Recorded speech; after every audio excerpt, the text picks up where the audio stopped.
For sure, man. Go. Let's do it. In about 5, 4, 3, 2.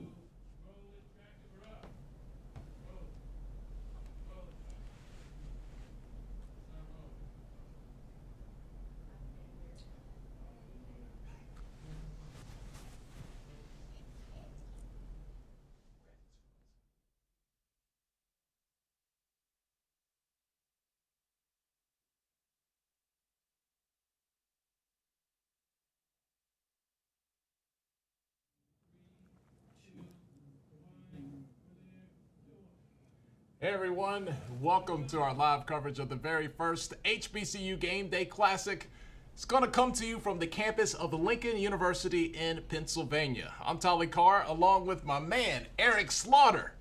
Eric, my man, you were the very first person to call me when we had the HBCU Gameday Classic announcement. We got on the radio, we talked about it, so I had to invite you right here in the studio. I'm so glad to have you, but you're kind of new to our platform. Everybody might not know Eric Slaughter. You're a former Morehouse player, a Morehouse man. Thank you so much for coming by, bro. Thank you for having me here. Was so delighted to get the call from you to be a part of this. Was so happy to congratulate you when you announced this first inaugural HBCU Gameday Classic, and we got 2 great games tipping off up in Pennsylvania. All right, let's take a look at those matchups. Our very first game, we got a 2 p.m. tip-off. It's going to be Bluefield State taking on Cheyney. Now we're going to follow that up with Lincoln of PA versus the University of District Columbia, UDC. Now we take a look at some of these records here, Eric. Bluefield State, they've been competitive in their games so far this year, but the Big Blue sitting at 0-4. They've been close games. We'll get into the matchup a little later. Cheyney is a little bit better right now. They are 2-2. They picked up wins in their first 2 games. But they've lost 2 in a row coming into this. So what does that guarantee? 2 teams meeting with losing streaks. Somebody's getting in the W column today, so that's good for them. Both of those teams looking to get back into the W column now. It's early in the season, neither team into their conference schedule, so let's see which team can come out, execute their offense, play well on defense, and pull out a victory. All right, let's hear a little bit from these teams as we get ready to hear them. We're going to start with Bluefield State. To be affiliated with the HBCU Gameday in an inaugural tournament, it gives our recruits a chance to see what they're about. It gives them a chance to say, man, I can. All right, and look, folks, we're having a live production here. Everyone's thinking that was the wrong thing. Guys, that was actually the right thing. Just a little tease there to get you ready for the story that we are about to see. We're so happy to have you. Lincoln, Bluefield State, you heard the little snippet there. He says, man, just being a part of the HBCU Gameday Classic, it lets the kids know that, hey, you can play for us. They're so excited about that. Let's take a deeper dive into the team, Bluefield State. We had our crew go on location. Let's find out more about the team together right now. All right, so Bluefield, we're going to hear from them in just a second. We'll have that package for you. You played at Morehouse, right? Yes, sir. You go to Morehouse. Well, long time ago, but yes. Great days in the mid-90s. You see, you start dating yourself. All right, Okay. You start doing that Yeah. because you're younger than me. Okay. All right, and then you start dating yourself. How am I supposed to feel here? But take us back to your first day on campus, being a part of an HBCU experience. Well, as a freshman, I arrived at age of 17. So I was just a young man, and I knew I wanted to play basketball. So I walked on to legendary coach Arthur J. McAfee's first spring practice. Well, yes, it was in the fall. And went to conditioning drills, out on the track, getting in shape. And then we still had a very small gymnasium back then. A lot of HBCUs play in smaller facilities.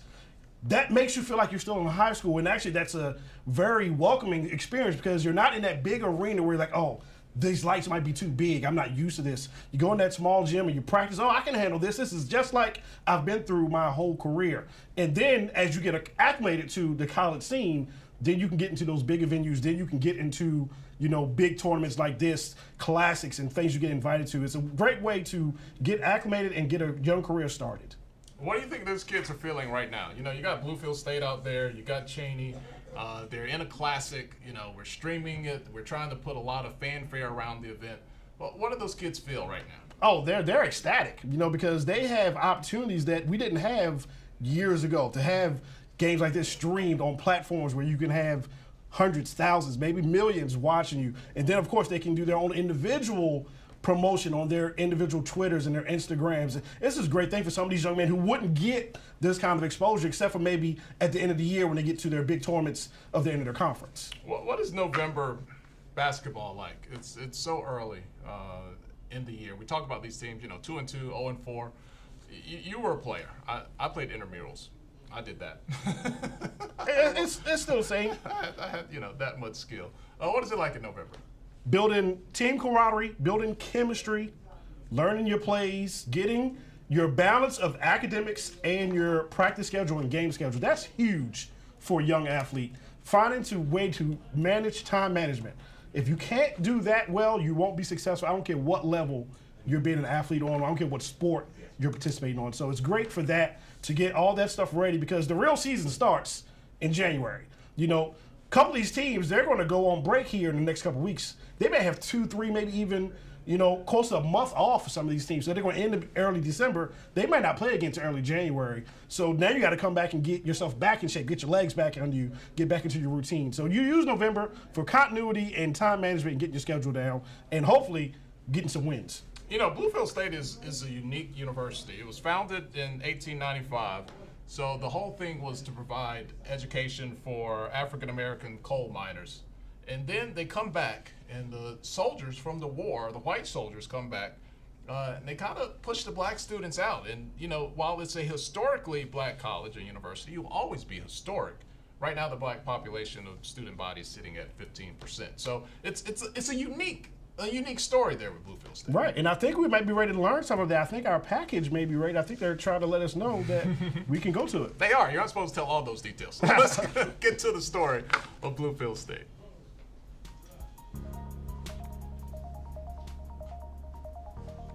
We want to be that destination institution. Coming back here is like being at home. The reason I chose Bluefield State was because I just felt like it was the best decision for me and my family on and off the court. These student athletes come here to increase our enrollment, get the spirit back on our campus. I wanted to have the best athletic department known to man. Yes, we would love to be a part of this. Inaugural, HBCU, Lincoln University. I'm from North Philadelphia. I'm going home. That's what we're here for. We're here to impact lives, but that's what we want to be able to do. Big Blue means everything to us. Guard the Hill means everything to us. Just of the history of how the school was built. Coming back to Bluefield State is kind of like going back home for me. I'm originally from Parkersburg, West Virginia, which is about 3 hours away. We have a lot of things that we need to work on right now, and we don't have a whole lot of time to do it. I think I got a few players, naming 3 just from last year that played for me and started for me. 2 of them were freshmen, Jordan Hines, Landry Pilata. He's a big man for us that is back from last year. He was the reason why we were 5th in the country in block shots, was because of him. And then our little point guard, Hirotaka Ohashi. Hirotaka Ohashi, he is a little 5'6" guard that doesn't pass the eye test, but his motor is one that not a whole lot of people have. And I'm very fortunate for that. But those three are key pieces to doing what I'm wanting to do this year, because they know what to expect from me being a year in the system. I met my coach my senior year.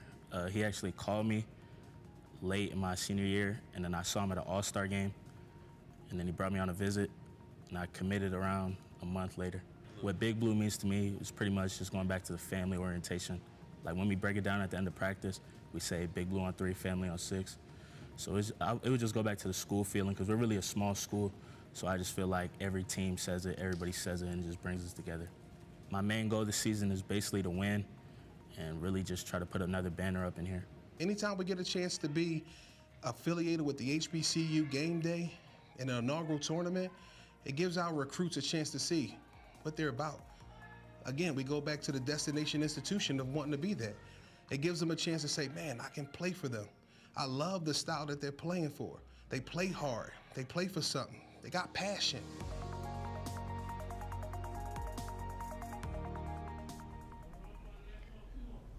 Don't you love that? When you hear those kids talk about the passion, when you hear those coaches, man, that is like that is it right there. No, it's absolutely. You'll hear that pretty much at every institution. You know, when you get there and you buy all in to what the coach is selling, what the institution is, you get that camaraderie. It's a wonderful thing, and that's what those young athletes are experiencing right now. You know, and our crew went there, and you know, they talked to the people at Bluefield, and they kind of embraced, you know, their legacy and their history. There was a lot of tumultuous things that happened in the 1960s. They had a dorm bombing. Right. That was part of the process that the population shifted there. But it's a new day, a new time, and you know, they don't run away from that. They really embrace that and really try to, you know, set the path of where they're going in the future there at Bluefield State. Whatever you do to keep going, keep it pushing forward, and keep prospering, and that sounds like what they're doing there at Bluefield State. All right, so we have talked about Bluefield State. It's time to talk about, guess who? Some Wolves. Cheney University.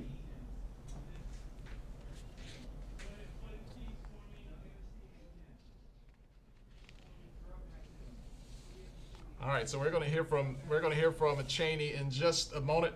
When you think about Cheney University, there's two names. Yeah. Two names. Yeah, There's two names. absolutely. Two legendary names. One on the men's game, one in the ladies' game. Of course, the legendary coach. It's funny that the name is almost similar. Head coach John Cheyney, famous for Spelling different, though. listen, was famous for Temple University, but got his coaching career started at Cheney University, and then went on to be one of the winningest coaches on the men's game, and a current legend still in the women's game. C. Vivian Stringer, of course, known for her accolades at Rutgers University, but once again started at Cheney University and has gone on to become one of the staples of what the women's game is now. Yeah, so that was a thing. All right, let's get a little taste of what we can expect from Cheyney.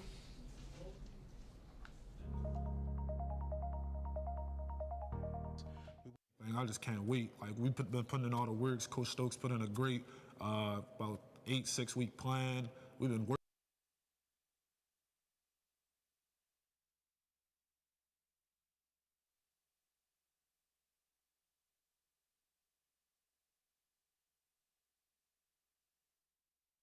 I had one issue. I What's said, that? don't let me be greasy during the show. So we're getting a lot of makeup going there. You know, when you talk about Cheyney, they have this whole thing, and we're going to see more of that Sunday. It's the battle of the first. Right.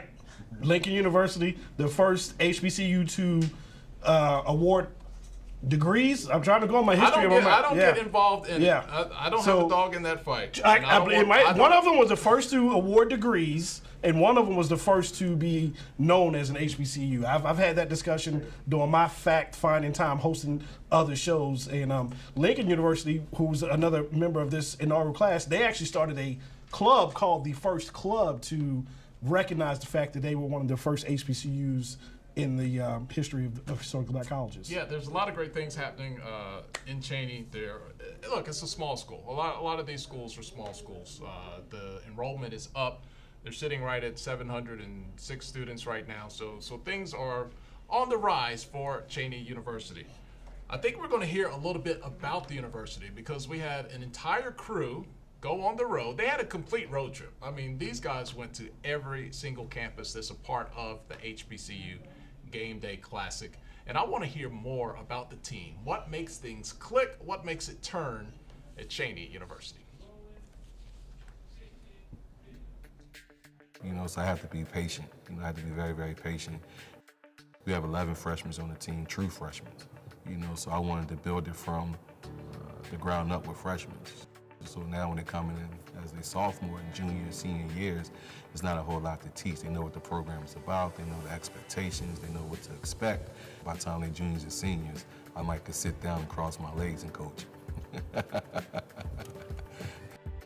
I wanted to attend an HBCU, one because of my mother. She went to Hampton University, and for me, there was no HBCU. First HBCU.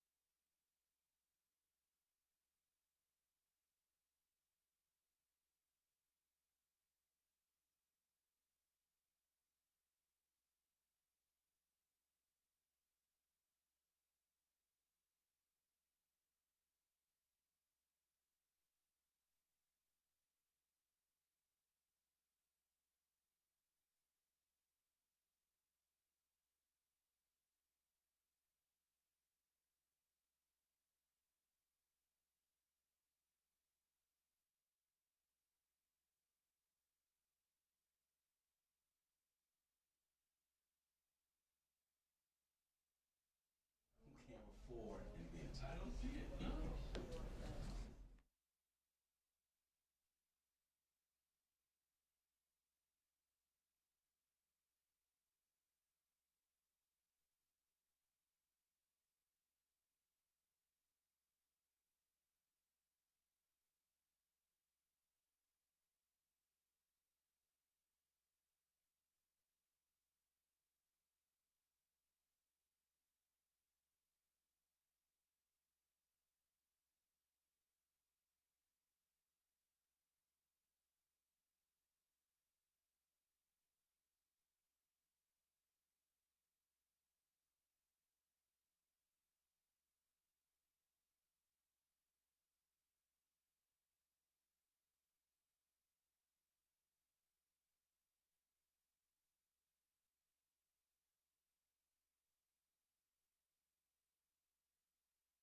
All right, thank you guys. I think we lost a little bit of audio in that package, but it'll be available online. You can check it out on our YouTube channel after the game. We'll also have it on our Facebook. And we have a vast video library on our website at HBCUGameday.com. So a lot of moving parts here today as we get a live show going for you. There's some interesting things happening at Cheney University.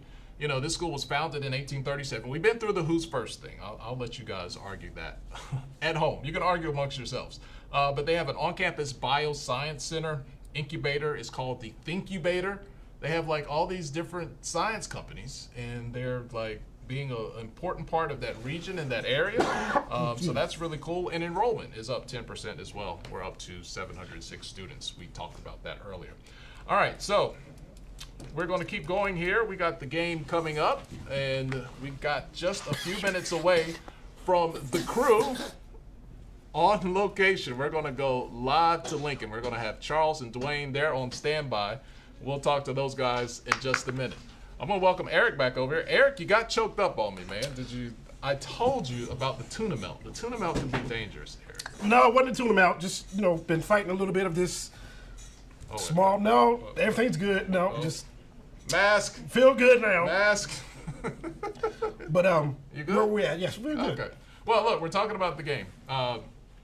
When you look at this, we got Bluefield State, we got Cheyney. We talked about November basketball. How important will it be to get a win today? Both teams are riding losing streaks. Cheyney, Bluefield, somebody's got to break it. How important is it when you have two games back-to-back? You got a Saturday, you got a Sunday. This is a great opportunity to build some momentum. Well, you want to get at least a split. If you can get 2 wins, magnificent. But a split at least gets you back into a winning situation, get your confidence back up. Don't have their schedules in front of me, but eventually these teams are going to have that break, and you don't want to go into that break with numerous losses in a row.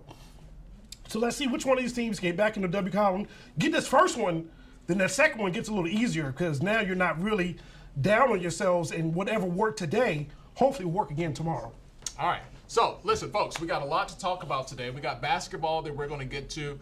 We have some football that we're going to talk about. We're going to keep you up to date. There's a big game going on in Division II right now. We got Benedict and we have Wingate. Now, Benedict is coming off of a bye. They're the #1 seed in their Super Region 2. So they're going to host today against Wingate. Now, Wingate has already run through a CIAA school last week, so let's see if the SIAC can do any better. The other big game that we're going to talk about is going to be in the SWAC. We have the Bayou Classic. So what's on the line in the Bayou Classic? All right, so we got a lot of bragging rights, right? We have Southern and we have Grambling. These two schools, whenever they play each other, I don't care what the sport is. Southern wants to beat Grambling. Grambling wants to beat Southern, obviously. They want to talk about it all year long. But the winner of this game will have impact on who goes to the SWAC West, who wins the SWAC West and goes to the SWAC Championship. Grambling has no shot, but they can spoil. And who else would they want to spoil but Southern University's day, right? So if Grambling wins, Southern does not go to the SWAC Championship.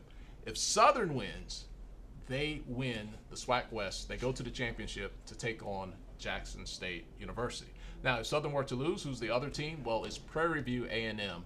So the Panthers did not take care of business last weekend against Mississippi Valley State. So they are looking, hoping, and praying for a Southern University loss today so they can make it to the SWAC championship. So we're going to update you on that. We have a full slate of basketball games on tap as well. We'll be giving you scores. So look for sports updates during the game as well. So, guys, if you can let me know if we are ready to go to Lincoln, if those guys are on standby, we can go to them in just a second. If not, old TC can sit here and talk some more because, you know, that's what we do. So, today's lineup, again, let's go over it. We have a 2 o'clock tip-off that we are coming up on. We have Bluefield State taking on Cheyney. And then at 4 o'clock, we have Lincoln of Pennsylvania, the home team, taking on UDC. Now, UDC is kind of my favorite team because of what they are doing. They have a victory over Bowie State already. Small school, like the only public college in the university in the D.C. area. So they have that going for them. But that win over Bowie State was big. And anytime some of these independent schools can come in and get a win over a CIAA school, then that is a really awesome thing. So we're looking forward to that. I think Eric is going to come back and join us here. Eric, Yes. you good, man? You I good? feel much better, yes. All right. There was something in the throat. It happens. I was talking about UDC. Yes. They got that win over Bowie State.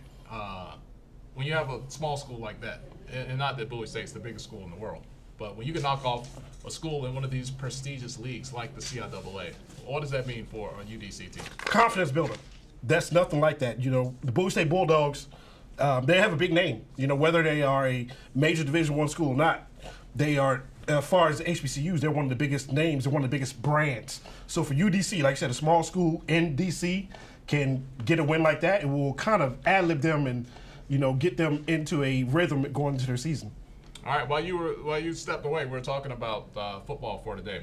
What are your predictions for what's going to happen? We got Grambling and Southern today.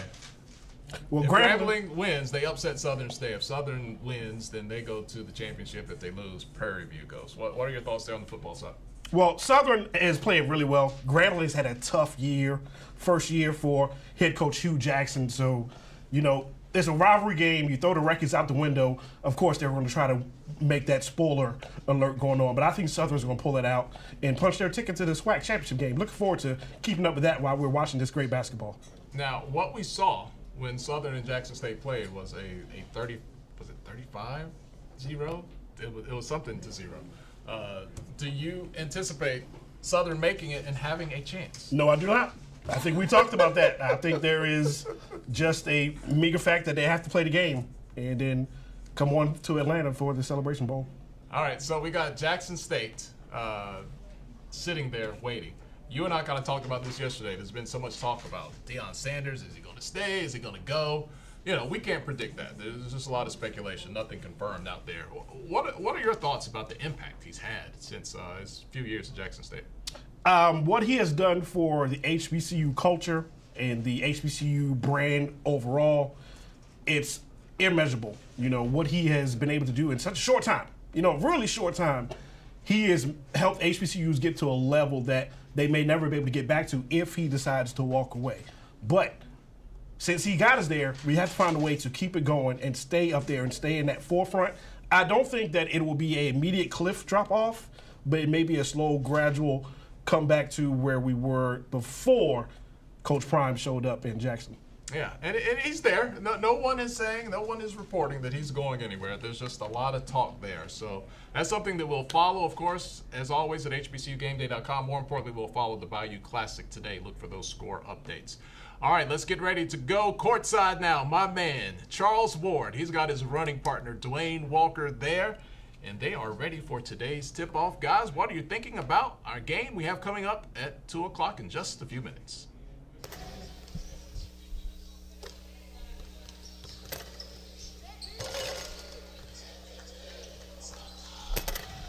We are live from Lincoln University as we get set for HBCU Game Day Basketball Classic. Glad you could join us upstairs. Charles Ward alongside Dwayne Walker with the play call. And Dwayne, our first ball game of a doubleheader this afternoon features the Big Blue of Bluefield State University and the Wolves of Cheney University, both coming in with players that are all underclassmen starting in this ball game. One senior on both of those rosters, but it's going to be a show of the youth this afternoon. Well, listen, youth is going to be the theme. Let's begin with Bluefield State and their head coach, Devin Hearn, just 28 years of age, second year at the helm. So in a lot of ways, Charles, he's trying to find his way as well.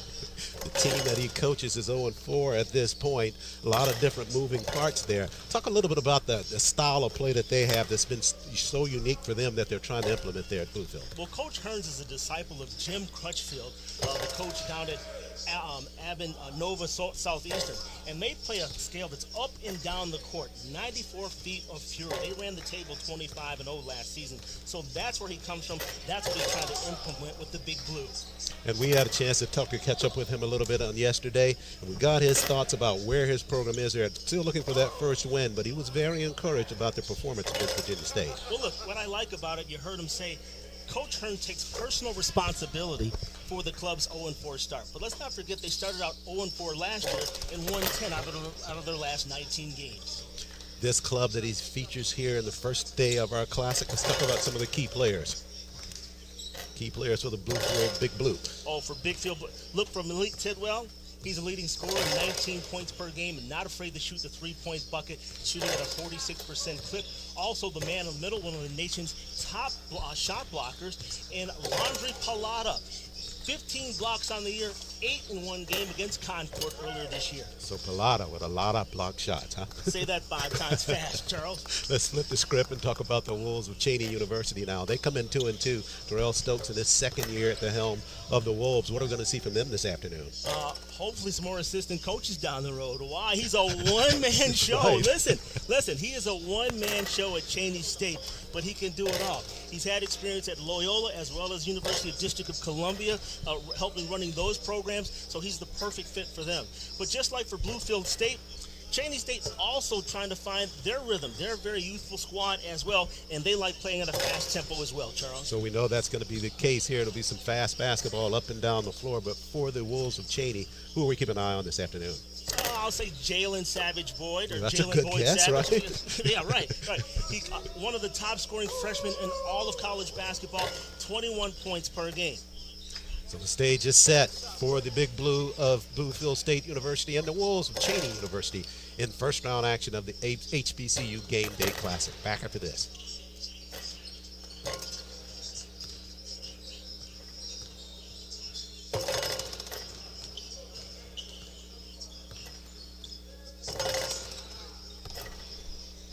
Boy, get your microphone and live. Let you go live. You're killer.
Gymnasium and Dwayne, as we talk about this ball game, let's come out a little bit.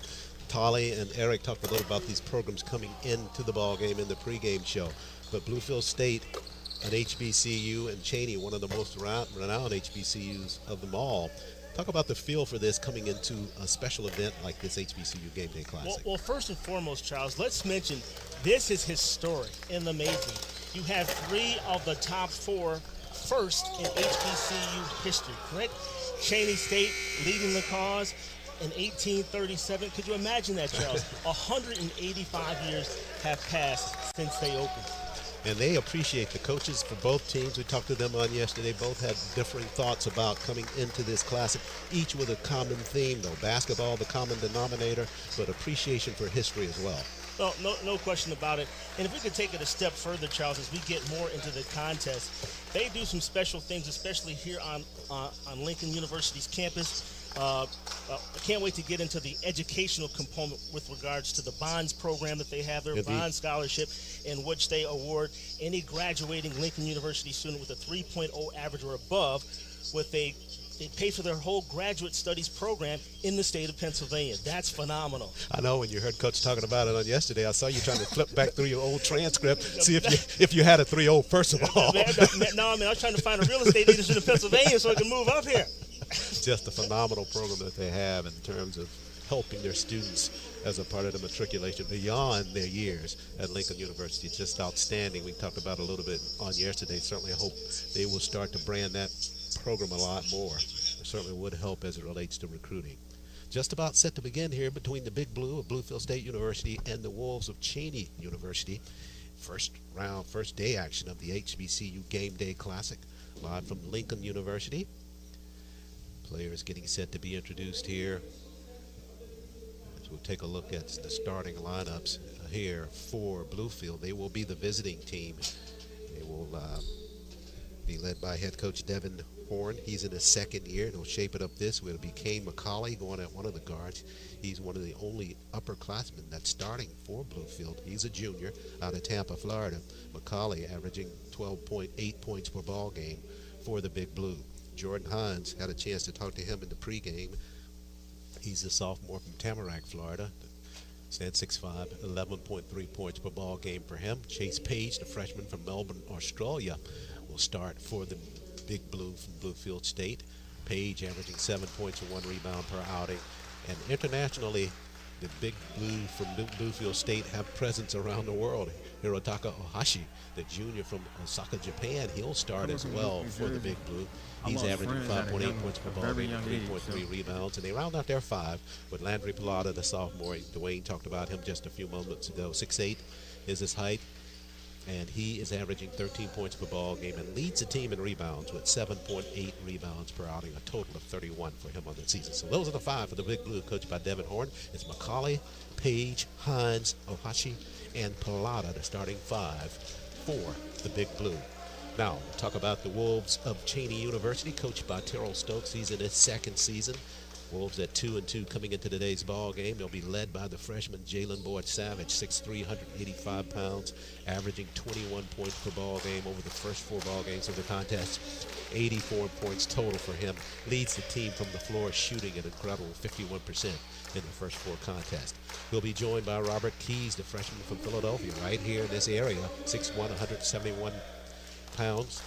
Averaging 9.5 points per ball game and 2 rebounds per outing. And as you heard Dwayne reference there, Robert Keys at a 3.8 GPA, a Keystone Scholar for Cheney University. Dion Good, the freshman from Baltimore, Maryland, 5'9", 145 pounds. He'll get a start this afternoon. Had 8 points, 2 rebounds in their last ball game, averaging 3 points, 1 rebound per outing. Duke Cole, the freshman from Southern Sudan, he will start. 4 points, 5.5 rebounds for Duke Cole. And rounding out the 5 for Coach Stokes at Cheney University, it'll be Keon Nixon, the sophomore from Upper Marlboro, Maryland. Nixon, 13.3 points per ball game and 8.5 rebounds per outing. So those are the 5 for the Wolves. It's Boyd Savage, Keys, Good, Cole, and Nixon headed to the floor. They meet the Big Blue out there. Officials for this afternoon's ball game, Andre Robertson, Joe Switzer, and Harold Archer. And those are all the characters to get us started in game 1 of a doubleheader here on the HBCU Gameday Classic. Joe Switzer steps in, and we're underway. Charles, look for both of these teams to press early in each possession. Side out here on this first handling of the basketball on the Bluefield side of the floor. Bluefield averaging 85 points per ball game. Jordan Hines, a sophomore, set to inbound it.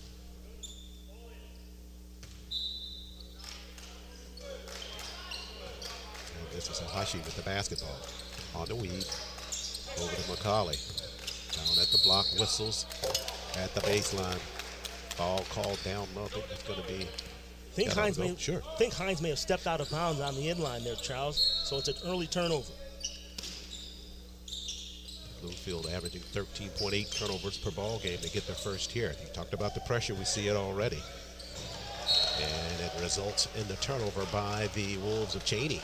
And Charles, that's the style of play that Coach Hearn talked about, that he wants to play. He wants to play up-tempo, and he wants the offense to make turnovers.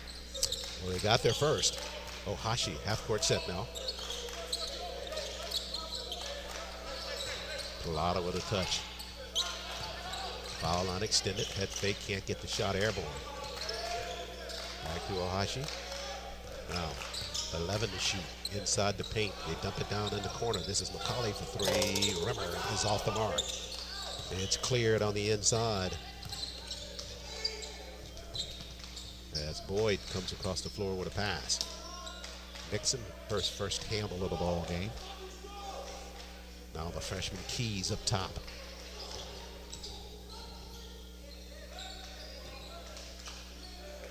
In the corner, this is a three-pointer by Nixon. Can't find the range on it on a whistle down low. I think they're going to get Cole for a push-off down low for Cheyney. So that'll be his first personal of the ball game. And inbound pressure, and the basketball back to the Big Blue. Ohashi, right side. McCauley with a quick step inside the paint. Foul on extended with the jumper. Pilata, Rimmer's off the mark. Good effort there by McCauley to keep it alive. Page to keep it alive.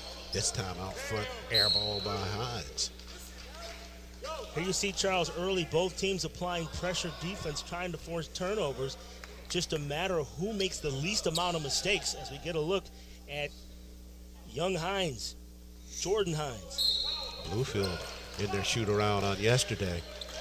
But right now having some trouble finding the cylinder, but not on that one as McCauley, the junior, knocks down the triple for the Big Blue to get things going. He can shoot it. He's the three-point shooter, coming in at a 43% clip from three-point land. Inbound pressure by Bluefield State. Tap the basketball out of bounds. That high-intensity defense that Coach Horn talked about, you're seeing it early on here. Coach Horn, that is.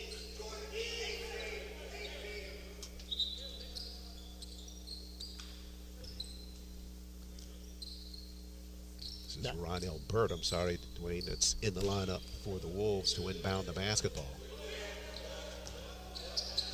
Boyd Savage runs it down behind the arc. Cole at the baseline, turns to the glass, hard jumper, can't get it to stay down. Rebound and a quick push up the floor here for Bluefield. Right side, again with the jumper. Again, McCauley knocks one down. Can't leave McCauley open. He will put it down. He's a transfer from Nova Southeastern. He came over with Coach Hearn. Yeah, I was talking to him yesterday about how he was able to pull that off. He said he had to do a little bit of groveling and begging, but he got it. Coach Crutchfield had to be an understanding soul to allow that to happen. Indeed. Two quick three-pointers by McCauley. At the block, they're trying to work it inside to Cole. Cole one-on-one, leans back with the jumper, shots off the mark. Ohashi quickly across the timeline. Cross dribble on the weave. This is Page. Inside the paint, hard push there. Good effort on the inside there by Pilata. Fought for the position and got the shot and the lay-in for the Big Blue. Savage back the other way. Had the shot blocked at the cylinder. Ohashi leaves it behind. Right side all the way through. They got to run that down. Can't catch up with it. Trying to work it on the inside to the players inside the paint. The pass is down, bouncing down near the knees. Not a good formula there. So they turn it over. 16:53 left in the first half. Couple of substitutions coming on the floor now for the Big Blue. Line change, Charles. They only have 9 dressed players this afternoon. So let's see if endurance becomes an issue, especially with that high-octane style they play on defense. Still in that full court pressure. Nixon runs it down. Now they come across the timeline to Keys. Keys in traffic to the cylinder. Nicely done by the freshman. Finally on the board, Charles, that breaks an 8-0 run. In the corner, there's a three-pointer counted for the Big Blue. Deep in the corner that time. It's like Malik Lacewell, the junior from Brooklyn, New York, got on the floor and made his presence known right away. 16:34, timeout on the floor. Big Blue with the lead, 11-2 over the Wolves of Cheyney. Well, I got to tell you, this is how Coach Devin Hearn wants to come out. Applying that pressure defense, hitting the open looks, and you talked about McCauley, the job that he's doing so far. 2 of 3 from three-point land already. Not afraid to shoot it. Indeed. And Coach Hearn has got to be really happy about the way this ball game started, given the way he felt like they did, having played that ball game against Virginia State, thinking they were getting their legs under them. And right now it looks like they have it early on in this first half of play here. Game 1 of the HBCU Gameday Classic. We're live from Lincoln University. So glad you could join us for our coverage. Double header today. More basketball action tomorrow as well. Good pressure again by Bluefield. That's another lay-in. That's the style they want to play, Charles. And Cheyney on this battle to get this basketball in. Let's look at that pressure in the backcourt. Now Cheyney back the other way. This is Nixon inside the paint. Stumbles.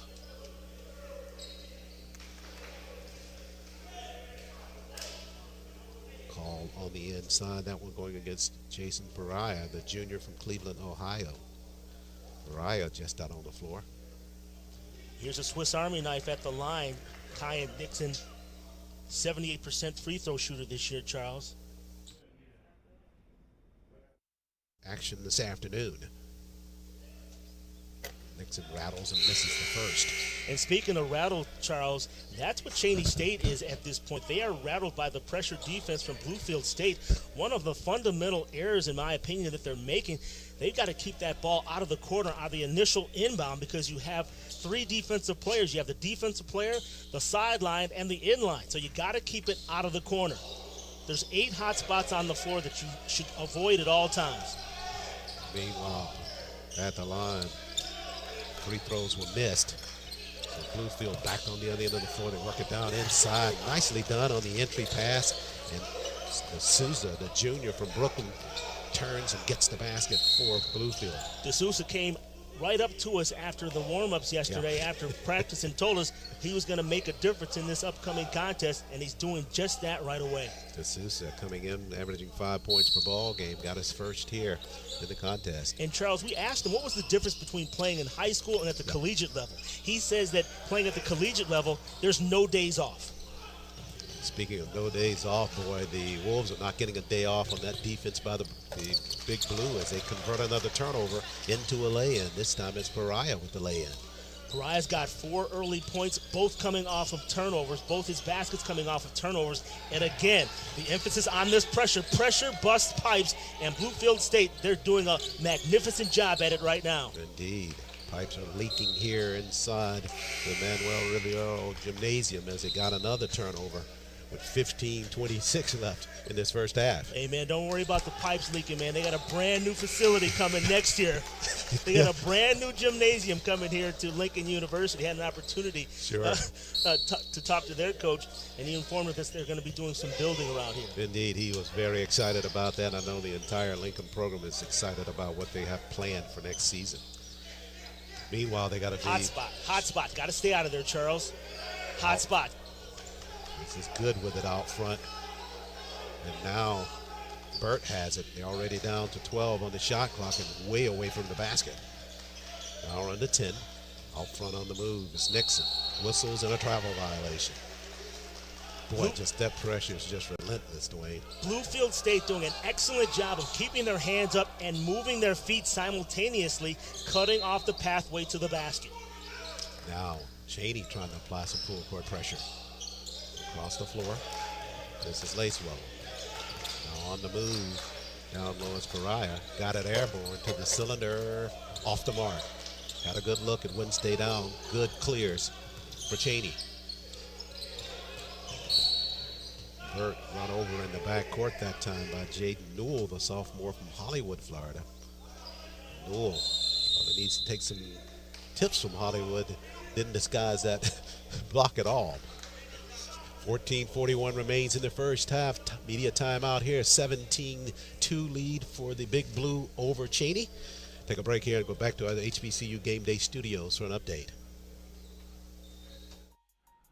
All right. Thank you, Charles Ward. Dwayne Walker, appreciate you guys. Our first little bit of action of the HBCU Game Day Classic. We'll get back there in just a minute. But first, there is one Division II HBCU whose football season has yet to come to a close.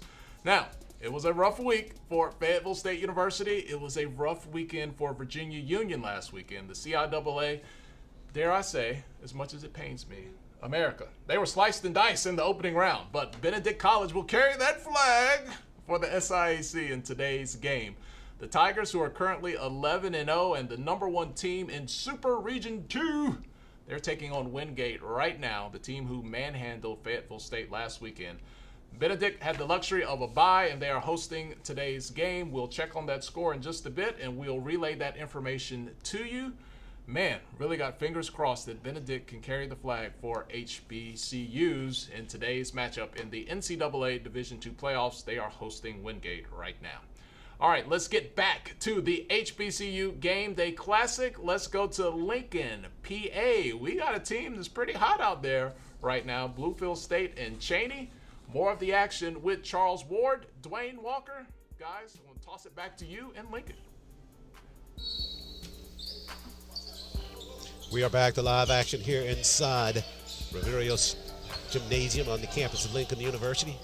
First ball game of a doubleheader here on the HBCU Game Day Classic. Half court set for the Wolves now. Desperately in need of a basket.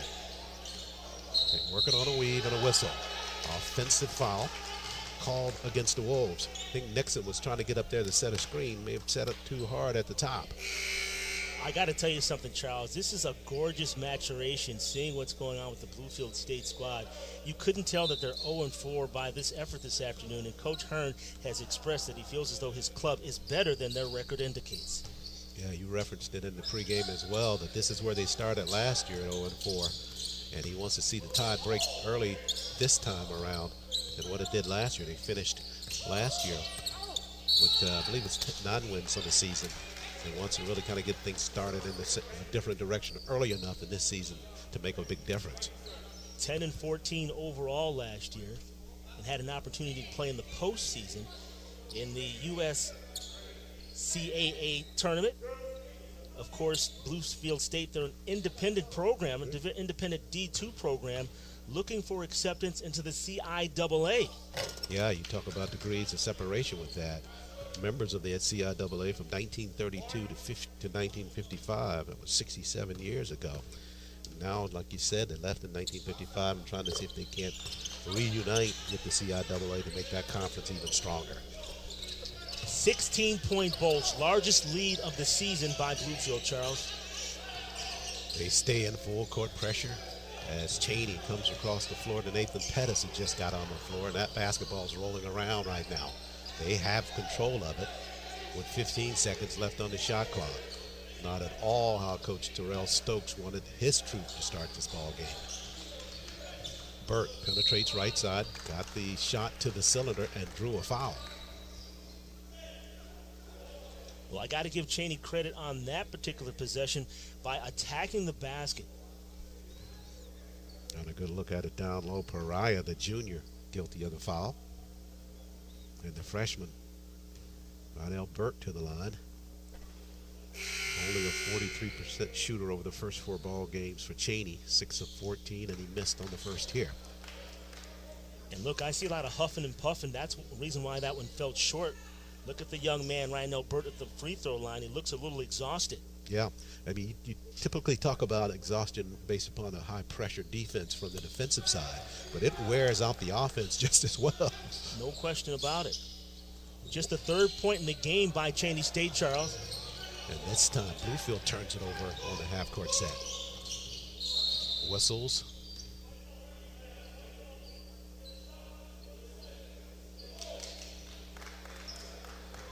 I believe there's a clock issue, Charles, so we'll reset the clock. The far side of the floor with Burt set to do it. Have a couple of substitutions as well, Charles, including Chase Page, the freshman, who went 1 for 9 in the season opener. And his coach said, look, young man, don't get discouraged. He left him in, Charles, to fight through his struggles. So Page out on the floor, the freshman from Australia. Boyd Savage across the floor now to Burt.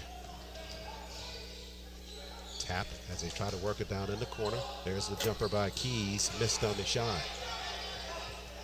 The rebound cleared. That's Tidwell on the rebound, out front with the basket. Hey, he's 3 for 4. Yeah. Is McCauley. Gotta let him go.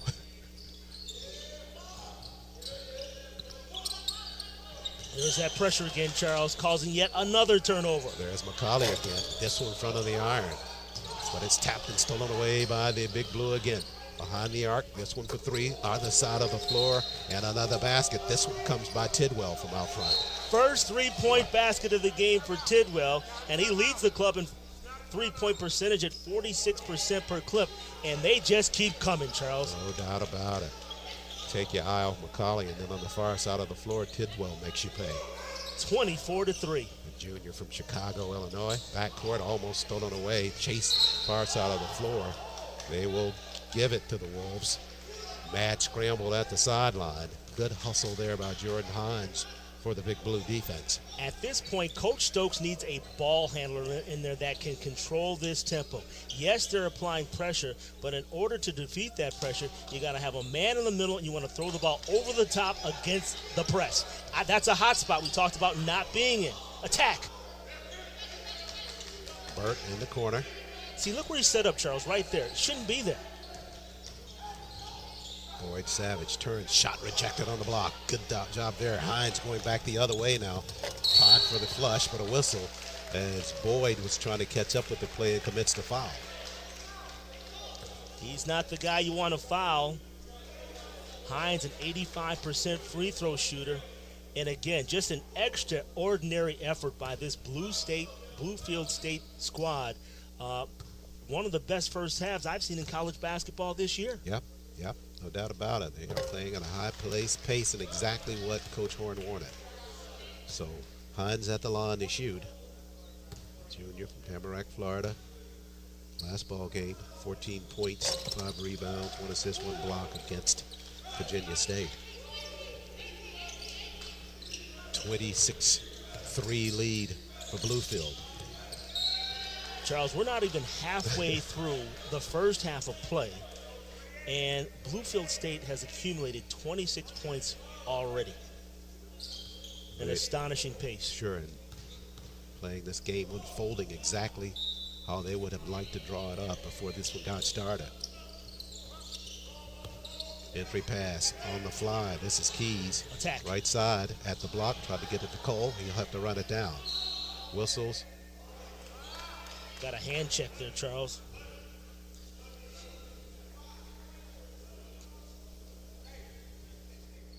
So Chase guarding against Cole. They'll get him for that with 12-14 left first half.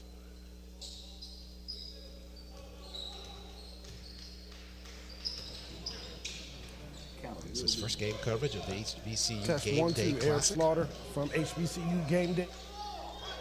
Second contest coming your way live after this one. Inside to the rack. Runner by Bird is off the mark. Leads to a run out by the Big Blue. Spins inside the paint. Underneath. This was Tidwell trying to get it airborne, but he lost it. Out of that hot spot, young man.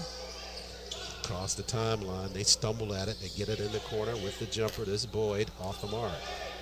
Just so much helter-skelter. When you get it across half court, you're not any kind of set to really do anything you want to do.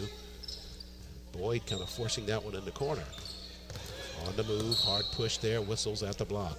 Cole going to be guilty of his second personal as they go right to him on the attack with Pallotta right side.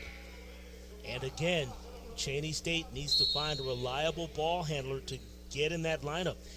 Coach Stokes may have to go down to the bench to some second, perhaps third liners.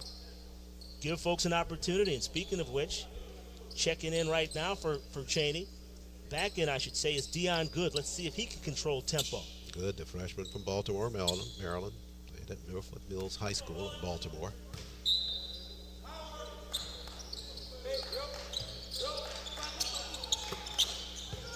Free pass. Nice head fake, ball fake by Pilata. Got it. Got the easy basket for the Big Blue. Second bucket in the game for him, Charles. He's got 4 points.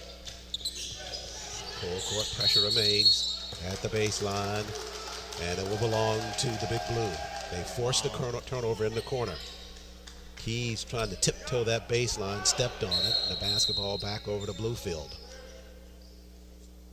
If Bluefield State doesn't have 10 turnovers, force 10 turnovers in this first 9 minutes of the game so far, my name's not what it is. This has been very, very impressive, Charles. I agree, Robert. Is that your name?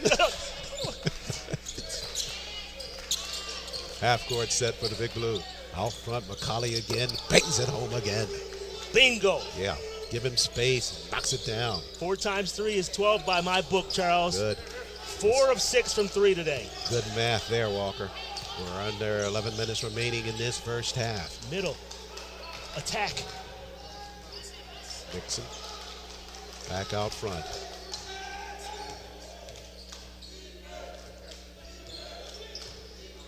Cheyney with the basketball. They run it right side. The layered spinner is good by Boyd. Boyd Savage finally gets on the board. McCauley again for 3. Count it again. Wow. Oh, correction, this Page just inside the court there as he knocked down a 3-pointer. I think that's his second 3-pointer of this first half as well. No call there as they tie it up in the backcourt. But that is called another turnover by the Wolves. They just keep them coming. Pace just way too much for the Wolves right now. Coach Stokes, when we talked to him on yesterday, he said that this team must engage in a ball game for 40 minutes, not just 20. He's probably looking for the second 20 of this ball game because this first 20 minutes hasn't gone the way of the Wolves at all. They trail it 34-5. And corrected on that. That was Page's first 3-pointer of the ball game for Bluefield. Half-court set in the corner. This is Pilata trying a 3. There you go. Move the basketball in the middle and attack. Good. Right side. Now back up top to Boyd Savage.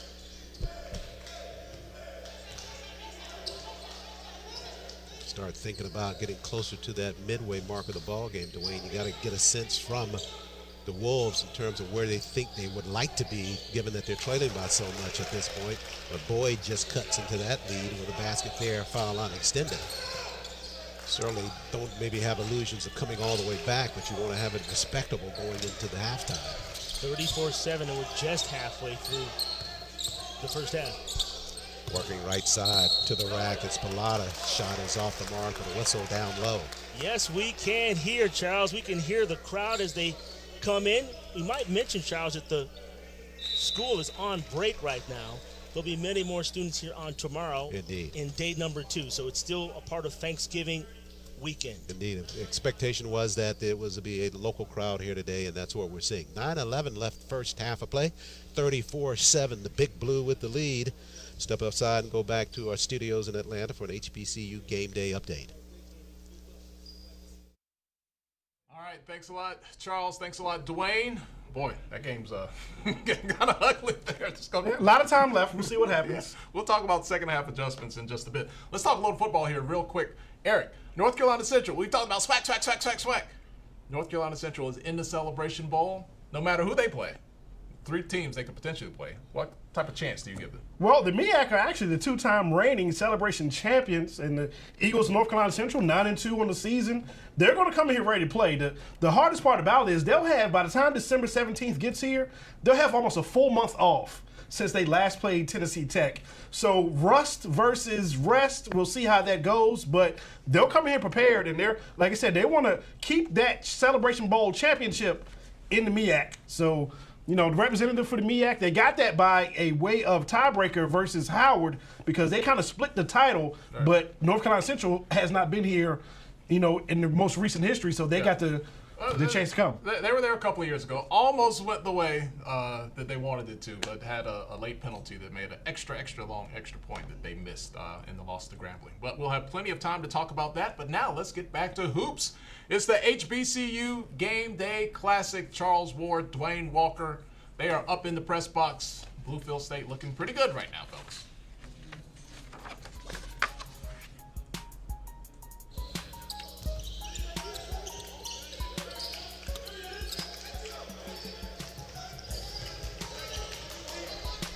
Back live here at Lincoln University. Play has resumed after the timeout. Under 9 minutes left. 34-7. Big Blue with the lead. Wolves with the basketball. They lose it in the front court. Hashi back out on the floor. Handles out for a nice shovel pass on the inside. Can they get it? Can't get it to fall, though. Easy lead there for the Sousa. Just not able to knock it down. Hashi tethered that pass perfectly to the trailer. Yeah, beautiful. Back on the other end of the floor. Whistles. DeSousa showing a little frustration there, Charles, after not converting that easy lay-in. Yeah, got to be at 2 levels. Really think he probably had a flush there. And then when he didn't get that and tried to lay it in, just missed on that as well. So half-court set now for the Wolves. This is Jalen Boyd Savage handling across the floor now. Over to Good. This is Keys, hard pushing the paint. Floater to the rack, nicely done by Keys. I like it. Mouse in the house took advantage of the size of the point guard to convert. And Savage trying to create something defensively, reaching behind Ohashi, and got nabbed for the foul. Silly foul there by Jalen Boyd Savage. Although he's a freshman, he needs to stay on the floor as much as possible. Leading scorer for this squad at 21 points per game, one of the highest scoring freshmen in the nation.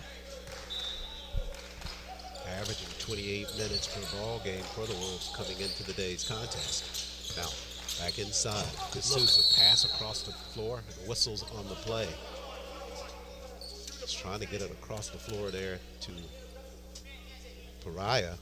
Pariah kind of tied up inside the paint, but as you indicate, D'Souza with a nice pass across the paint. And Charles, what a difference a day makes, or maybe not a day, 4 days, because 4 days ago against Virginia State, Bluefield State lost 90-84 to a very good Virginia State program. And talking to Coach Hearn, he felt as though that was the best game they had played all season, and now that momentum has carried into this afternoon. Indeed. The closest loss thus far in the season, and he was beaming about it when we talked to him on yesterday, that he just saw something. They try to inbound it, and Big Blue almost stealing it in the backcourt again. It'll stay with Cheyney, but boy, they are having all kinds of problem with this pressure from Bluefield. And ironically, we talk about that pressure defense from Bluefield. Really, only 3 teams in the country running that system. Yes. Bluefield's one of them, after having picked it up from Crutchfield, from Nova Southeast, and West Liberty. And listen, the thing is, Coach Hearn knows that it works because he played that system under Jim Crutchfield at West Liberty where he was a player. And then when Crutchfield left West Liberty to go to Nova Southeastern, the same concept. They ran the table last year, won 25 regular season games in a row, finished up the season with only 1 loss. But again, there's no question the system works. It just has to be applied. Indeed. And believed in. And that's what he talked about. He was trying, last year was an issue of trying to get him to believe in it and understand it fully. And now he's feeling that the fruits of that labor is really going to take place. So it will be Burt to inbound it far side of the floor. And Charles, it seems like we've been here all afternoon, and there's still 8 minutes to play in the first half. This is the first game of the HBCU Gameday Classic, first annual first HBCU Gameday Classic. Savage with some space knocks down a jumper, so Savage starting to come on now here. He doesn't have a conscience. He doesn't have a conscience, Charles. He'll shoot it when he gets it. 36-11 lead now for the Big Blue. Ohashi on the bounce pass. Squaring. This is Lacewell. Behind the arc with the jumper. Pariah missed on it. Front dead center. Rebound cleared. Muldrow Out on the floor, the freshman from New Jersey City, New Jersey. First spot of duty for Coach Stokes and Cheyney. Whistles at the baseline. Stepping on the baseline was Savage, and the basketball back over to Bluefield State. Savage has to be cognizant of where he is on the floor at all times, so that's a silly turnover.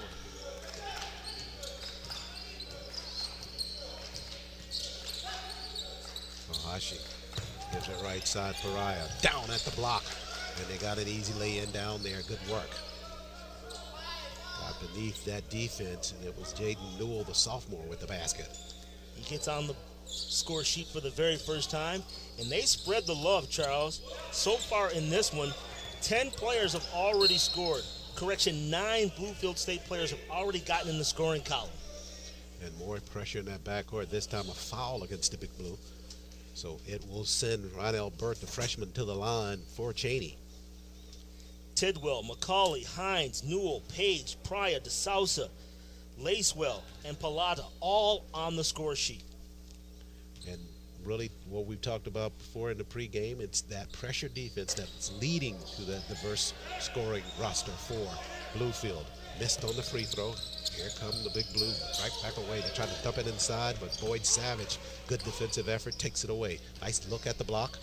Tried to get it down in the corner to Keys, and they throw it out of bounds. Nice job by Jaden Newell to get back after the turnover. Showed negative body language, but I give him credit for hustling back and knocking that ball out of bounds. Yeah, just like you said, continuous pressure by Bluefield defensively. Never giving up. Even when the basketball's in front of you down the floor. Savage again with a jumper.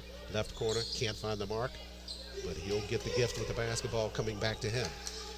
Bluefield had a chance and an easy rebound. 2 players touched it, neither corralled it. Savage trying to take this game on by himself. You can sense in the last few minutes they're telling him to go to work, and he does on that play right side. He's eaten, Charles. 8 points so far. 38-13, 6:10 left first half.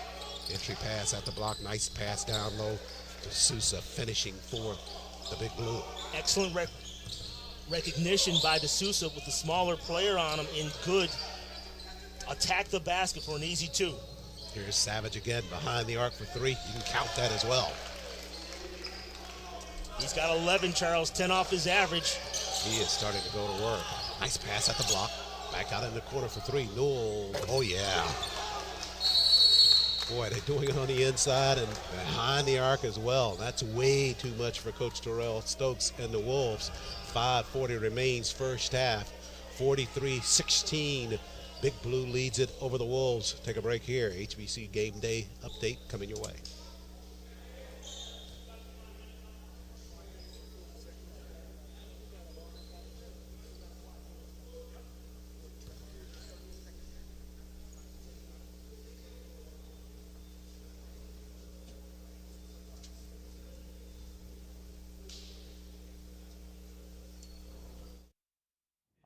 Thank you, Charles. Appreciate that. All right, our last sports update, we talked about North Carolina Central making it to the Celebration Bowl. Some people from Jackson, they might have already booked their trips to Atlanta because they believe in those Tigers and they have full confidence.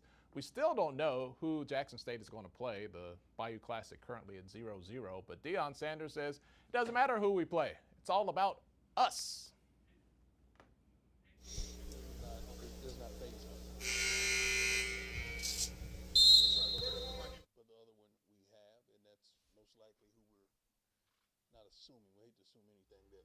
Likely to play, but the game is on us, man. We play our game, we should be okay. We're our biggest opponent. We really are. We feel as though we can only beat ourselves, that no one could beat us if we're on it. No one can defeat them. Let's get back now to the HBCU Gameday Classic. My man Chuck, Dwayne Walker at Lincoln. Guys? Thank you, Tolly. 5:38 left here this first half. Been all Big Blue of Bluefield State so far. Cheyney with the basketball across the timeline. They have had to work at every possession just to get it across the mid-stripe. And there at the block left side, it's Keys, the freshman, with a lay-in. Robert gets on the board for the first time tonight. That's a good basket after the timeout for Cheyney. Very efficient shooter, too, shooting 67% on the year in limited action.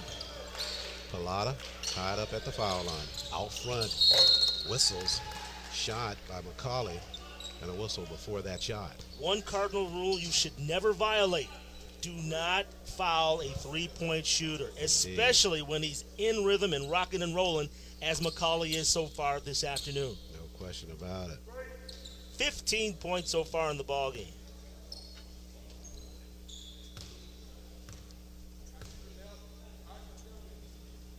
McCauley had 12 points in the ball game against Virginia State a few nights ago, but already eclipsing that for the Big Blue. The Big Blue, in terms of just their program overall, with Devin Hearn, the head coach, and the program itself just trying to rejuvenate, took it upon themselves to kind of rebrand the athletics brand, if you will.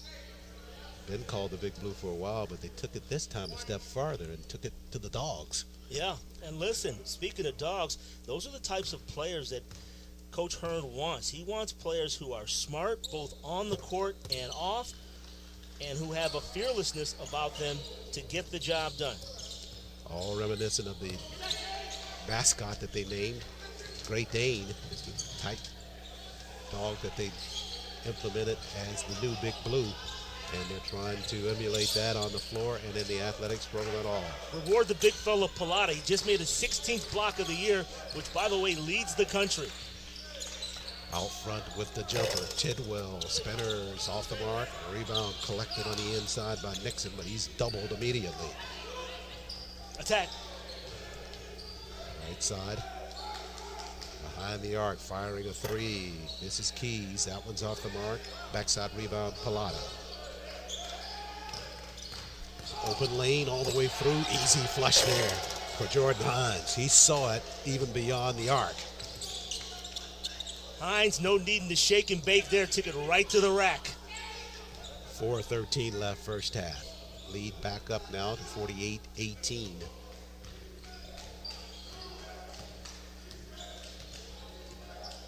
Dare I say this is the highest scoring quarter in one half by Bluefield this year? You can say it. You can say it. Right side all the way through. Some contact, but not enough to stop Hines, as he'll go back-to-back baskets for the Big Blue. Hines getting it done. 6 points in the first half on both ends. Look at that hustle. And here's the thing, Charles. When you play this style of basketball, you have to play selflessly, meaning it doesn't matter who gets rewarded because everyone can be involved. And if you're doing your job, you're leaving it all on the court, and eventually you're going to have to be sub for anyway. So it's next man up, bringing that same type of intensity. Excellent call on that, because that's the style that this pressure defense warrants, is that you're going to have your opportunities offensively, because the defense generates so many opportunities for that offense. 50-18, your score, 3:42 left here in this first half of play. What's going on in that huddle? What is Terrell Stokes saying in that Cheney State huddle? And again, we mentioned how he has no assistants on the staff. However, Coach Stokes definitely grateful and appreciative to be put in the situation that he's in.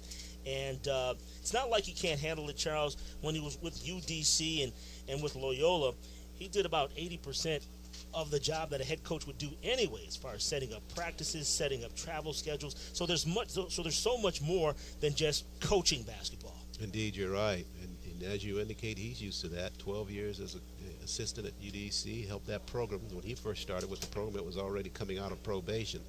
And then after they got things in the right direction, it led them to their first NC2A division tournament in 30 years.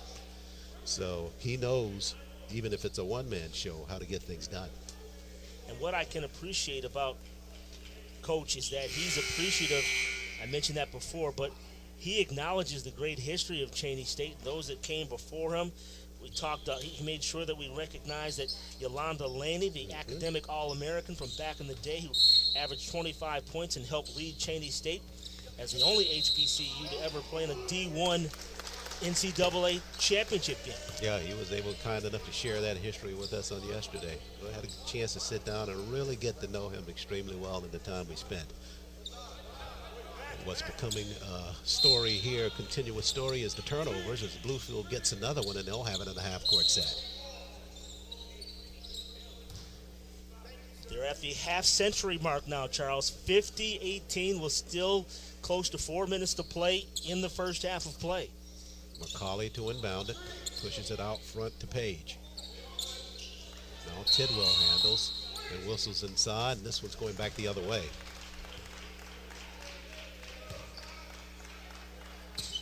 He called the block. Did our official there. I think it was called on Chase Page. So it'll be Burt and the Wolves handling the basketball. Page with his second foul in the first half, Charles. Got to stay out of that corner. Across the floor, and they go with a pass to Keys. Burt, Boyd, Savage for three. This one, air ball, chased down in the corner by Pallotta. Here comes Hines with a quick step. Left side on the weave. Now Tidwell up top. Hard push right side. Good work there. Got it to the cylinder and got it to fall, and he draws a foul. Boyd Savage. Wow. Tidwell with a hard move right side. Able to finish, and he'll be rewarded with a free throw here. Boyd Savage and Tidwell both wearing number 0, both attacking the basket. This time it's the junior from Chicago. 3:16 left, first half of play. The rimmer is off the mark. Burt clears for Cheyney. Savage, touch pass. Out front, Nixon. Now back to Burt. Savage free, pops a three. Backside rebound, comes clear to McCauley. Hines, nice cross step right side on a whistle and a blocking foul. Charles, that's the reason why you attack the defense, because you force the official to make a call either way. But by you being the aggressor, you're forcing the action, and you're forcing that defensive player to move his feet, and if they don't move quick enough, it's going to be a blocking foul. And that one was. And our camera crew right on top of that play inside the paint. Bodies were unpowed, and at the end of the day, it'll be Hines going back to the free throw line. Under 3 minutes left in the first half of our opening ball game of the inaugural HBCU Gameday Classic. We're live from Lincoln University.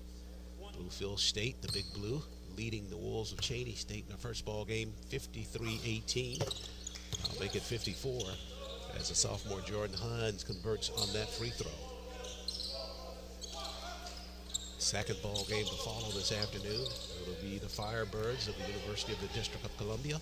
They will be meeting the host team, the Lions of Lincoln University, and we'll have that coverage for you right here from Lincoln University. Boyd Savage works it right side. Now nice bounce pass on the inside. Nixon to the rack and got it to fall. Sweet footwork down low by Nixon. Went with the ball fake, got the defender to leave his feet, came back down and put it off the board for 2. Out front, Hines pops a three. Back of the iron. Long rebound comes clear to Keys. Extended defense here by the Big Blue in the half-court set. Boyd handles out front, looking for some space. No, he's looking for his shot. That's space for the shot. That's exactly what I mean. Sure. That's exactly what he's looking for. He'll take this shot. This one off the mark by McCauley.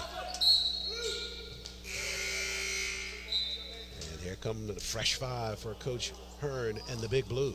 Rynell Burt there in your screen arguing his case. He feels as though the ball went off Bluefield State, but nothing doing. So Hashi back out on the floor. D'Souza back out. Pariah back out as well.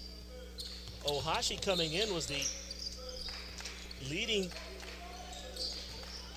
minutes per game at 28.5. Got the footwork on the inside that time by D'Souza. Did not come away with the basket. The basketball will go over to Cheyney.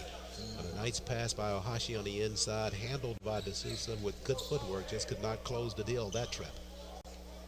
Ohashi leads the team in assists, 4.3 per game. Here's that trap, full court once again. They need to get someone in the middle. Also leads them in steals as well, Dwayne, with 1.5 per ball game. Cole down in the corner, forced to push it back out to Burt. We're at 1:29 left first half. Really haven't seen Cole in this offense so far being featured, Charles. Limited touches so far. Savage at the block, left side, leans back with the jumper. You can count that one. Nicely done. I like the young man's game. Quickly back the other way to Sousa. Reverse lay in, missed on the first, but he'll clear it and lay it in on the second. D'Souza showing the tenacity there. Didn't get rattled by the miss, just recovered, regrouped, and put it up and in. He's got 6. Nixon at the block. You talked about Cole being absent offensively. Wasn't absent there. Got the flush for the Wolves. First 2 points of the ball game for him. Not a way to get started. Under a minute remaining. D'Souza, nice cross dribble left side, down at the block and no look when this time they throw it away. Newell was trying to go no look, back to D'Souza. Back the other way, traffic inside. That'll be an offensive foul. Gorgeous job by the point guard there. Hirotaki Ohashi. Moving his feet, beating to the spot. Oh, what a play by Ohashi. You got it in 3 times. I had to do him one over. 30 seconds left first half. Ohashi, top of the key. Top of the key, right side with some space. This is Lacewell. Now to the left side, tried to bank it from there. He missed on the shot. Cole clears. Nice bounce pass out front, Beautiful. back to Cole. Not able to convert. Fights for the rebound. Bounces it. Raises. Jumper. Can't get it. Everybody pulling for him on that one. A good effort by Cole down low. 3 looks at it. Not able to put it down. 2 seconds left. We'll see if the Wolves will be able to knock a basket down before we go to the break. Burt will inbound it. Looks to the inside. Savage is partially blocked in that corner. And that one fell. No, they do get the call down there. With 0.2 of a second left on the clock. Shot that 3 in the corner and got fouled. Excellent call by Joe Switzer, the referee. You have to give the offensive player room to land. And unfortunately for Bluefield State, they undercut the shooter in Jalen Boyd Savage. So Savage will be at the line shooting 3 to close this first half of play. Just 0.2 of a second left. So that bodes well for the Wolves to close the half with perhaps 3 points. Savage misses on the first. Now they're thinking perhaps 2. There you can look at Coach Stokes. He can't believe it. He's beside himself. Well, not literally. There's not 2 of them there because remember, we also mentioned he's the only coach. Yeah, I was about to say, nobody beside him, right? And listen, that's all, and this is all in tongue in cheek. Sure, absolutely. Because, their athletic director, Tammy Bagley, doing a fantastic job and fully supports what Coach Stokes is doing. Indeed. So that'll bring us to the end of this first half of play. It's a 30-point lead for the Big Blue of Bluefield State, 56-26 over the Wolves of Cheney University. We'll take a break from game action down here, send you back to our studios in Atlanta for the HBCU Game Day update and halftime show. Stay with us.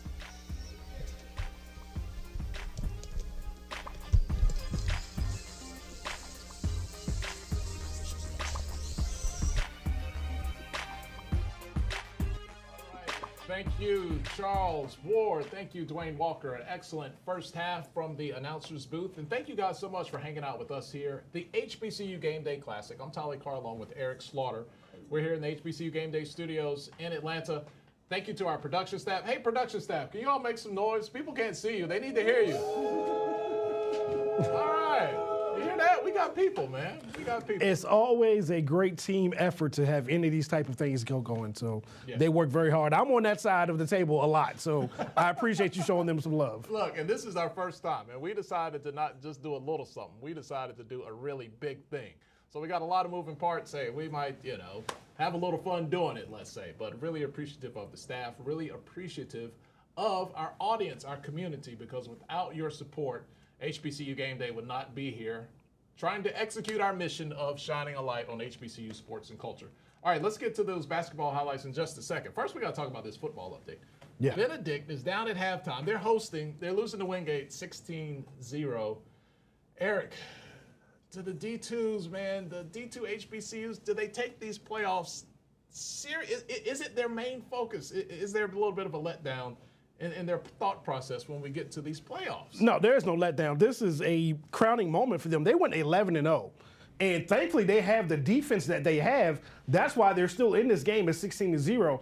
Offensively, we haven't been able to see the game. They just probably have to make some adjustments in the halftime. Coach Cheney is a great coach. He's only been at Benedict a short time. And to get them to where they are, hopefully he can keep this momentum going.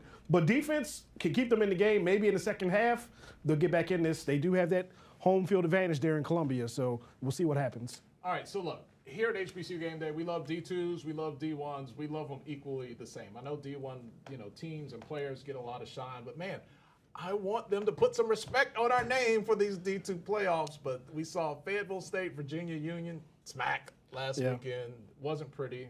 And right now, Benedict, 11-0. They're our superhero. You want to see a little better showing. There's still a second half to go, though. Well, it's their first time there. So it's something that they're not used to. I mean, the past couple of years, Bowie State has advanced into the second and third round of the Division II playoffs. So hopefully, if they don't, advance this year, now that they've got the experience, they've got a really young team. Benedict's going to be back next year. They're probably going to be at least a favorite to win the SIC for several years to come. So let's go, Tigers. I'm a Morehouse man, so that's kind of tough. They really put a number on us at homecoming, but we're rooting for you guys. Come on, Benedict. Get it together in the second half. Hey, you scheduled them. You put them on the schedule, man. Come on.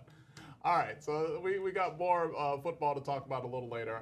At last check, I saw 0-0 was the Bayou Classic in the first quarter, so hopefully we'll get some action there in a little bit. Let's talk about the game that we just finished watching the first half. Bluefield State and Cheyney. Advantage Bluefield State. Which team's 0-4 coming into this contest? Well, the Big Blue of Bluefield State, they came out with a game plan, and that game plan was to create, havoc, and they created turnovers, and they took advantage of them, and they jumped out to this really big lead. Somebody's got to get that victory, and right now it looks like it's going to be the Big Blue of Bluefield State. You play basketball, Eric Slaughter, Morehouse man here. What does that pressure do to teams? Talk about the mentality and the mental space it puts you in when a team is turning you over like that and you're just having struggles bringing the ball up the court.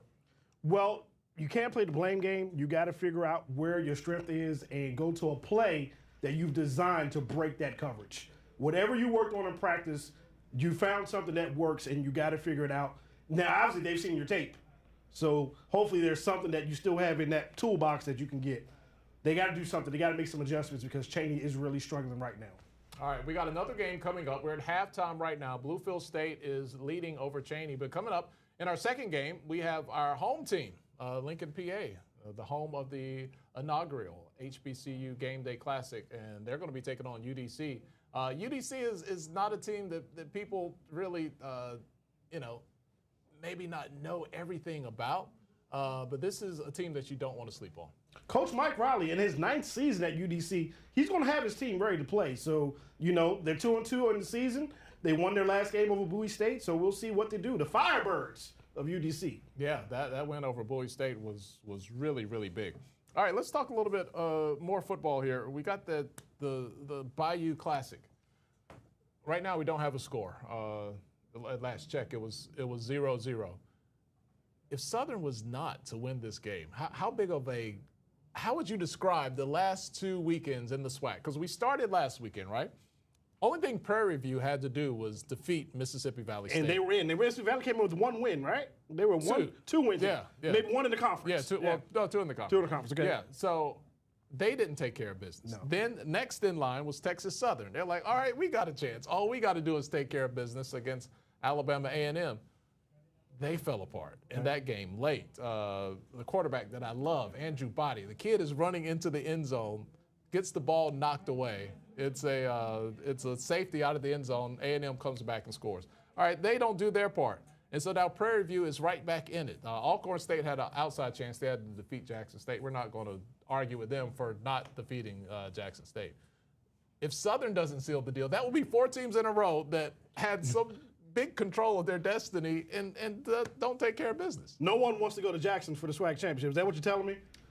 You know, it's going to be a serious home field advantage for the Tigers having that game in Jackson. But they need an opponent. Somebody's got to show up, and someone's got to be willing to try to dethrone the SWAC champion. Is it a tall task? Yes. But you got to play the game. You got to show up and do it. I think Southern, you know, the Bayou Classic. First off, have you ever been? I've not. Oh, you got to go. Got to go. Now, every year, if you want to do the HBCU Gameday Classic, you may have to find another weekend, but it's a great experience. I think Southern's going to find a way to pull it out today and punch that ticket to the SWAC championship. How big would Grambling be smiling? Oh, if they mess up their season for absolutely. Southern right Coach now. Hugh Jackson would finish his first season on a real high note. That would be big. All right, let's talk about a high note. The Bluefield offense and the Bluefield State defense. Let's take a look at those first half highlights. If you're just tuning in here on YouTube or at HBCUGameday.com, this is what you missed. This is the first half. Well, Cheyney was in it early. Well, both teams kind of started cold from the floor, but once Bluefield started turning them over and started to hit me from the outside, they really started to separate in this game. As you see, that three-pointer from the corner that went down, got out to a 11-0 lead before Cheyney even got on the board. More turnovers by the Wolves, one right there, led to an easy layup. And that lead just started to grow and grow and grow. How for the Big debilitating Blues. is it, Eric, when the team is not only turning you over, but they're hitting their three-pointers as well?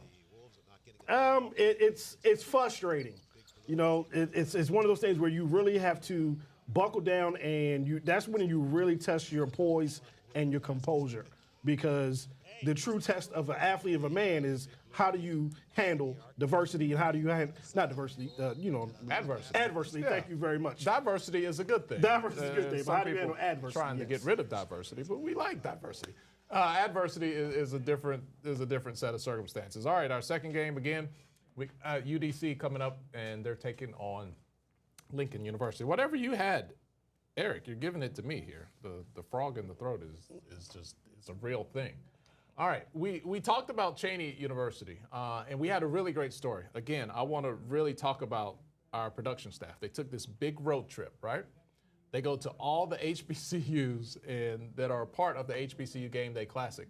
So we're talking about really getting into the stories behind the kids at Bluefield State, behind the kids at Lincoln, behind the kids at UDC, and behind the kids at Cheyney, and these programs, and really find out, what makes them tick. These are small, D2 schools. They don't get a lot of headlines.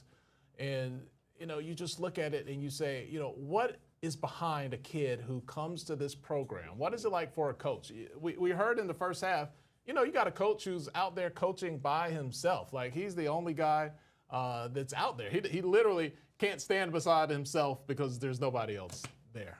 So I really want to give you a look into the Cheney University program and the university. The game day crew was there, and this is what they found. So I have to be patient. I have to be very, very patient. We have 11 freshmen on the team, true freshmen. So I wanted to build it from the ground up with freshmen. So now when they come in as a sophomore and junior and senior years, there's not a whole lot to teach. They know what the program is about, they know the expectations, they know what to expect. By the time they're juniors and seniors, I might could sit down and cross my legs and coach. I wanted to attend an HBCU, one, because of my mother. She went to Hampton University, and for me, there was no HBCU better than the first one. I chose Cheney University because it chose me. First HBCU, I feel like I needed to be here. Me, coming from the inner city, Baltimore, there's a lot of poverty, a lot of killing, a lot of drugs, a lot of violence. So coming to Cheyney is the exact opposite. Surrounded with people who are driven by the same goals, who face the same obstacles I do just in everyday life. And also, like I said, being around HBCU black people that are inspired to do something great motivates me as well. The values and standards of life that I teach in this program, that's what it's all about. I tell them basketball is only 10% of it. 90% of it is life. I have a 97% graduation rate. I always guarantee parents, if your kid come to me, they're going to graduate. I can't guarantee anything in basketball. How many minutes they're going to play, how many points they're going to score. One thing for certain, two things for sure, you come to coach those programs, your kid's going to walk out with a degree in 4 years. I was a former student athlete, so I truly believe no books, no ball. Cheyney is strong in academics, and we want to make sure that students have all the resources they need to be successful off the court. We have life success coaches, and each life success coach is a part of a team, such as we have a life success coach for women's basketball, men's basketball, volleyball, cheerleading. So we have all the resources for that student athlete to not fail on or off the court. I just can't wait. Like, we've been putting in all the works. Coach Stokes put in a great about 6-week plan. We've been working, it felt like longer. Because it was so hard. Like,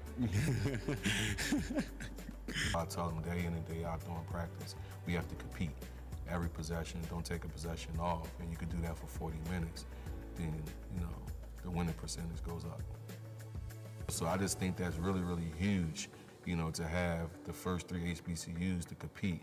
I think the HBCU Gameday Classic is a huge opportunity for Cheney University. For these kids to get this kind of exposure and experience to play against, you know, other HBCUs, I think is great.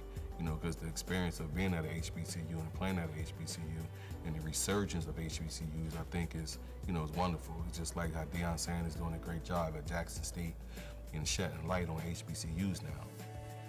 I just want everyone to be excited about the HBCU experience that's about to happen this weekend.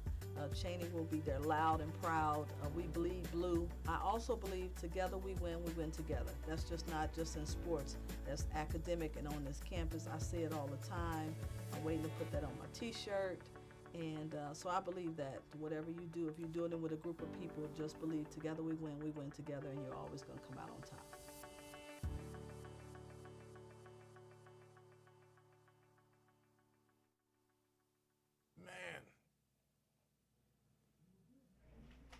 Did you see that? Look, Eric Sullivan, I got to get in your shot and do that. Man, the kids, they're with their phones. What did we do in college? If you happen to have a lighter, like I said, we found anything, flashlight, you know, we had those things that we did up on the ceiling. But just watching that, man, the story about these kids at Bluefield, I bet you, Eric Slaughter, former HBCU player, you could sit there and watch that piece and you could instantly remember what the gym smelled like. Yes. What your shoes squeaking sounded like. What's your best memory as a player? The road trips, being in the hotels with the guys, you know, because a lot of times in high school, you didn't get that experience unless you went to maybe a state tournament or an invitational somewhere. But those road trips, eating out at the restaurants and wearing your colors and getting that recognition when you're in another town. Especially when you're walking out, I'm only 6 feet, so when you're walking with those 6'8", 6'9" guys, well, you guys must play basketball. And then you got your colors on, and someone will say, oh, you know, good school. We've heard about you guys. And actually, when you're in the other towns, you know, they welcome you. Hey, we're glad that you're here, and we want to show you guys a good time when you're here. So that's the best part about being a student athlete, being a college athlete. All right, so thank you so much to the kids at Cheyney, to the kids at Bluefield State for being a part of our story. Let's get back to their game now. Second half is almost ready to tip off, and let's go back to my man, Chuck Charles Ward. And we're also going to check in with Dwayne Walker. They have the play-by-play color analysis second half of the HBCU Gameday Classic coming up from Lincoln, PA.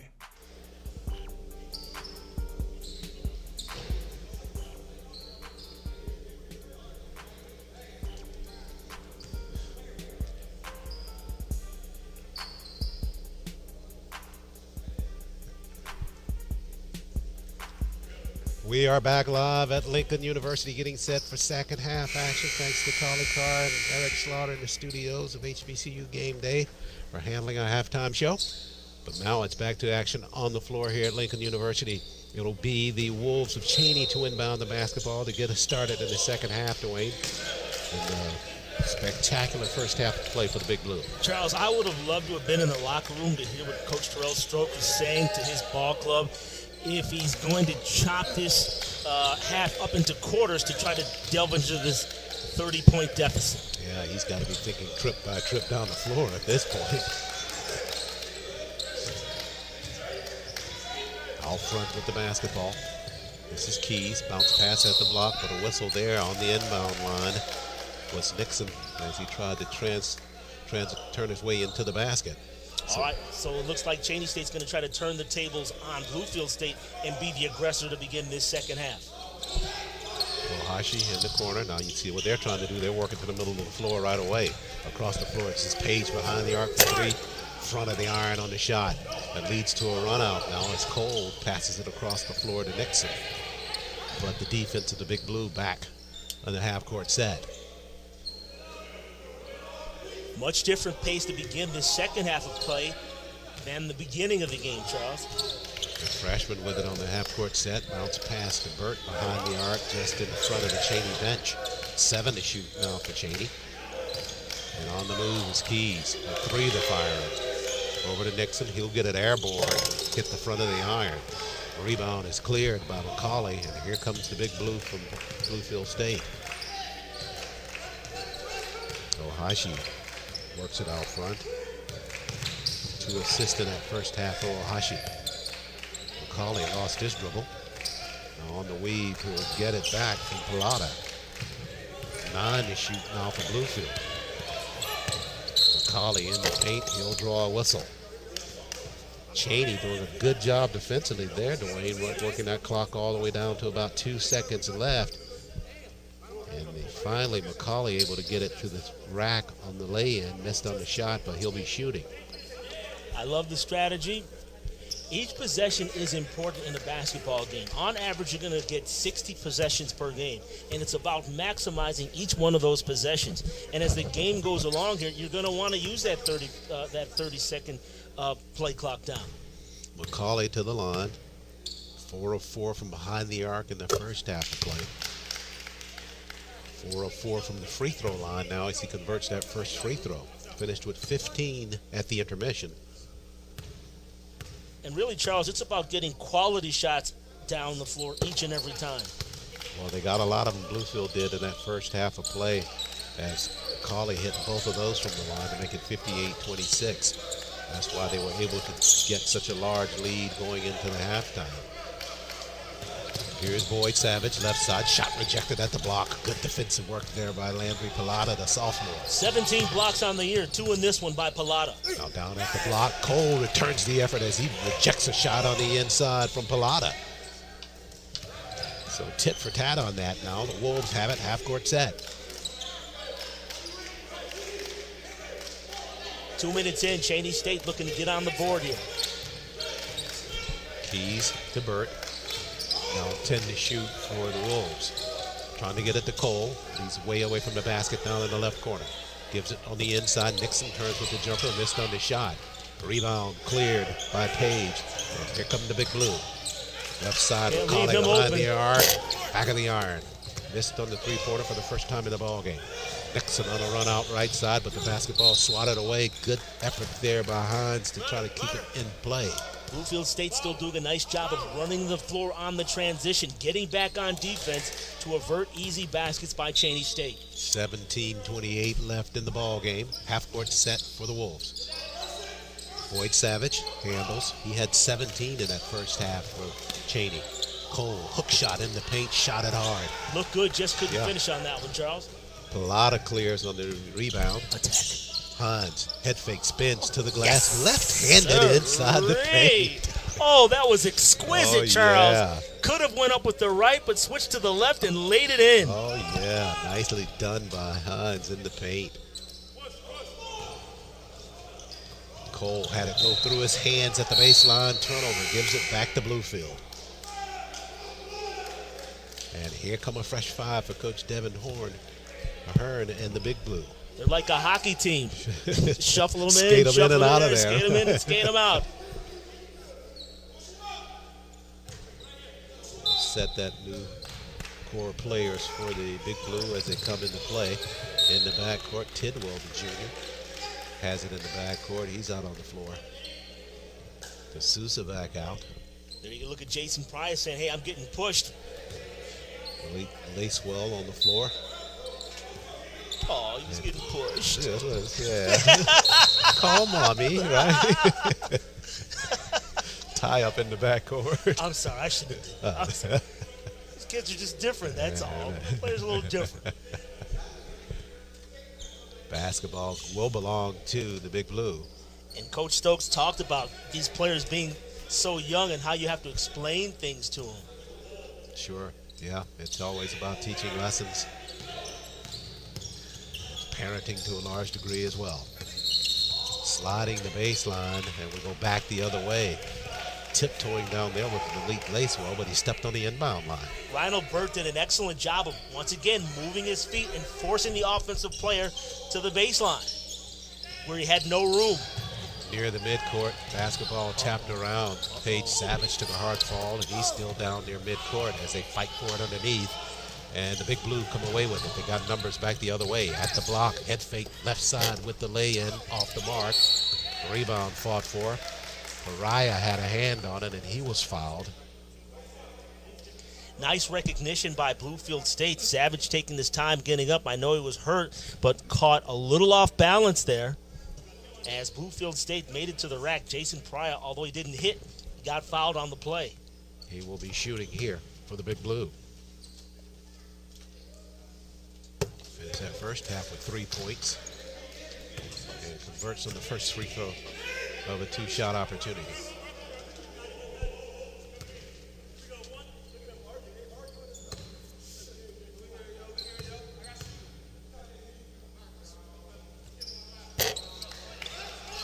Knocks them both down for the Big Blue.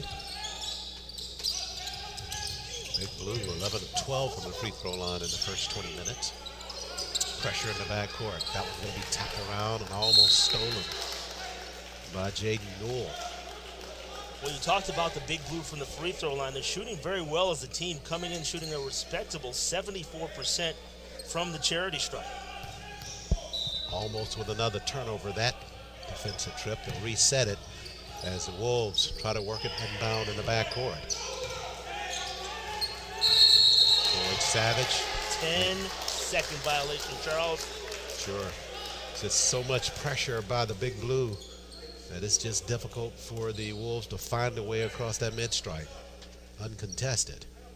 Again, I believe Cheney State should try to find more offensive attack in the middle of the floor. D'Souza with a hard step to the rack with the shot and got it to fall. Just challenged Cole on the inside. Cole with those early 2 fouls, and a technical foul going to be called here.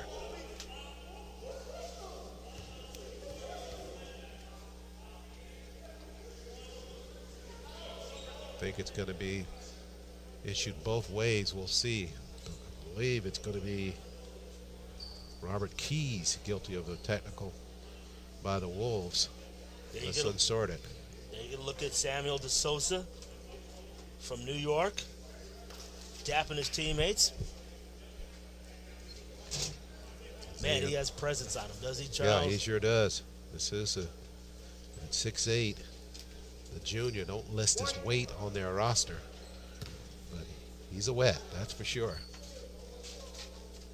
Jalen Boyd Savage at the free throw line, Charles. 17 points to lead all scorers, along with McCauley now at 17. So he missed on the technical foul. Go back the other way. Looks like Cheyney will have the basketball. So the only assessment coming against Bluefield. And you had to look at Jaden Boyd Savage. In his first career college basketball game, Charles, he scored 34 points. That's a good start. Cole at the block. Draws the traffic there. Lost it inside the paint. Big Blue with numbers 3-on-2 across the floor. Good defensive work down low by Boyd Savage. Did I mention he was a freshman? You did, but doesn't play like it though. Pariah ahead of the pack there, but Boyd Savage able to catch up with that play. But what I love about it is that Coach Terrell Stokes is giving Jalen Boyd Savage the liberty to go out and play his game, to shoot the basketball. Shoots more than anyone on the team, but he's very efficient at doing it. Inside play. D'Souza missed on the first, and a whistle on the inside as Tidwell came away with a rebound, and he was fouled on the shot attempt inside the paint. Fake Muldrow slapped him in the face, number 44. Just got out on the floor for Coach Stokes. Muldrow, the junior, 6'7", 193 pounds from Jersey City. Well, Charles, he was hurt back during the preseason. He had suffering from a high ankle sprain, so it's good to see him back in the lineup now. Number 44. Had only played one ball game prior to getting into play here. at the line. It's Newell shooting. Or correction, it's Tidwell shooting here for the Big Blue. Keys takes a seat for Coach Stokes and Cheyney. Tidwell knocks down that free throw. Tidwell scored 6 points in that first half, Charles. He's averaging 19 coming into this game. Burt across the timeline now. Bounce pass down low. Savage. Oh, Savage. What a play. Hands down low. And Burt with a beautiful bounce pass inside the paint. So the dish and the lay-in. Lost near the free throw line. Here comes Dwight Savage. Wants to run. Didn't have the numbers. He'll pull back. 15-20 remains in the ball game. 66-28. Bluefield State leads, looking for their first win of the campaign. Nixon behind the arc, rattled, but he missed. Tapped and knocked in by Muldrow at the block. Good to see Muldrow now get a little more aggressive on the offensive side of the court. Had some looks earlier in the game, but declined to shoot the basketball. Not his first two. And Charles, just the second basket of the half by Cheney State. They scored 4 points for the first 5 minutes of this half. Travel violation there by the Big Blue with 14:48 left in the basketball game. 66-30 lead. Bluefield State leads the Wolves of Cheney University. Timeout here inside the arena. We'll take a break, go back to our Atlanta studios for HBCU Game Day update. Dwayne Walker, second half action continues in just a moment. Hey, we got the big SWAC championship coming up. As soon as we figure out who's going to be in it, we know half of the matchup is going to be Jackson State. They might play Prairie View. They might play Southern. Who knows? But if you talk to Deion Sanders, head coach of Jackson State, he says it really doesn't matter who we play. It is all about us. It does not faze us because one opponent we hadn't faced, but the other one we have, and that's most likely who we're not assuming. We hate to assume anything that we're more likely to play. But the game is on us, man. We play our game, we should be okay. We're our biggest opponent. We really are. We feel as though we can only beat ourselves, that no one can beat us if we're on our game. Coach Sanders says it is all about Jackson State University, and we'll see how things match up. The last time we checked in on that Bayou Classic, Southern was trailing Grambling State 7-0. We'll have more on that in a bit, but right now, more of the HBCU Gameday Classic. Let's get back to Charles Ward, Dwayne Walker. Guys, kick it up to you in Lincoln, PA.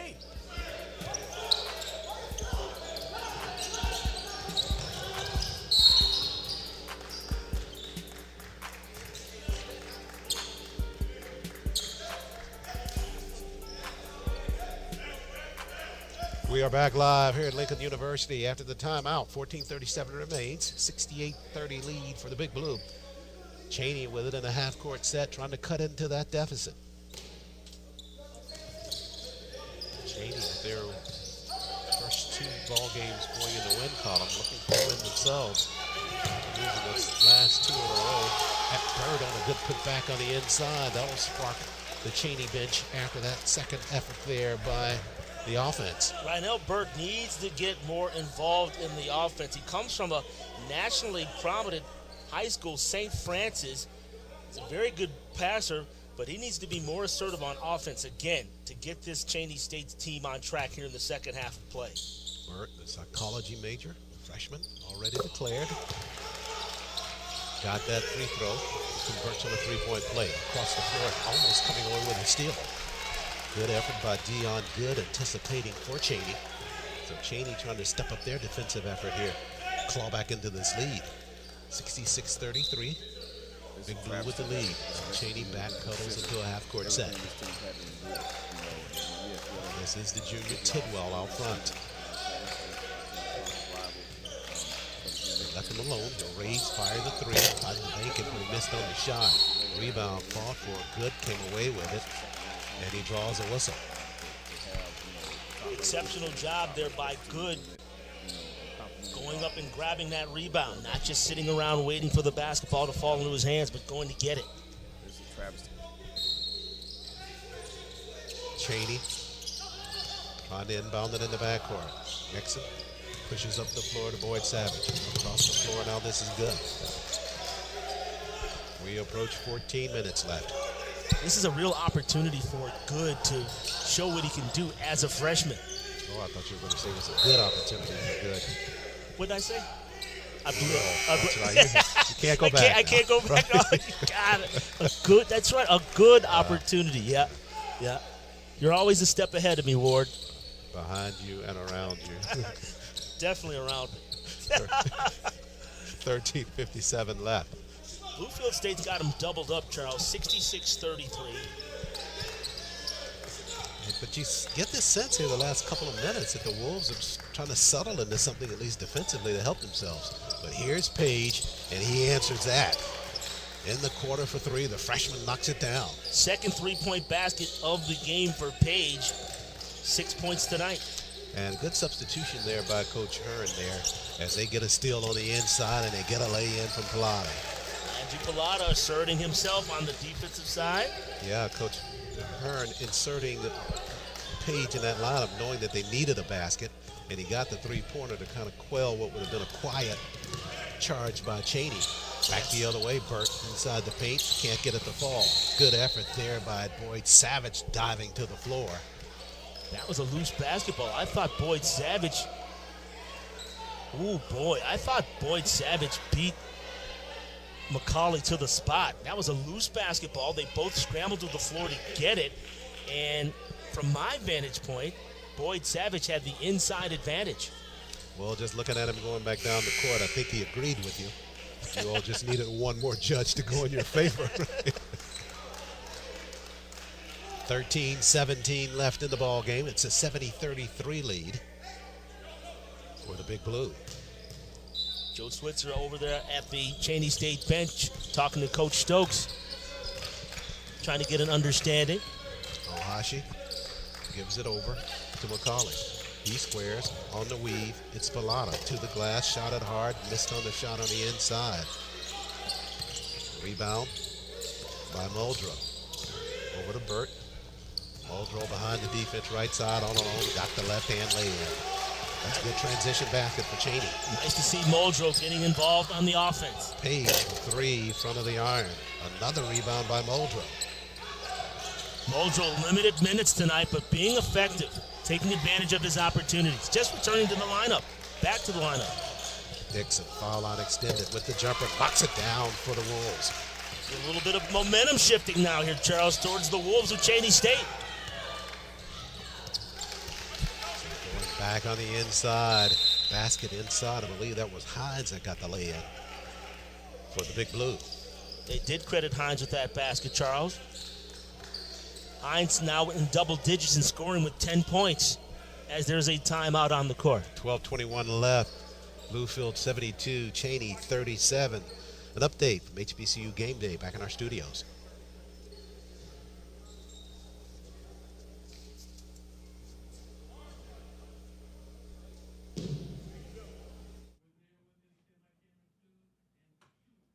All right, welcome back to the HBCU Game Day studios. It's the HBCU Game Day Classic. We have Lincoln, PA hosting right now, Bluefield State and Cheyney. We'll have Lincoln and UDC coming up.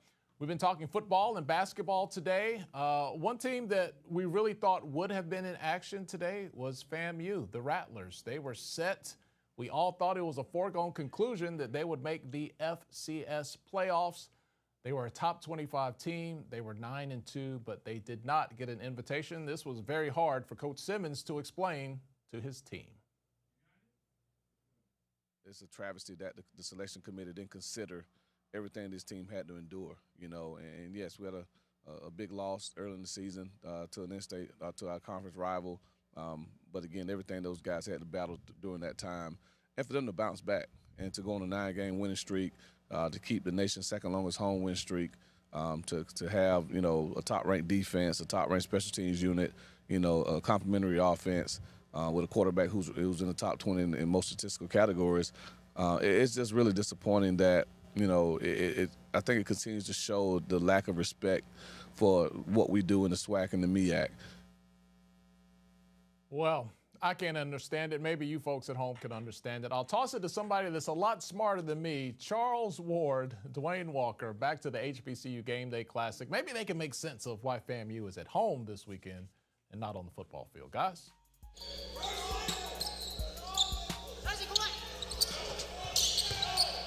Back live at Lincoln University. What you missed after the timeout was a lay-in, reverse lay-in by Muldrow on one end of the floor. And Chase Page, the freshman, knocked down a triple to answer that for the Big Blues. So we stand now at 75-39, and the Big Blue with the basketball. Nice no-look pass, and a pass on the inside, but thrown right over to Dean Good for the Wolves. Hashi with a no-look pass, right side Pilata. Pilata tried to go back on the inside with a pass, but Good standing in the way, so the basketball over to Cheyney. 11:24 left. It's been all Bluefield State from the opening tap. Foul in the backcourt this time. Cheyney trying to get it inbound to Burt. Collapsed down there by Hines and McCauley. I think McCauley's going to get hit with that foul. Indeed he will. That would be his first personal of the ball game, along with its 17 points for Bluefield. McCauley shot 4 of 4 from three-point land in the first half. As a team, Bluefield State was 9 of 12. They've added a couple more in this half. This is Joshua Blackman on the floor, and they tie it up on the inside. McCauley handles across the timeline. Ohashi kicks it back out to Paige Chase. Chase Page, that is, as they work it over to McCauley again with 11 minutes left in the ball game. McCauley, hard push all the way through with Euro step and through the paint. Got the lay-in left side. Nice finish with the left hand. There you get a look at McCauley. 19 points tonight, including 5 three-point baskets. Muldrow threw it right over to McCauley.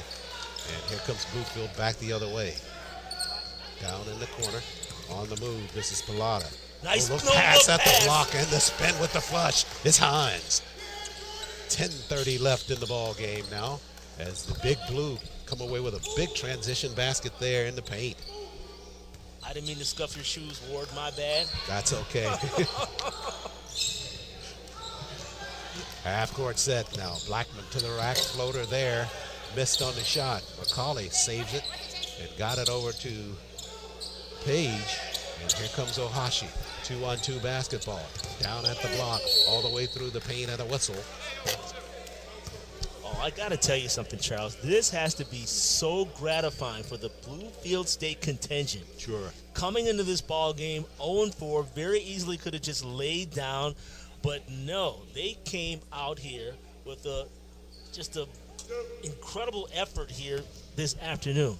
Yeah, we're talking to Coach Hernon yesterday. He said, you know, we made the 7-hour trek over here. We made that trek with the idea that we were going to come over here and be successful. With 10:03 remaining in this ball game, they have lived up to that very word, searching for their first win of the campaign. Shot 75% in the first half from three-point land. In case you're wondering, they've made 13 baskets in 2 ball games this season against Benedict College and against Virginia State the last time out, a 6-point loss in which Coach Hearn called their best performance up to the date. From the free throw line, free throws are good, make it 82-39 now. I don't want to put the jinx on, Charles, but do you think we'll see a 100-point effort by Bluefield State today? 10 minutes remaining. We're well on track to doing that. Last free throw makes it 81-39. Yeah, plenty of time waiting for that to possibly happen for Bluefield. They have not registered that during the course of the season thus far. On the weave, Blackman handled. Out front, gives it to Good. Now Keys handles. He's tied up, 3 to shoot. Good, raises, fires, tried to bank it, but he missed. That'll be a shot clock violation. So they worked it down to right at the buzzer and not able to draw iron. So the basketball will belong to the Big Blue.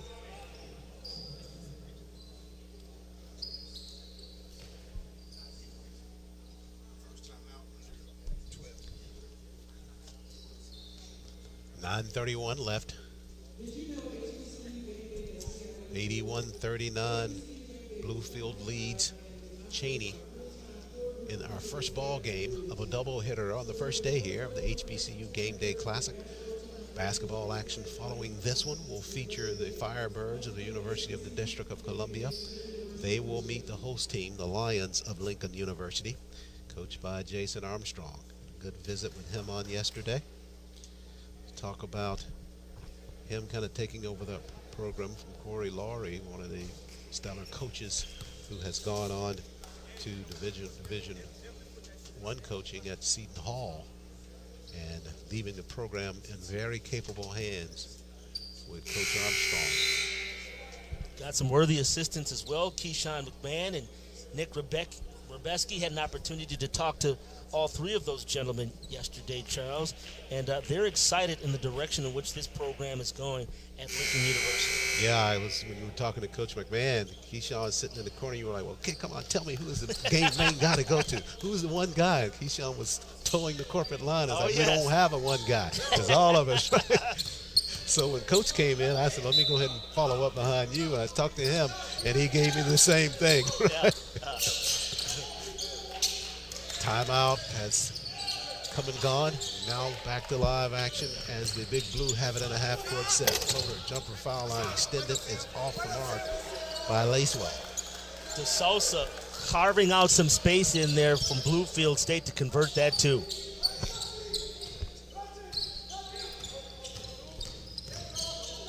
On the weave, good handles. Bounce pass at the block. Down low is Keys. He'll have to kick it back out front. In danger of a 3-second violation there. Now in danger of a shot clock violation. They got 6 to get it up. Floater by Muldrow, left side is off the mark. Complete mind shift by Muldrow in the second half. I like his assertiveness. Back the other way, Tidwell. Floater, that one's off the mark. Blackman cleared. As we go to 8:35 left in the contest.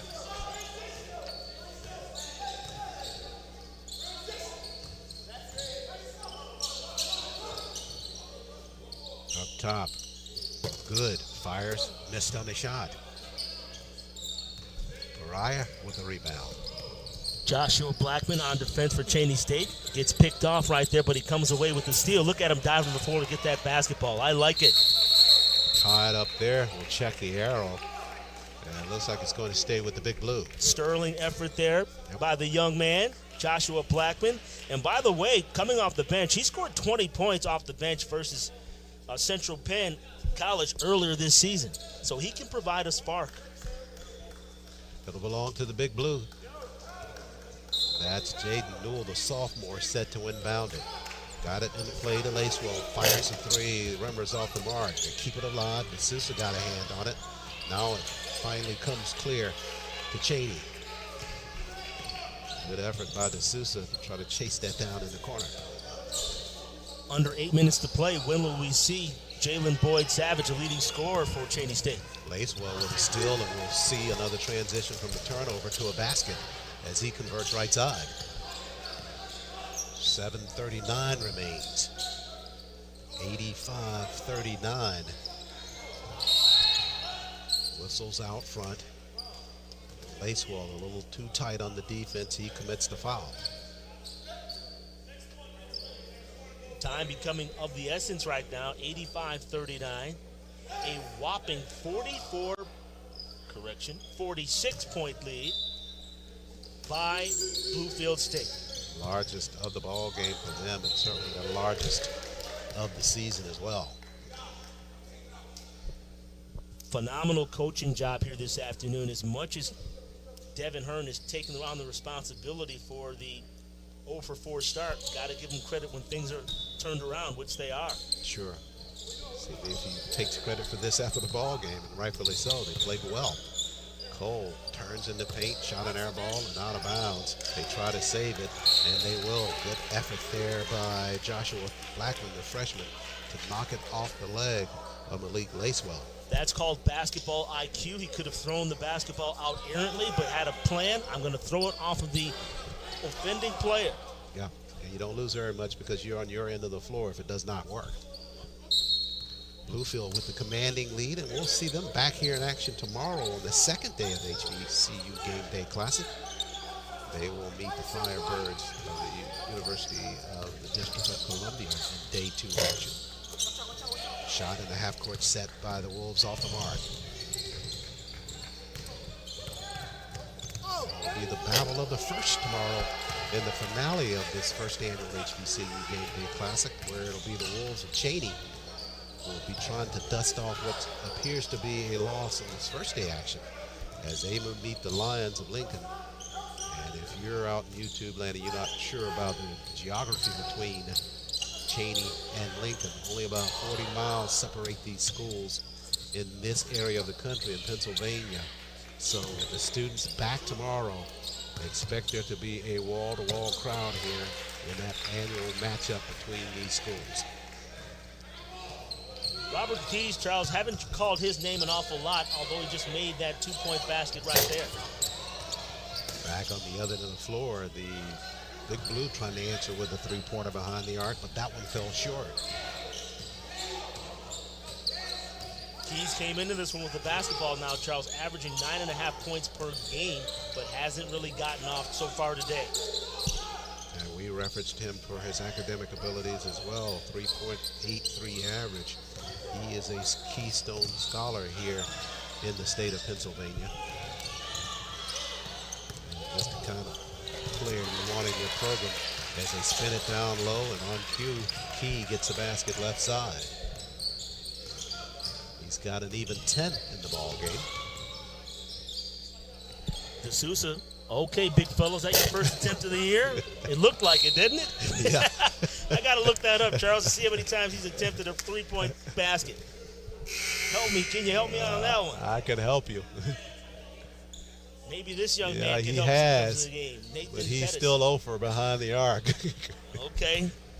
Nathan Pettis will check in along with number 13, Chris Harmon Belcher, getting their first appearances today. We go down to 5:33 remaining in this first one, Dwayne. And it has been an outstanding performance by Coach Devin Hearn and the Big Blue from Bluefield State. Getting close to their first win of the campaign.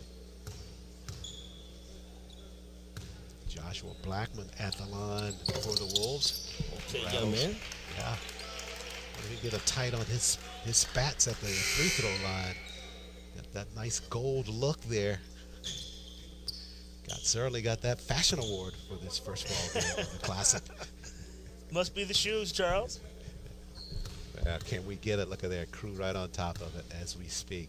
Thanks, guys. Thank you. And young ladies, thank you. Appreciate you. 5:30 remains. Nothing goes uncovered with HBCU Gameday. Symmetry, man. Symmetry. Back the other way, behind the arc, firing a 3 is Lacewell, and he knocks it down for the Big Blue. They keep them coming. Sure. Season high 14 3-pointers by my book. 9 in the first half, 5 of them in the second half so far. Get the sense now with just about 5 minutes left. You're going to see both coaches kind of going to some reserve players here, kind of close this one out. Also out front of the travel violation. That occurred by Nathan Pettis, as you referenced, Dwayne, just into the ball game. And listen, although there are 4 minutes and 55 seconds remaining in this contest, these are very important minutes for the players who are on the floor. Sure, absolutely. This is the time that if you want to campaign for more playing time, you come out and you shine as best you are able to see if you can get more minutes in the lineup. And listen, don't get me wrong. Obviously, this ball game is over. 90-45. I think we're going to take a quick timeout, Charles. Let's go up to HBCU Gameday Studios.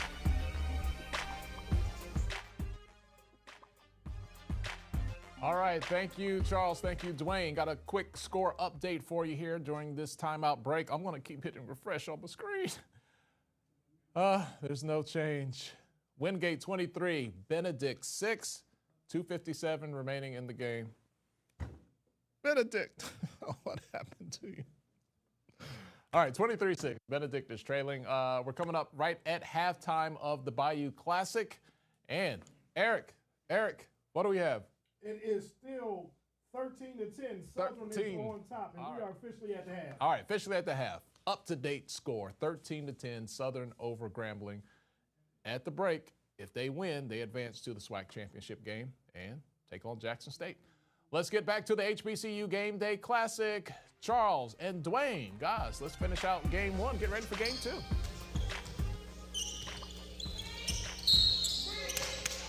Back live at Lincoln University. 4:50 remains in the debut game of the inaugural HBCU Game Day Classic. And it's the Big Blue of Bluefield State with a 90-45 lead over the Wolves of Cheney University. First of our doubleheader today. Doubleheader on tap tomorrow as well. Blackman handles out for Cheyney. Defensive assignment belongs to Malik Lacewell. Whistles at the sideline. And Charles, I wanted to make a point about there being under 5 minutes to play, but how valuable this time is, especially for some reserve players who might not necessarily get a lot of time on the floor. What a coach is looking at this point, obviously it's a 45-point differential, so Cheney State's not going to win the game, so you tune out the score, and it's about execution. Do the players understand what the coach's philosophy is and what he's trying to get the team to do? Particularly what, as Coach Stokes indicated to us, is that he wants this team to be gelling on all cylinders in terms of their playing as a unit. This is an opportunity for some of the reserve players to experience that and to try to get some level of consistency amongst them as they wind down this ball game. Chris Harmon Belcher with the basketball now just scored on the last time down the floor. They work it down in the corner to Cole now. Under 4 remaining in the ball game. Cole underneath the defense to the rack, left it short. Good hard move, just not able to convert. Back the other way though. Easy lay in right side by Tidwell. Good pass on the inside to lead him to the basket. That assist is going to go to Jaden Newell, the sophomore. Blue State had numbers on that. Phenomenal job of recognizing that and forcing the issue. We're at 3:33 remaining. This is Baxter, the sophomore out front. Harmon Belcher, again, with a jumper this time. Missed on the shot. Tidwell there, the clear.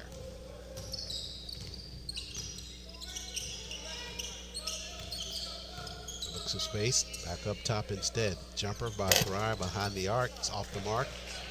Possible run out here for the Wolves. And aggressive on that play was Pettis. Created the contact, and they'll get him for the foul.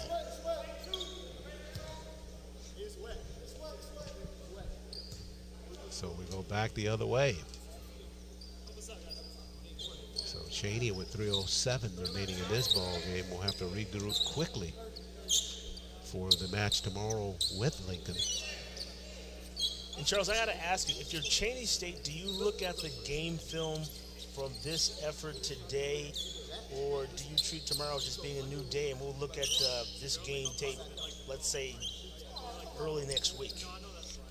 Yeah, good question. You can always think there could be something to learn from any ball game, whether you're winning it by a lot or losing it by a lot. Just would think, though, perhaps with the amount of time between now and play tomorrow, that it may be your latter comment might stand, that they may push it back until afterwards. Well, the reason why I say that is I know that Coach Devin Hearn, they got beat pretty soundly by Benedict. Nice offensive rebound by DeSouza to put the basketball back in. I know that Coach Hearn for Bluefield State, the second half against Benedict College, he said he didn't even watch the game. So I wonder, to what point do you kind of tune what you did the night before and move forward? Yeah, good point.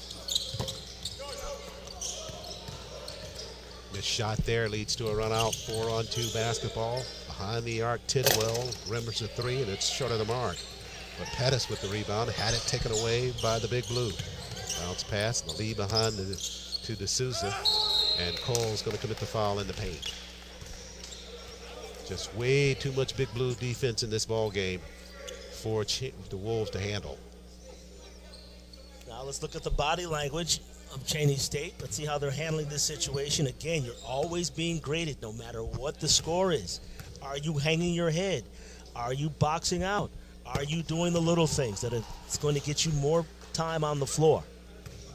Not a whole lot of time left in this one. The 2:16 remains. D'Souza at the line. He's got 13 in the ball game. And rims another free throw to make it an even 14. And you just know that Coach Hearn and Bluefield, after winning this ball game, will have all the momentum in the world as they come into that ball game tomorrow against the Firebirds. Jumper in the corner. This time it's Blackman who finds the bottom of the cylinder for the Wolves with a three-pointer. I like it, young man. We talk about commanding play time going forward. That's a basket that they will remember him squaring up and knocking that one down. And listen, they know that Blackman can do it. He scored 20 points off the bench against Central Penn earlier this season, so he can do it. And Charles, while we have this opportunity, be remiss if we didn't talk about how Cheney State, I know we talked about it earlier in the show and during the pregame, just what a historic program Cheney State has. A couple of pro basketball Hall of Famers and Vivian Stringer, who coached at Cheney State at the same time that John Cheyney coached here at Cheney State. Of course, Cheney State, the 1978 Division II national champions. Just a phenomenal heritage and history with Cheney State. Yeah, no question about it. I mean, you think about just the historic value of the school in terms of its placement, and then you couple the athletic history of the school as well. You have a combination there that any parent would be seriously proud to send their kid to Cheyney. Absolutely.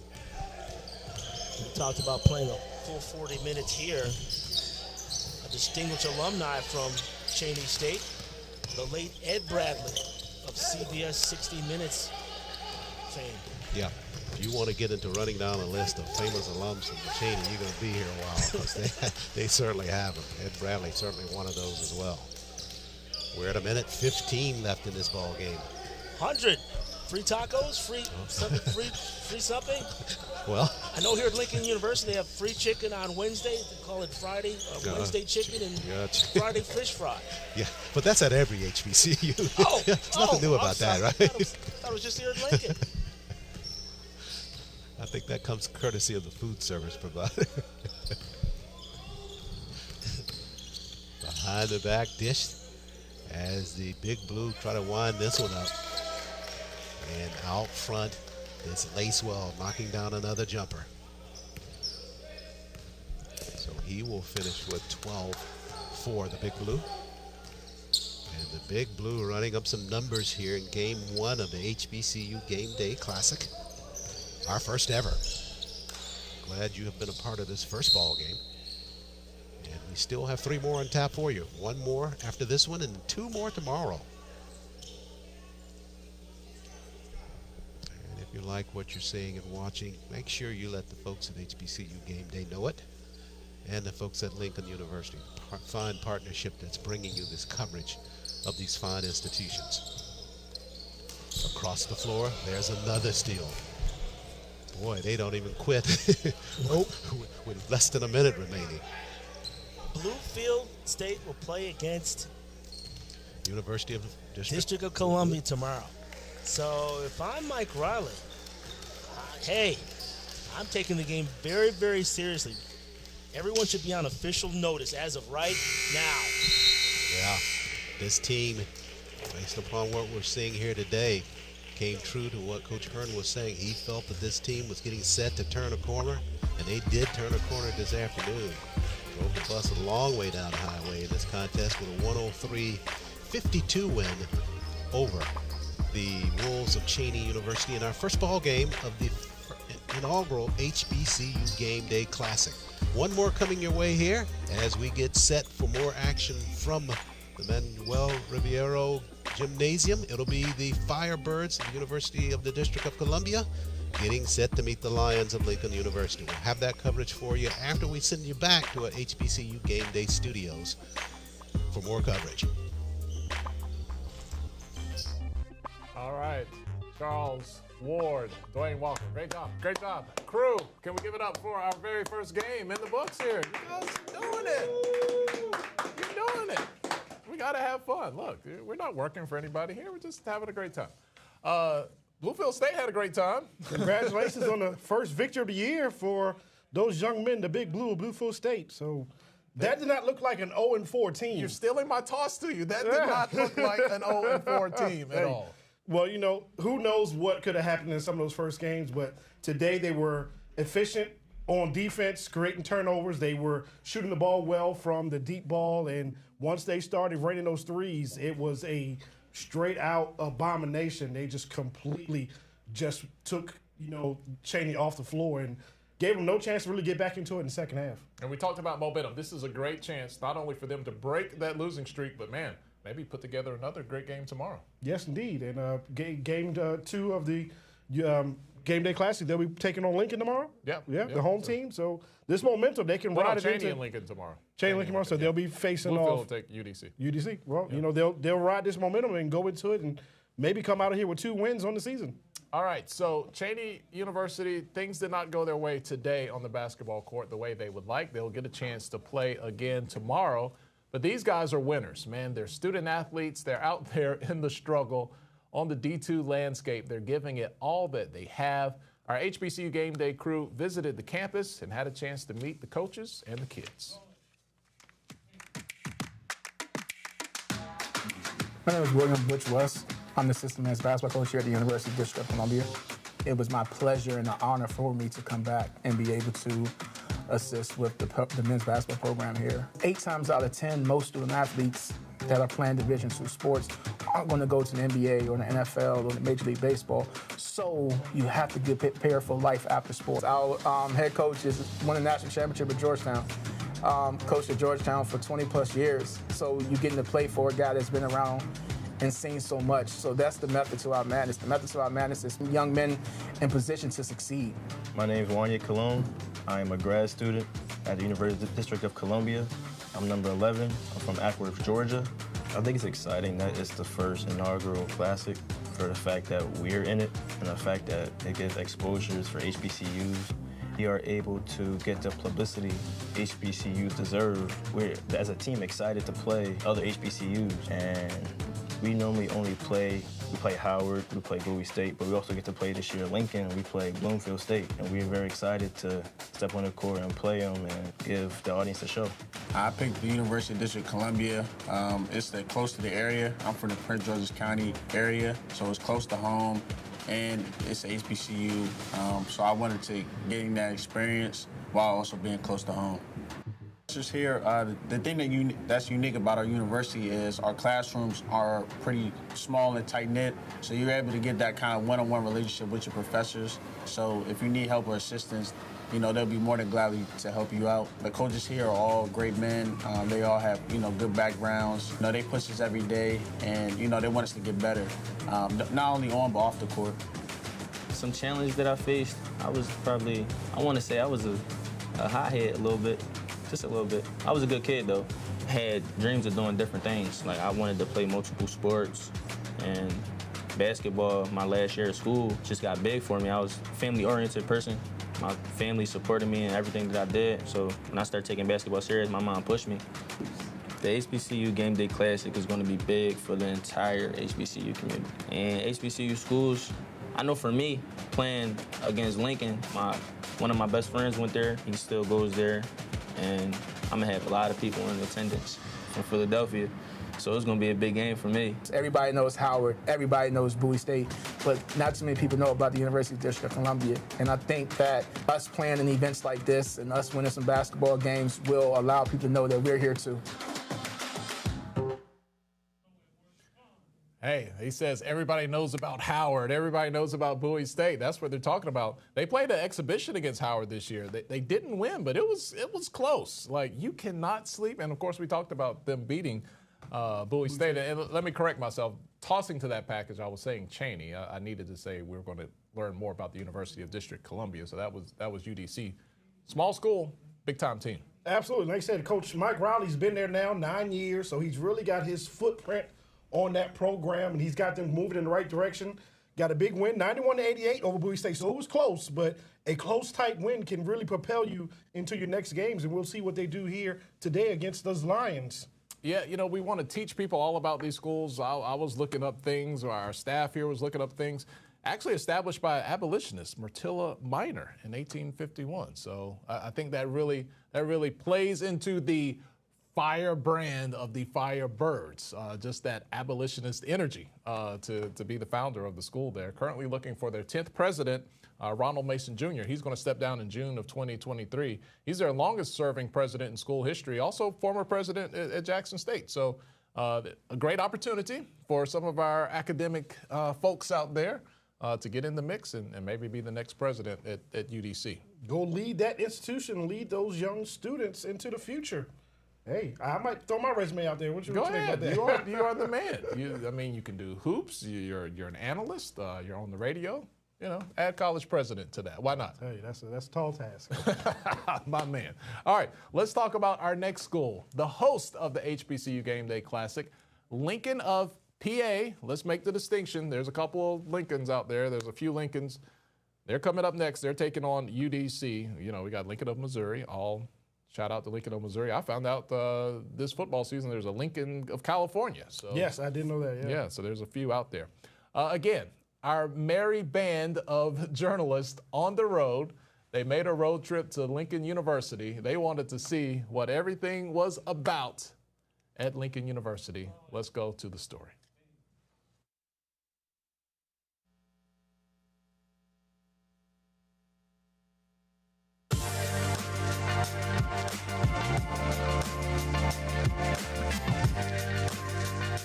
My name is Bakir Cleveland. I attend Lincoln University.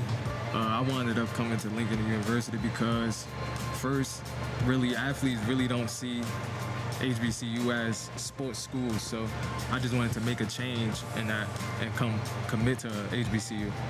Coming from Newark, New Jersey, I lost friends at a very young age. So it just made me go harder in life. At a very young age, I was losing friends back to back. So it just made me go harder. Just doing what I need to do to make it to the other side. We could really ball, like HBCU players could really ball. My name is Nasser Alette. I go to Lincoln University.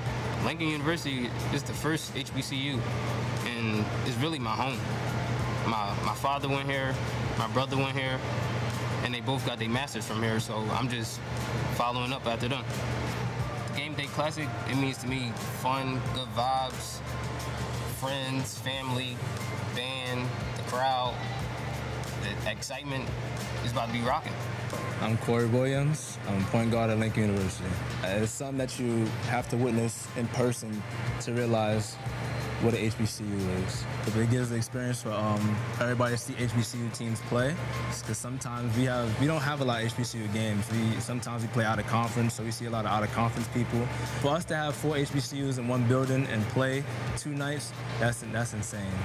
My name is Jason A. Armstrong. I'm the interim head coach at Lincoln University. To me, what Lincoln stands for is family, love, tradition, honor. And it stands on the morals of helping their students, helping whoever needs help. I think this is a great opportunity to showcase a lot of the young black men who have talent at HBCUs. It's a great platform for them to show their skills.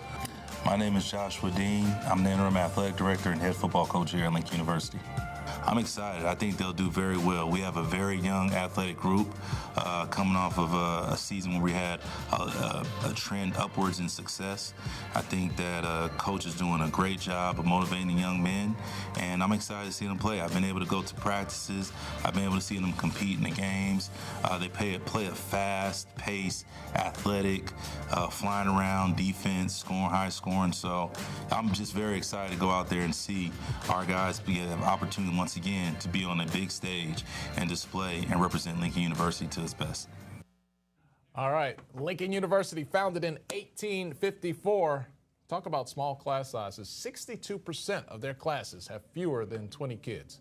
You kind of had that educational experience. Yeah, that's actually a great, to have that teacher to student ratio gives you that almost that high school feel again, where your teachers know you. You're not just a number or someone sitting in their classroom. It gives you a chance to get a relationship going with them so that if you need that extra attention or if you need ask a question, they know who you are. They know who you are. They learn about you. They learn your interests. So small classes and quality education at Lincoln University. I can guarantee you that. Yeah, for sure. When you came to Morehouse, mid-90s? Yep, 95. What was the student body population then?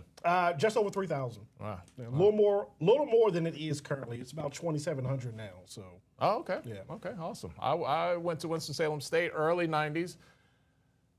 I'm a little bit older than this guy. I think we were like 2,500 around then, and I came from a high school that had like, you know. More than that. Yeah. You know, it's roughly the same. It's a different culture shock for some students when they get there.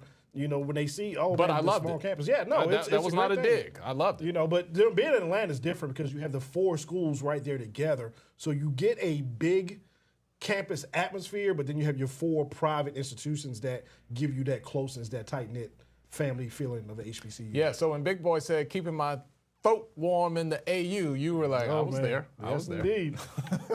That's when I they was were across just the getting hall. started. That's great stuff. All right, let's talk a little football here. Okay. We do have a final score. We're sitting at halftime of Game 1 and Game 2 of the HBCU Gameday Classic. Benedict, they come up short against Wingate, 23-6. Man, great season, but whoa, it's a disappointment. Yeah, they took it on the chin a little bit. I was looking at the stats from that game. Looking at the stats, it was really close. Each team had the ball about 30 minutes. Each team had about 100 and some yards on the field. It was that slow start by Benedict. They got behind, and by the time they got into the rhythm, it was not much they could do because they're not effective passing the game. They have an effective ground game, but when you're behind, you got to be able to throw that ball. Wingate played last week. Benedict did not. You talked earlier in our pregame show about rest versus rust. Where do you fall on that? 1 week shouldn't have made that much of a difference. But the other game we're talking about is going to be close to a month for North Carolina Central. 1 week, you had them at home. You were a defensive first team all year long, so you thought your defense could carry you. Just didn't happen for Benedict, unfortunately. All right, the Bayou Classic is at halftime. It was a slow start for Southern. They, at the very final few moments of the second quarter, they came back to retake the lead over Grambling. Yeah, scored a touchdown with 25 seconds left in that second quarter. They know what's at stake, and they have a lot to play for still because they could play possibly 2 more football games. Grambling's done today. Southern, let's see what you can do, and then can you get to Atlanta here? Looks like they got that extra point, so it's 14-10 that halftime score. Yeah. Either way, man, either way it goes, we're going to have a great battle of the bands at the Celebration Bowl because we're going to have the band from Central, and we're either going to have the Sonic Boom of the South, the Human Jukebox, or the Marching Storm from Prairie View. So halftime is going to be lit at the Celebration Bowl. I know it sounds corny when I say things like it was lit. I'm an old guy, but I just said it. Let's say it again. Bluefield State was litty in the city. Not only lit, they were on fire from long range. F-I-Y-A. You know, when you can put up 90-plus points in a 40-minute basketball game, you're doing something right, and then you almost doubled up your opponent with the final score. So congratulations to them. Congratulations to head coach, and I hope I say his name correctly, Devin Hohen, in his second season, his first win of this 2022-23 year. Looks like we got some highlights here. You know, a little turnaround jumper there. Bluefield came out from the second half and turned that pressure on, was creating turnovers, dominant in the paint, along to go with those long balls. So that's why they really, at one point, they expanded their lead close to 40 points here in the second half. So if you're the Cheyney coaching staff, do you come out and say, guys, let's win the second half? How does that speech go over at halftime when you know how far you're down? Well, you know, as I was watching that second game, the height advantage that Bluefield had, they were really dominating the board. So you got to try to, get that matchup situation a little better. Really what you're going to have to do for Cheyney is say, you know what, guys, let's completely forget this one. We got one more tomorrow. Let's not even review this film. We played a team that we're unfamiliar with. We played a team that was bigger than us. They were having their day. Some days just not your day. They were 2-2 in the season, so they know how to win. Completely forget about this one. Let's go have a team meal, go back to the hotel, enjoy yourselves, and come back here tomorrow and ready to play basketball. Look, we're so excited to have Bluefield and Cheyney in the HBCU Gameday Classic along with Lincoln and UDC. But if you're Cheyney, is it better that you get to immediately play to try to erase? Absolutely. You don't want 3, 4, 5 days a week off to think about this. No. You don't even need that 24 hours. This game, as soon as you put your regular clothes back on, Forget this game even happened. Forget this game even happened. It didn't happen. Don't even worry about it. Go to something else. Look, they break the 100 century or the century mark. They get 103 points there. Charles, you know Charles. Yes, you guys he was my broadcast partner. Yeah, you guys used to do Morehouse games together. Charles was rooting for the free taco. I don't know that they're giving away free tacos there if you break 100, but knowing Chuck like I know him, if there's a free meal anywhere to be had, he won't find it. Leave my buddy alone. Charles is one of my mentors. He actually was one of my professors when I was at Morehouse as well. Really? Yes, indeed. Really. To let you guys know out there as you watch, we're in the pregame and postgame as we get ready for our second game. I went to Charles Ward, who's doing the play-by-play for the HBCU Gameday Classic. He's also a professor at Morehouse. I spoke to his class this year. Yeah. He asked me to come out and have a chance to talk to him. We couldn't get it into our schedule. So I was second fiddle. No, I wouldn't say that. All right, maybe he probably had a few, but I see how no. it works. Charles has been teaching and mentoring for quite some time now. We're not going to, throw, because you're really talking about, you're talking about age-wise. Yeah, he got us beat. But he's a consummate professional at what he does, and learning from him is learning from one of the best. So my wife is also a professor at Morehouse. Really? Yeah, she is. She's Okay. a little adjunct. Got a little adjunct action going over there at Morehouse. Baby, you did not invite me to your class. I mean, Charles did, but my wife did. I guess she didn't. She think said I she had. sees you enough already. Just kidding. She actually did. I was in her class on a Zoom, but Charles said in person, TC, I need you here. So that was really cool. So look, I'm just saying all this little story time here to let you know that the staff and crew at HBCU Gameday, we are fully invested in our HBCUs. We want to see them succeed. We're heavily involved in the HBCU communities here in Atlanta and abroad. No matter where we are, we have staff all over the country. So we really have a good time doing this. I think we got about 3 minutes to go until we get ready for the second half. We got UDC, we got Lincoln. Before we kick it back to the guys, what are you looking forward to seeing how things go? Like one particular thing you might be looking forward to in this game? Well, I want to see with Lincoln being at home, they should have a high shooting percentage. They know that court. Players love playing at home. So UDC being on the road, this is a true road game for them. They got to be able to counter what Lincoln will do. Don't let them get into their rhythm. Don't let them get comfortable. Treat them like a true road team and say, hey, I know we're in your house, but we're going to slow you down. We're not going to let you get to your spot. Could it be a trap game for Lincoln? Look, they're excited. They're hosting the HBCU Gameday Classic. Everybody is talking about tomorrow's game, the Battle of the First with Cheyney. Is there potential, a landmine kind of, hey, maybe peeking ahead to tomorrow's schedule? If you're Coach Jason Armstrong, absolutely not. You have your guys prepared for the task at hand, which is the first game in about 10 minutes, or about 3 minutes, I guess, really what it is right now. So, no trap game. Let's come out here to play. Let's make a statement on this first game. All right. So let's kick it back now to the guys. They are courtside. I know Chuck went and got a hot dog and probably some nachos as well. So, Chuck, I hope I've given you ample time to get yourself together. And they're telling me right now that I did not give Chuck ample time. So No. Chuck is still on the back end of that hot dog there. Well, hopefully Dwayne is getting a little something too. The guys are working hard. You work up appetite doing play-by-play in color because you got, you don't have breaks. You got a long time where you're playing basketball. So let those guys get a refreshment, refuel. We take breaks. We get to sit down and watch the game while they're talking. You've had a break today? Well, I got to take a break. Yes, I got to sit down and do some analysis. It's like the cast of Stranger Things. Like the people in the control room are like Vecna, and they just suck me back into the control room every time we take a break. We appreciate you being the mastermind behind this. I remember when we talk about this. Write that down. Mastermind, there it is. Yeah. What time is it? Yeah, I remember when we talked on my radio show, and I said, well, Tyler, what title do you actually give yourself at HBCU Gameday? And you said, whatever title I have to, I do it all. So I appreciate you putting this together, and we look forward to working with this, years to come. All right, my man. We'll have more from Eric Slaughter. He'll break down the first half when we get to halftime of the second game, but let's get to the start of the second game right now. Let's kick it back to our good friends. You can tell we kid because we care. Big time Chuck, Dwayne Walker on the scene. Game 2 of the HBCU Gameday Classic.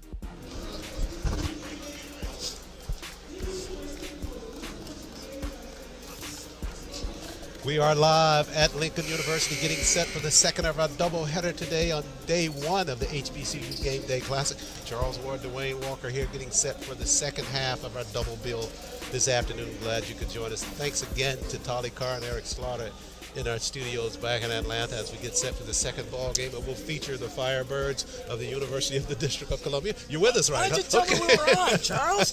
Come on, man. Just messing with you.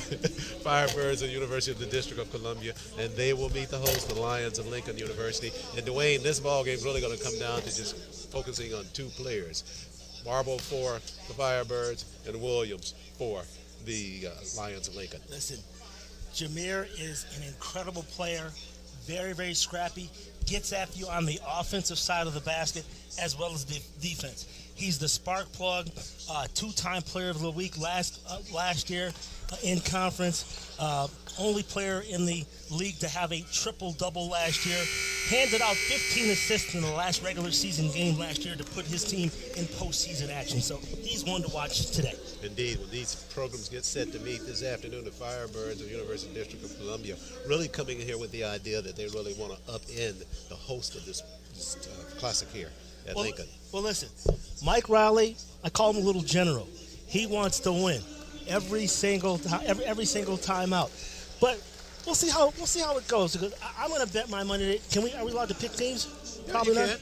Yeah. You're already on the hook for some tacos already. That's what the studio did to you already. So listen, man, they don't have tacos. Listen, either way, it's going to be a phenomenal ball game. And listen, you can't count anybody out. In our last contest, Bluefield State came in at 0-4. And they shocked everyone. Scored over 100 points, 103 to 52, 56, whatever it was. But my point being, you have to come out and play the game.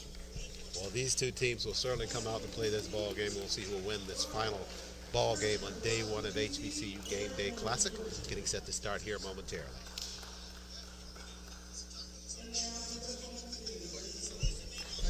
Yep. Oh, you didn't know we were on?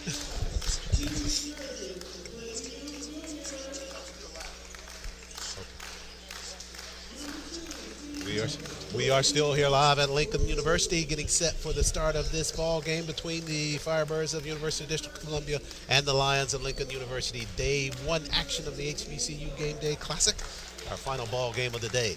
Lineups for both teams. For the Firebirds of University of District of Columbia, we're going to be calling them UDC as this ball game progresses. It'll be the point guard, Jameer Marble Williams. He is the leader of this team. You heard Dwayne reference him just a moment ago. All eyes will be on him in this contest. Hartnell Hay, the sophomore, will join him in the backcourt. He's a 6'7", 295 sophomore from Camden, New Jersey. And Janae Colon will also start for the Firebirds as well. Colon, the grad student. I don't know if it's Colon, maybe Cologne. Cologne? Yeah. I don't see an N in there with an E behind it or anything, but... Cologne, Cologne. Okay. We'll call it Cologne. And it'll be Michael Campbell. Campbell, one of the upstarts for the Firebirds. He will start in that lineup, and so would Eric Morgan. For the Lions, it'll be Freddie Young Jr., slightly different lineup for them because of some injuries, but you can rest assured Corey Williams will be in that lineup, one of the leading scorers in the nation at the point guard. It'll be Manny Toa starting for the Lions as well, and it'll be Aiden Anderson going for them, in addition to Bakir Cleveland, the starting five for Coach Jason Armstrong and the Lions of Lincoln. Getting set to start basketball action for the doubleheader, the second of two today. Eddie Furtado, Chet Walker, and Chris Tanya, the officiating crew for this ball game this afternoon as we close out our day one action from the HBCU Gameday Classic. And the Caps up and controlled. Firebirds with their first hands on the basketball. A correction on that. It is the Lions of Lincoln with the basketball out front.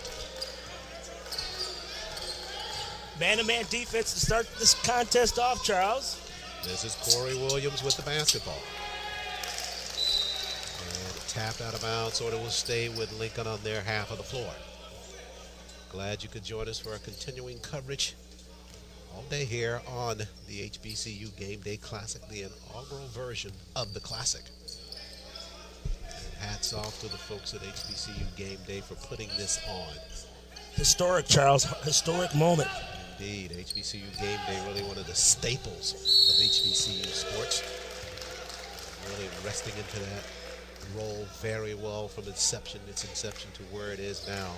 It is absolutely the go-to platform if you want to know anything about HBCU sports. Just underway here Here, Marable Williams handles. It'll be number 2 against number 2. Williams wears number 2, and so does Corey Williams for the Lions. Ironically, both share the last name of Williams. Excellent recognition on that play as Eric Morgan throws the basketball over the top for the easy 2. So near the mid-stripe. Freddie Young Jr. slides all the way through, left hand, missed on the shot. Backside rebound by the Firebirds. They go quickly up the floor. Left side jumper, Cologne, missed on the shot. And the rebound comes clear to Eric Morgan Jr., the freshman from Washington, D.C.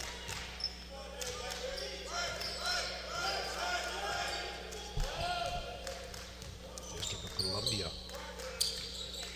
A roster of 9 freshmen and sophomore combined as we get a travel violation out front. But it's the senior, Jameer Marable Williams, that's the real anchor for Coach Mike Riley and the Firebirds of UDC. They're going to look at head coach Jason Armstrong. Hartnell Hay on that possession, a little too antsy, needed to get in the triple threat, either dribble, pass, or shoot. Williams left side, he will shoot it and get the lay-in for the Lions. As I mentioned, he's going to be the spark plug tonight. Basketball game early, tied at 2 apiece with 18:05 left first half. Left side, this is Cologne. Top of the key, Marable Williams. Jumped out front. Swings it across the floor to Morgan Jr. 5 to shoot. He'll raise with the jumper. Back of the iron. Rebound chased down by Toa. Down in the corner, Anderson handles. Don't expect this pace to be as hectic as the one in the last ball game, or the first one of the Classic, but they can get up and down the floor when needed.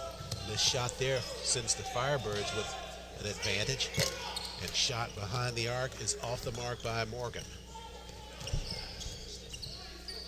If I'm the Lions, I'm going right back to that same set. Nice drive to the basket. Beautiful.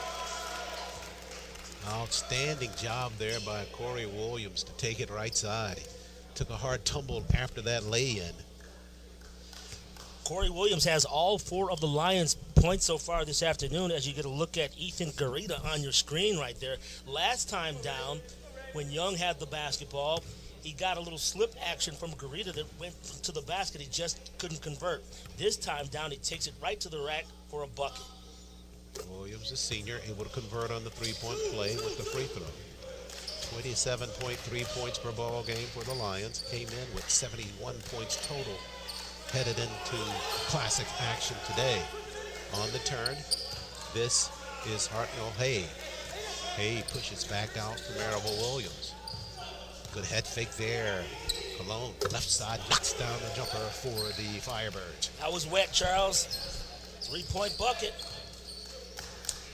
That'll make it even at 5 apiece now with 6:44 left first half. Williams. Garita. Now back to Williams. Doubled. Back to Garita. Raises, fires a 3. Tried to bank it from the front. Missed on the shot. Leads to a run out. Back the other way. Marable Williams got the lay in for the Firebirds. Transition basket works well there for the Firebirds. They claim a 7-5 lead. Freddie Young Jr. with the basketball. Now over to Corey Williams. He'll raise and fire 3 from way downtown. Rattled the cylinder, wouldn't stay down. That's a good look on a deep 3 by Williams. But the basketball will go over to UDC. Williams is one of the leading shooters on this team. Coming in also leading the squad in assists, 3.3 per game. Firebirds 2 of 2 on the campaign. Yet to play any East Coast Conference basketball. That's the conference that they are a part of. Last year finished 9-20 overall and 8-10 in ECC play.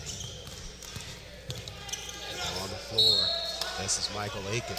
Aiken, the sophomore newcomer to the program. Coach Riley talking about him on yesterday, saying that he was expected to be an impact player early on, and he has already proven so. Leads the squad in 15.6 scoring. points per ball game. Yeah, leads the team in scoring, Charles, as well as 3-point percentage, shooting at a 43% clip. So impact noted. Behind the arc, the pre-shot is off the cylinder by Cologne.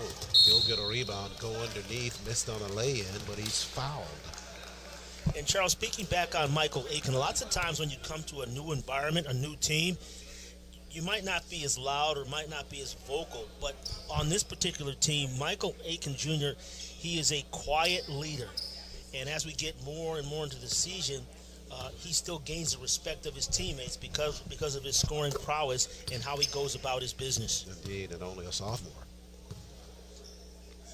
Firebirds coming into the first day of the Classic with a big win over Bowie State earlier this week on a Wednesday of this week, 91-88. They bounce into this tournament or Classic with a lot of momentum after that win.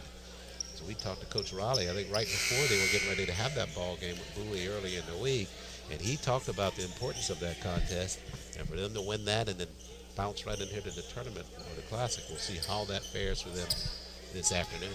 3-point win, 91-88. And I just can't wait to see the rest of this game unfold. Two teams that are going to go right at one another. Lions had it stolen away at the sideline. Good anticipation there with the left-hand lay-in way high off the backboard. That's Tevin Curtis, who just got on the floor, the sophomore from Baltimore, Maryland. What levitation the young man showed, coming in averaging 8.5 points per game, but had an extra gear up there that caused him to levitate up in the air. Sure. Pass across the floor, almost thrown out of bounds by the Lions, but they regain it. Freddie Young runs it down. Yeah, I had my back hurting on that levitation move. From outside, good look there by Bakir Cleveland, but he can't convert. He'll get a rebound on his second effort. It's knocked out of bounds by the Firebirds, and it will stay with Lincoln. 14:53 left in this first half. We come to our first media timeout, and it comes with the Firebirds leading at 11-5 over the Lions of Lincoln. Send you back now to our Game Day studios in Atlanta. Polly Carr.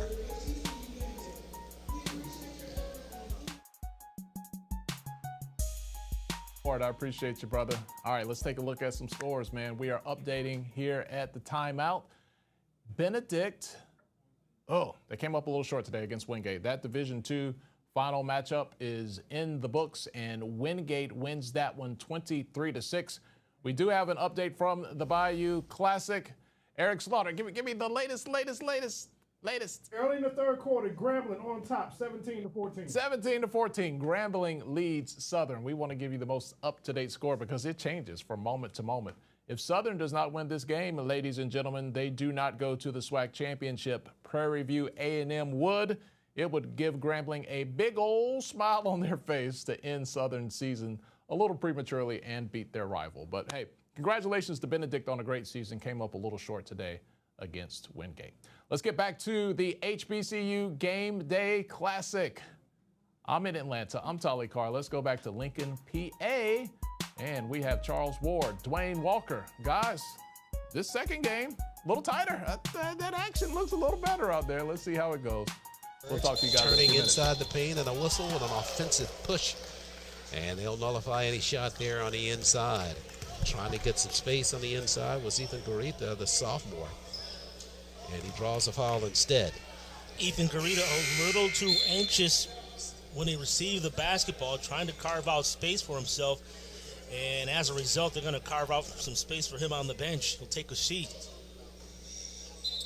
Heard Carl Tolly report in that update from our Atlanta studios that Benedict closing out its football season, a fine one it was, as they lost in the playoffs in that first round to Wingate 23-6. But we send along our congratulations to that entire Benedict family, from the coaches, players, and the administration overall for a phenomenal job this year. Coach Chanisberry should be commended. From the day he walked into his press conference, he talked about go Tigers this, go Tigers that, and everyone bought in, everyone believed, and they had a phenomenal SIAC football season. Indeed.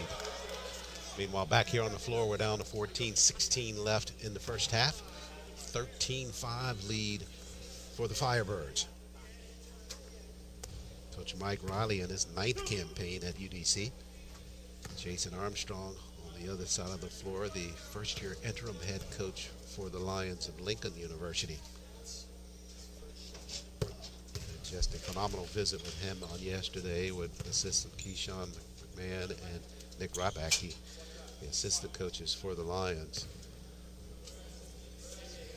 As this ball game elapses, I'm going to talk a little bit more about what's going to happen tomorrow in their ball game against Cheyney in the finale of this HBCU Gameday Classic. With a touch of tribute in that contest tomorrow. We're down at 14-10 left first half. This is Deontay Hicks handling it. Gives it over now. Whistles on the play as Terrence Horton is on the floor. Angles right side, but a whistle. Offensive foul there. Going to call an illegal screen on that play. And as a result, goes in the books as a turnover. So full court pressure now by the Firebirds. Lions trying to inbound it. They shove it into Aiden Anderson in the backcourt. Anderson gives it over to Reggie Hudson. Hudson with his first spot of duty this afternoon for Coach Armstrong. You can't. Going to say Charles Hudson came in as a question mark. He took a spill on his back, and there was some question as to whether or not he was going to play. No question about who hit that three-point basket, though. Michael Aiken, the sophomore for the Firebirds, just drills it in the corner just in front of the Lions bench. Shooting 43% from distance. And sliding down on the defensive coverage there was Curtis, and that left a free lane to the basket for Young, and he obliges with an easy lay-in. Speaking of injuries, Freddie Young missed all of last year with an injury. Nice to see him back in the lineup this season. Got his first two of the ball game. Aiken gives it up on the weave. This is Curtis. Curtis lost it at the free throw line. 3-on-1 basketball, back the other way with the lay-in. Took the Jaminski steps there, Charles. Cleveland went around the block to get to the basket. Cleveland went to the clinic on that one, did he not? Sure did. The foot clinic. 15-11 after the fancy footwork by Cleveland. Down in the corner is Kenton. He'll lean back with the jumper. Nicholas Kenton missed on that shot. So a fresh set of players on the floor for Coach Riley. Young at the block. Shoved out front and throw it away, taken away by Kenton.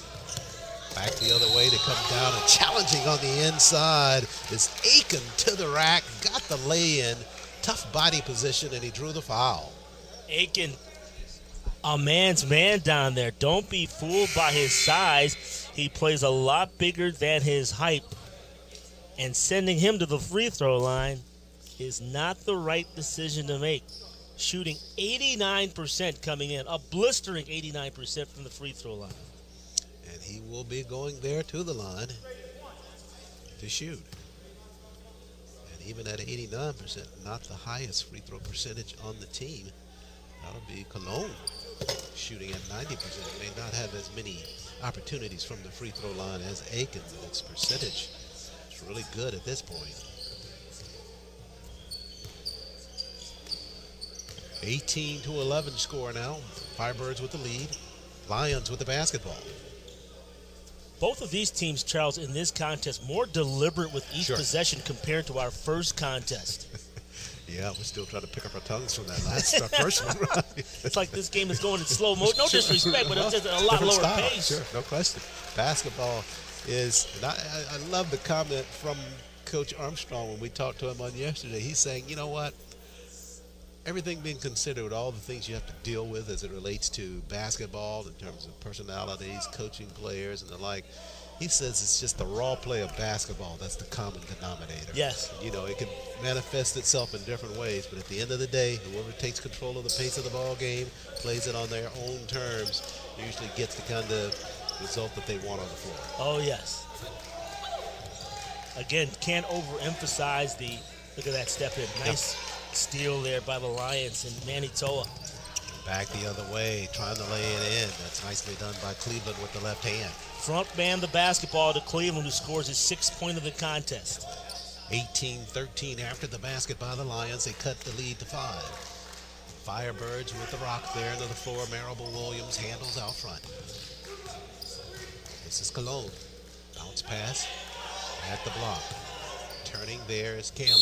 In the paint, whistle there. Count the basket. We'll go to the line. Micah Campbell, one of the nicest guys you'd ever meet.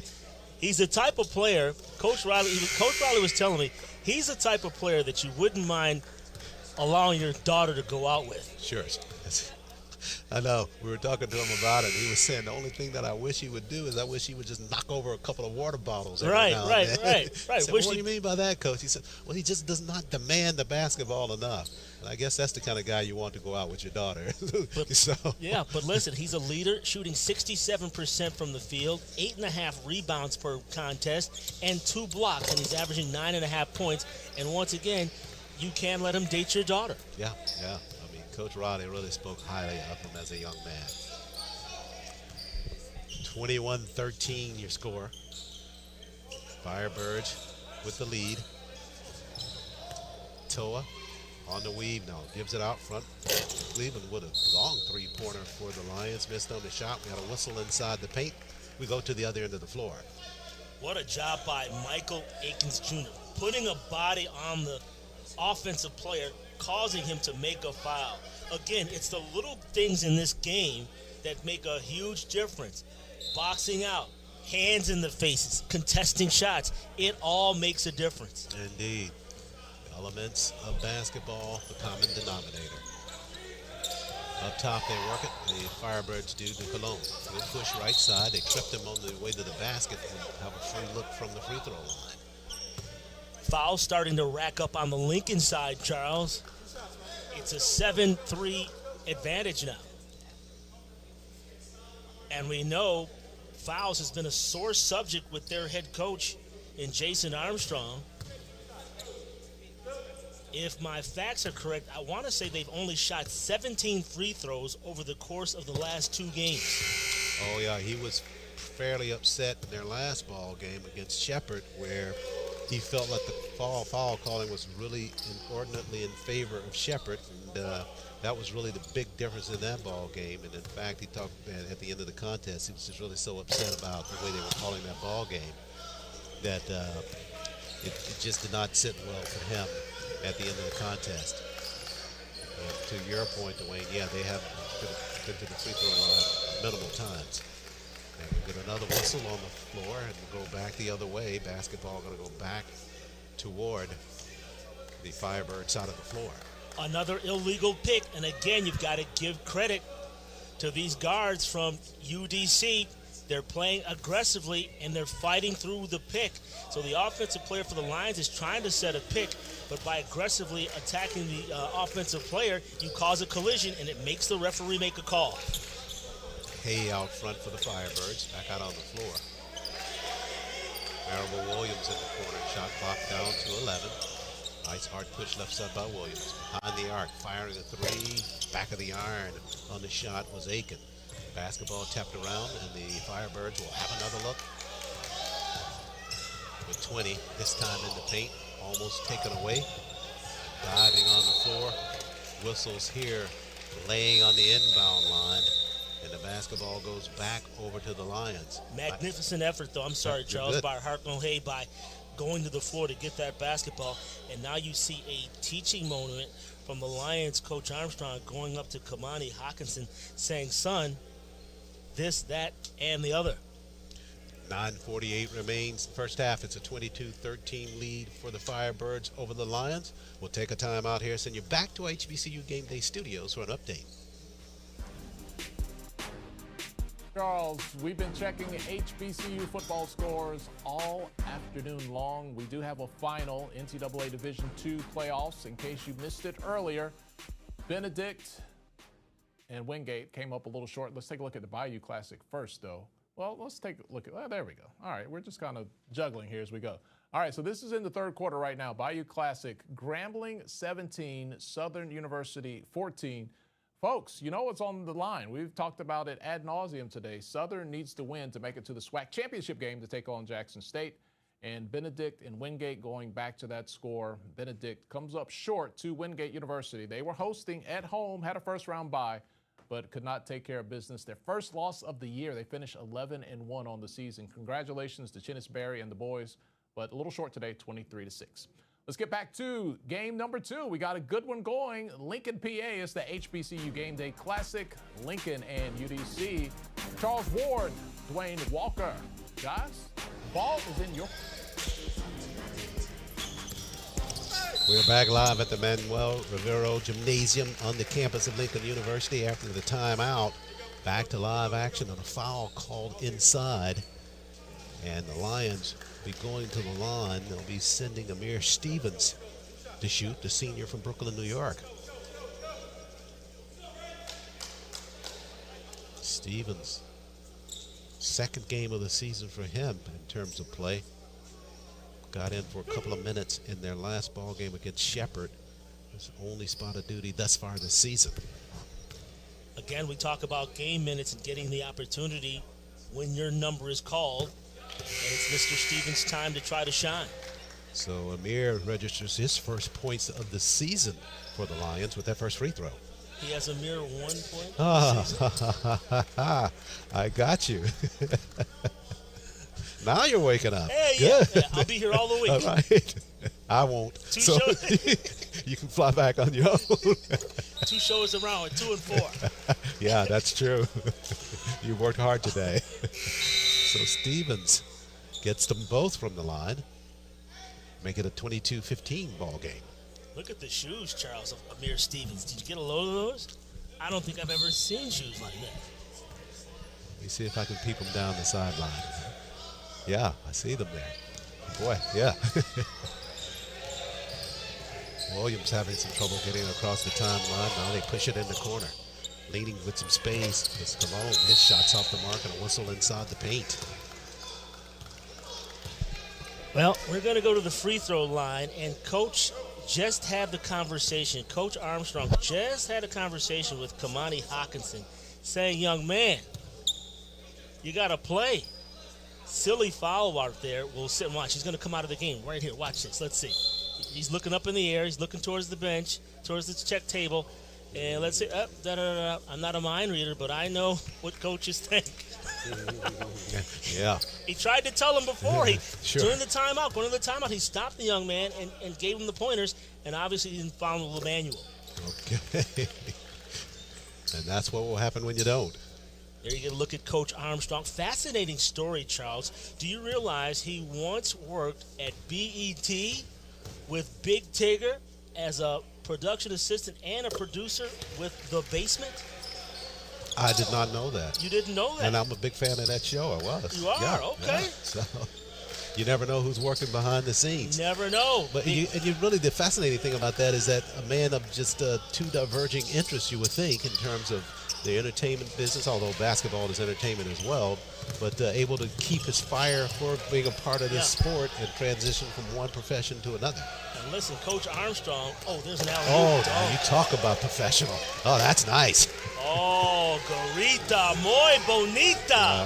Yeah. See if they can best it on the other end. Head fake, they'll go for the easy 2 on the rack this time. Nice job by Mr. Horton to gather himself before putting that basketball up.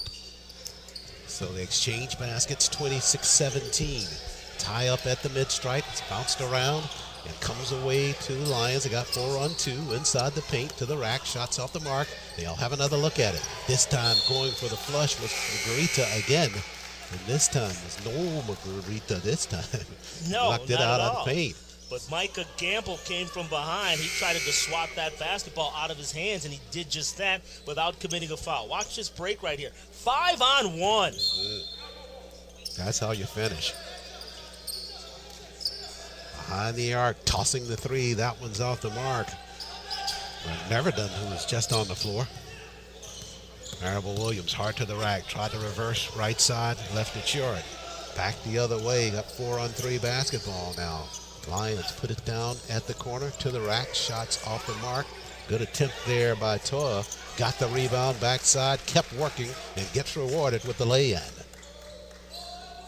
Toa Believe it or not, he logs the most minutes on the team, averaging 34 minutes per game. 7:40 left first half. Top of the arc with the jumper. Cologne knocks it down for the Firebirds. Wanye Cologne is, I say Cologne. Yeah. Did he give him 2 on that? I think it was just 2 on the basket. 29-19 after the basket by Cologne. Let's see. It looks like, Charles, it looked like his foot was behind the arc to me. I'm almost positive that should have been rewarded as a 3-point basket, Charles. 7:34 left in the first half. Yeah, so Cologne they're not giving him 3 on that one, Charles. He was robbed on that one. And as an official, you know, when the player is behind the basket, you got to put that arm out to let people know that it's a 3-point attempt. So evidently that was not done, but I'm almost positive that came from outside of the 3-point marker.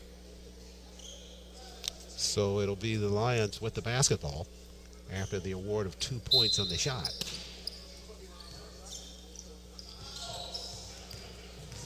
This is Toa. Across the timeline for Lincoln. Battle of the First coming your way tomorrow in the HBCU Gameday finale. Oh. When Lincoln meets Cheyney. That's going to be huge. Listen, students will be rushing back for that one. Sure. It'll be a very nice crowd here tomorrow. Yeah, no doubt about it. That's right. Teams only 40 miles or so apart. And it's almost like Eric Slaughter and Tolly Carter can relate to this. It's almost like an AU Center battle with Morehouse and Clark Atlanta. Oh, yeah. And they'll have full coverage on the contest. Orlando and Kiel will be covering on the radio side, doing what they do. Yep. And I think that audio will be dumped in for HBCU Game Day as well tomorrow. So you'll have your full complement of coverage. Just won't have us two knuckleheads up here doing anything. Smart probably decision. for everybody, right? Smart decision. Whistles on the play. We're like the warm-up to the main end.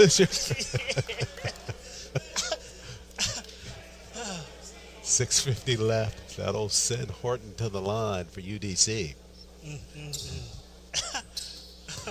Well, you know, Tolly says it all the time. You got to have fun with these games. Oh, absolutely. And listen, and that's one of the reasons that I think HBCU Game Day is classic. I've got to admit, I'm a huge fan of the platform. I watch HBCU Game Day on a daily basis to find out what's going on in HBCU athletics. And Tolly Carr does obviously a fantastic job, and I consider him, and Charles, I've echoed this to you many a times, I consider him amongst the best in the business at any level.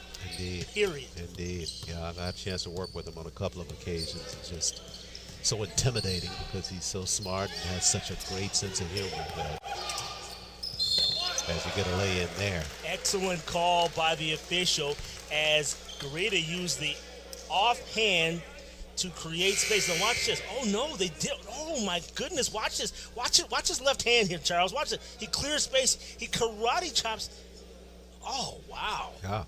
Looked like an offensive foul there to me, Chuck. Or Charles. No, Sorry. no, Chuck is good. That's okay. I answer by that. But no offensive foul called on that. No. And that just goes to prove we're not official. Don't matter what we say. I don't think I could ever be confused with one, that's for sure. But do you get my point here? Watch here is, I mean, it appeared to me as though he cleared some space in getting that basket to go. But nonetheless, he's at the free throw line, Charles. Yeah, shooting here. Might have been the argument that he was actually coming down as he was in flight with that basketball. Okay. Trying to bail you out here. Garita's got 5 points in the game, though. That's a good thing for him. UDC has got the lead, 31-22. They have the basketball. Nice pass down at the block. Oh, beautifully done. Horton with good recognition and an easy lay-in down low by Aiken. High-low, a little role reversal. You expect absolutely. Curtis to get that ball inside to Horton like that. Absolutely right. Shows the versatility of Torrance Horton. Yeah, big to small. Talk about versatility behind the arc. This is Williams with a jumper. That one's off the mark, though. Quick step for Horton and UDC. Oh, yes. Morgan in traffic. Whistles on the inside. 3 orange jerseys from Lincoln challenging on the inside. Nice defensive effort there by Gary to put his hand straight up, and they called a foul on it. You can look at Coach Armstrong, and I know we talked about his connections in the past with BET and what he did there, but how about his coaching resume, Charles? Yeah. Not only his coaching resume, but his playing resume as well. Get this. Armstrong played at Dominican in New York before transferring to UDC, District of Columbia, and graduating there, and then had an opportunity to play against his former school of Dominican as a head coach here at Lincoln University. How about that? Indeed. Can top that, though, as an assistant coach. Ranked number 6 in the top 10 D2 Black Coaches Association's poll in the country as the number 6 best assistant coach by the Minority Coaches Association. Oh, so wow. That's huge. both ends. That's huge. Working it as a player with a great resume and now as a coach. He's ascended from the assistant ranks now to a chance to take over this program and right with the interim title there now. But if he can cash in a good season for the Lions of Lincoln, no reason to believe that that interim title won't come off. Gets his inspiration from Corey Lowry, the former head coach here, who took an assistant's job with Seton Hall. Yeah, and interestingly enough, when we were in the meeting with him yesterday talking, guess who called him? Oh, yeah, that's right. Corey Lowry. That's who called Sure, him? it sure was, yeah. Okay. He's like, yeah, we talk all the time, also almost every day. I'll just call him back. Right? Wait a minute. He got off that call early to talk to you and I. To you. Well, you know, Charles. You know, Charles. You're you. All right. Time out on the floor. 5 minutes remains in this first half. It's a 35-22 lead for the Firebirds of UDC over the Lions of Lincoln University. And continuing on with that theme we were talking about before, Charles, as it relates to academics here at Lincoln University, what I think is fantastic is that they have something called the Bond Scholarship, which pays graduate school fees anywhere in the state of Pennsylvania for a Lincoln University undergraduate who finishes and graduates with a 3.0 GPA. Yep. I think that's incredible. And you talk about a recruiting tool. That's something that I would think about if I was a player looking to play at the next level coming out of high school. You'd have to definitely consider Lincoln University. And that's what Coach Armstrong was talking about on yesterday, is that they try to incorporate that into their recruiting strategy with players to let them know that, hey, if you come here, you have a chance as an athlete to maybe get a scholarship to help you through undergrad. And if you do the things you're supposed to do academically while you're here, we'll cover your load for the future as a grad student. I'm sure that young man who we just saw on the screen will have college aspirations one day as well. Bond scholar in the making, for sure. Back on the floor. 5 minutes remains first half. 35-22 lead for the Firebirds. UDC at 2-2 on the campaign. Lincoln at 2-2. Corey Williams, the senior from Brooklyn, New York. Number 2. Yep. Gets the first free throw.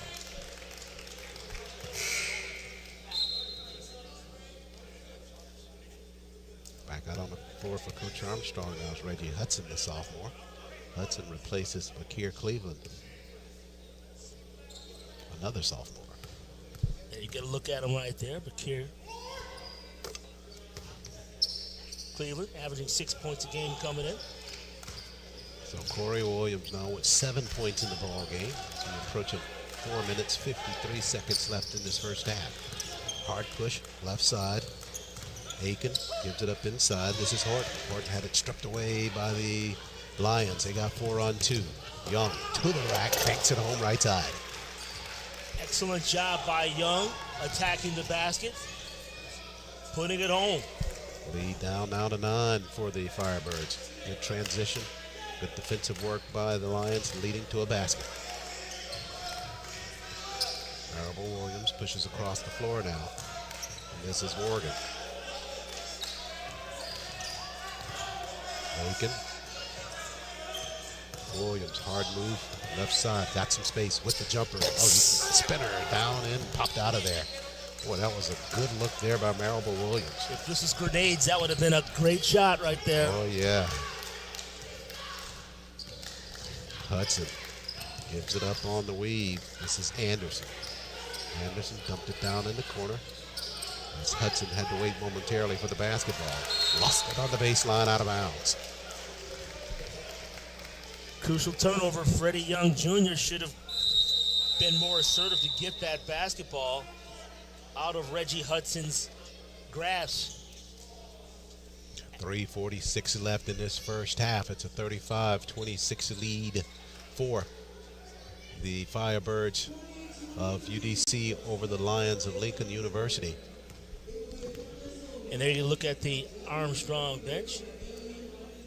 And while we have this opportunity, certainly like to. Yeah, we were talking about that a few minutes ago, that in the closing ball game tomorrow night, going to be a special ceremony by the Lions of Lincoln University for the Searlet family. And his father just passed, a big supporter of the Lincoln program for years and years and years, passed earlier this past week, and they had the funeral services on Wednesday before this tournament. So Coach Armstrong just doing a great recognition of his Bashir's father for the contributions he made to the program as a supporter. They're going to do something very special for him and the family on tomorrow. And also, the Eugene Lett, the son of the father as well, Eugene was an assistant coach here for a long period of time. So the Lett family were a special relationship with Lincoln University. And Lincoln University, the athletics department in turn, going to do special recognition for them tomorrow.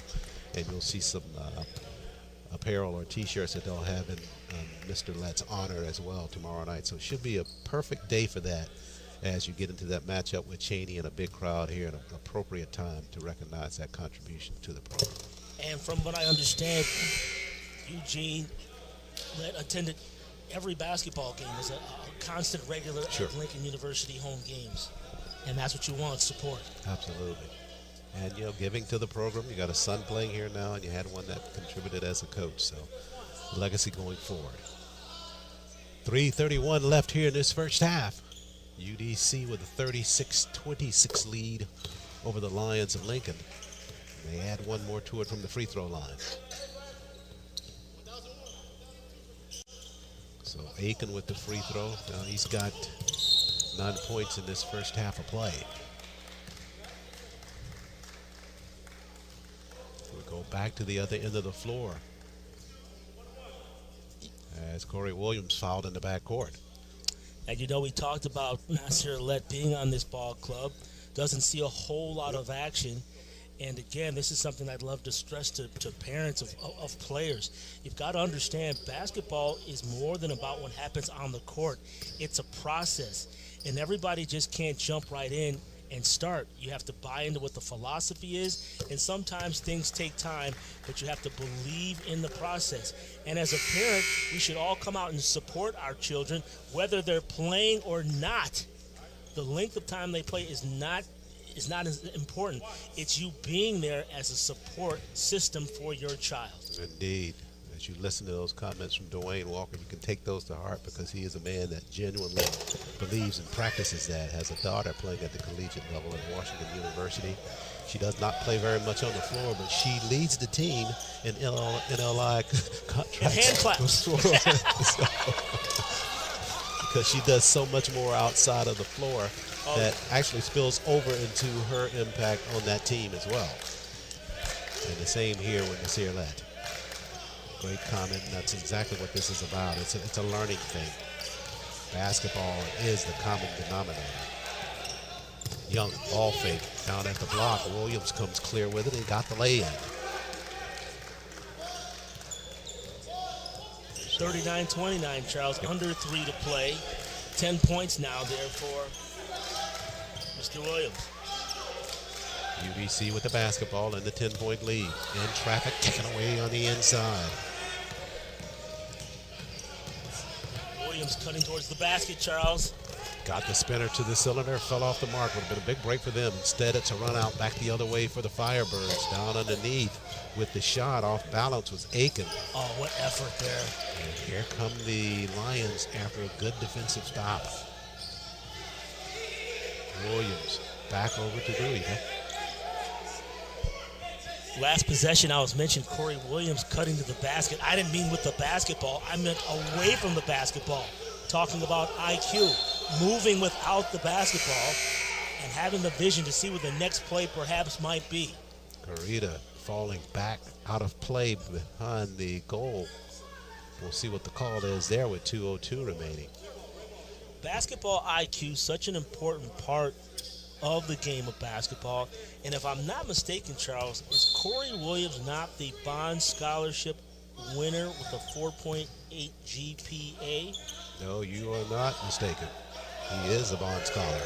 He's a leading scorer on this team, right on cue. Call his name. 23.7 points per effort. You talk about say my name. Yeah, right on cue. Williams bangs it down. Say it again, Corey. Say it again. At the block. Firebirds trying to work it on the inside. Maribel Williams, quick step, pushed it back and pushed it right up in the traffic. Back the other way for a free look. And an easy lay-in is Hudson for the Lions. Last couple of minutes. Lions cutting into that deficit. 39-34 now. That back must be feeling loose from Reggie Hudson, Charles. Sure. We're at 70 seconds left, first half. Bounce pass inside. Nicely done on the shovel pass on the inside with a whistle coming in on play. Jameer Stevens. Not Jameer Stevens, correction on the other side for the Firebirds. Jawan Cologne. Yeah, nice push inside to Micah Campbell. And listen, these guys have an impressive turnover to assist ratio at a 2. That's very impressive. You definitely want to be in positive territory for sure. It's Campbell. Missed on that first free throw. Came into the ball game at 53% from the free throw line, 10 of 19. Missed on that first. He's an excellent rebounder, however, Charles. He leads the team in rebounds with 8.5 a game, 3 of which on the offensive side of the floor. And he actually had a double-double earlier this season, a 12-point, 15 rebound, 6 block effort versus Alliance. Almost had the same in their last win over Bowie with the 10 points. Came up short on the rebounds with just 3 there, but 7 there, 3 short of the mark. Lions across the timeline now, trailing by 6. Basketball batted, almost taken away there by Maribel Williams. Down in the corner, Young free for 3, front of the iron. They'll get another look though. Jumper, same side of the floor. That one's going to be good by Hudson. That back is feeling better, right? He's back. Yes, he is. Maribel Williams now across the floor. They throw it out of bounds. So the Lions now have a chance with a 3-pointer to make it a 1-point deficit. Our minimum 2 with a field goal. 37 seconds left, first half of play. Hudson, the sophomore, across the timeline. Whistle away from the basketball.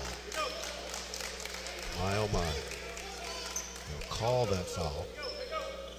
Looks like they're going to call it on Torian Portee.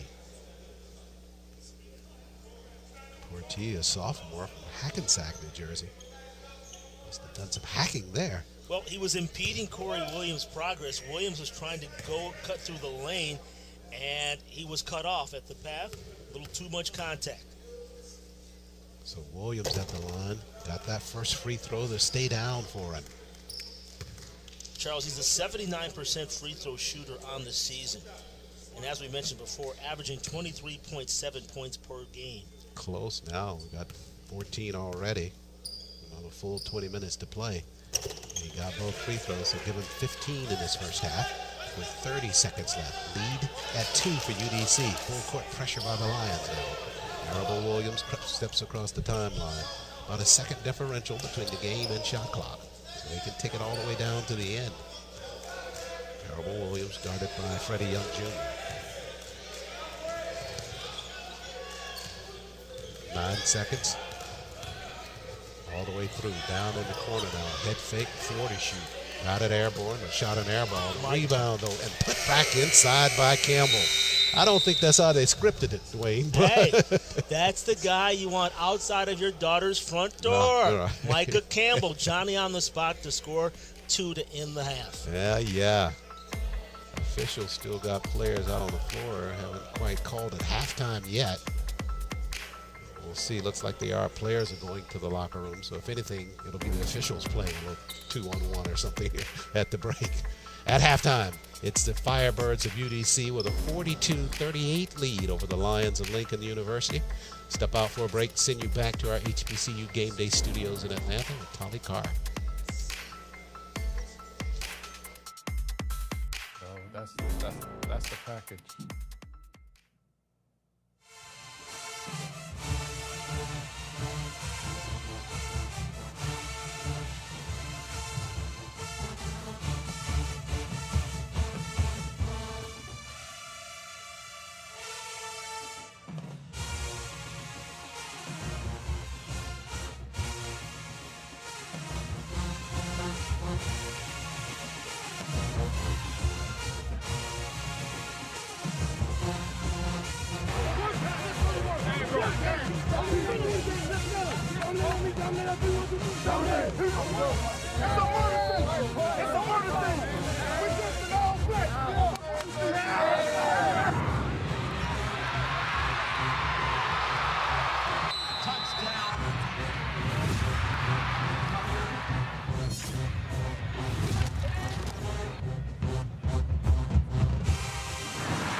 All right, welcome back to halftime of the HBCU Gameday Classic. Hi, I'm Tolly Carr along with Eric Slaughter. We came into halftime. We saw what happened the first time that Jackson State and Southern played. It was all Jackson State. We've been keeping you up to date on scores all afternoon, Eric. As I look right now, I'm just refreshing. It looks like it's Southern 21, Grambling 17.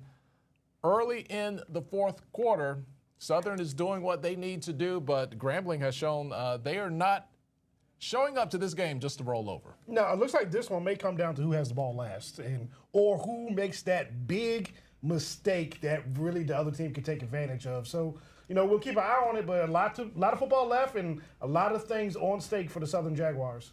All right, the earlier game, you might have missed it. We've been giving you the score updates all afternoon. Benedict coming up short against Wingate. That was a 23-6 final in that game there. So we, just congratulate Benedict on the season that they had, but things didn't work out today.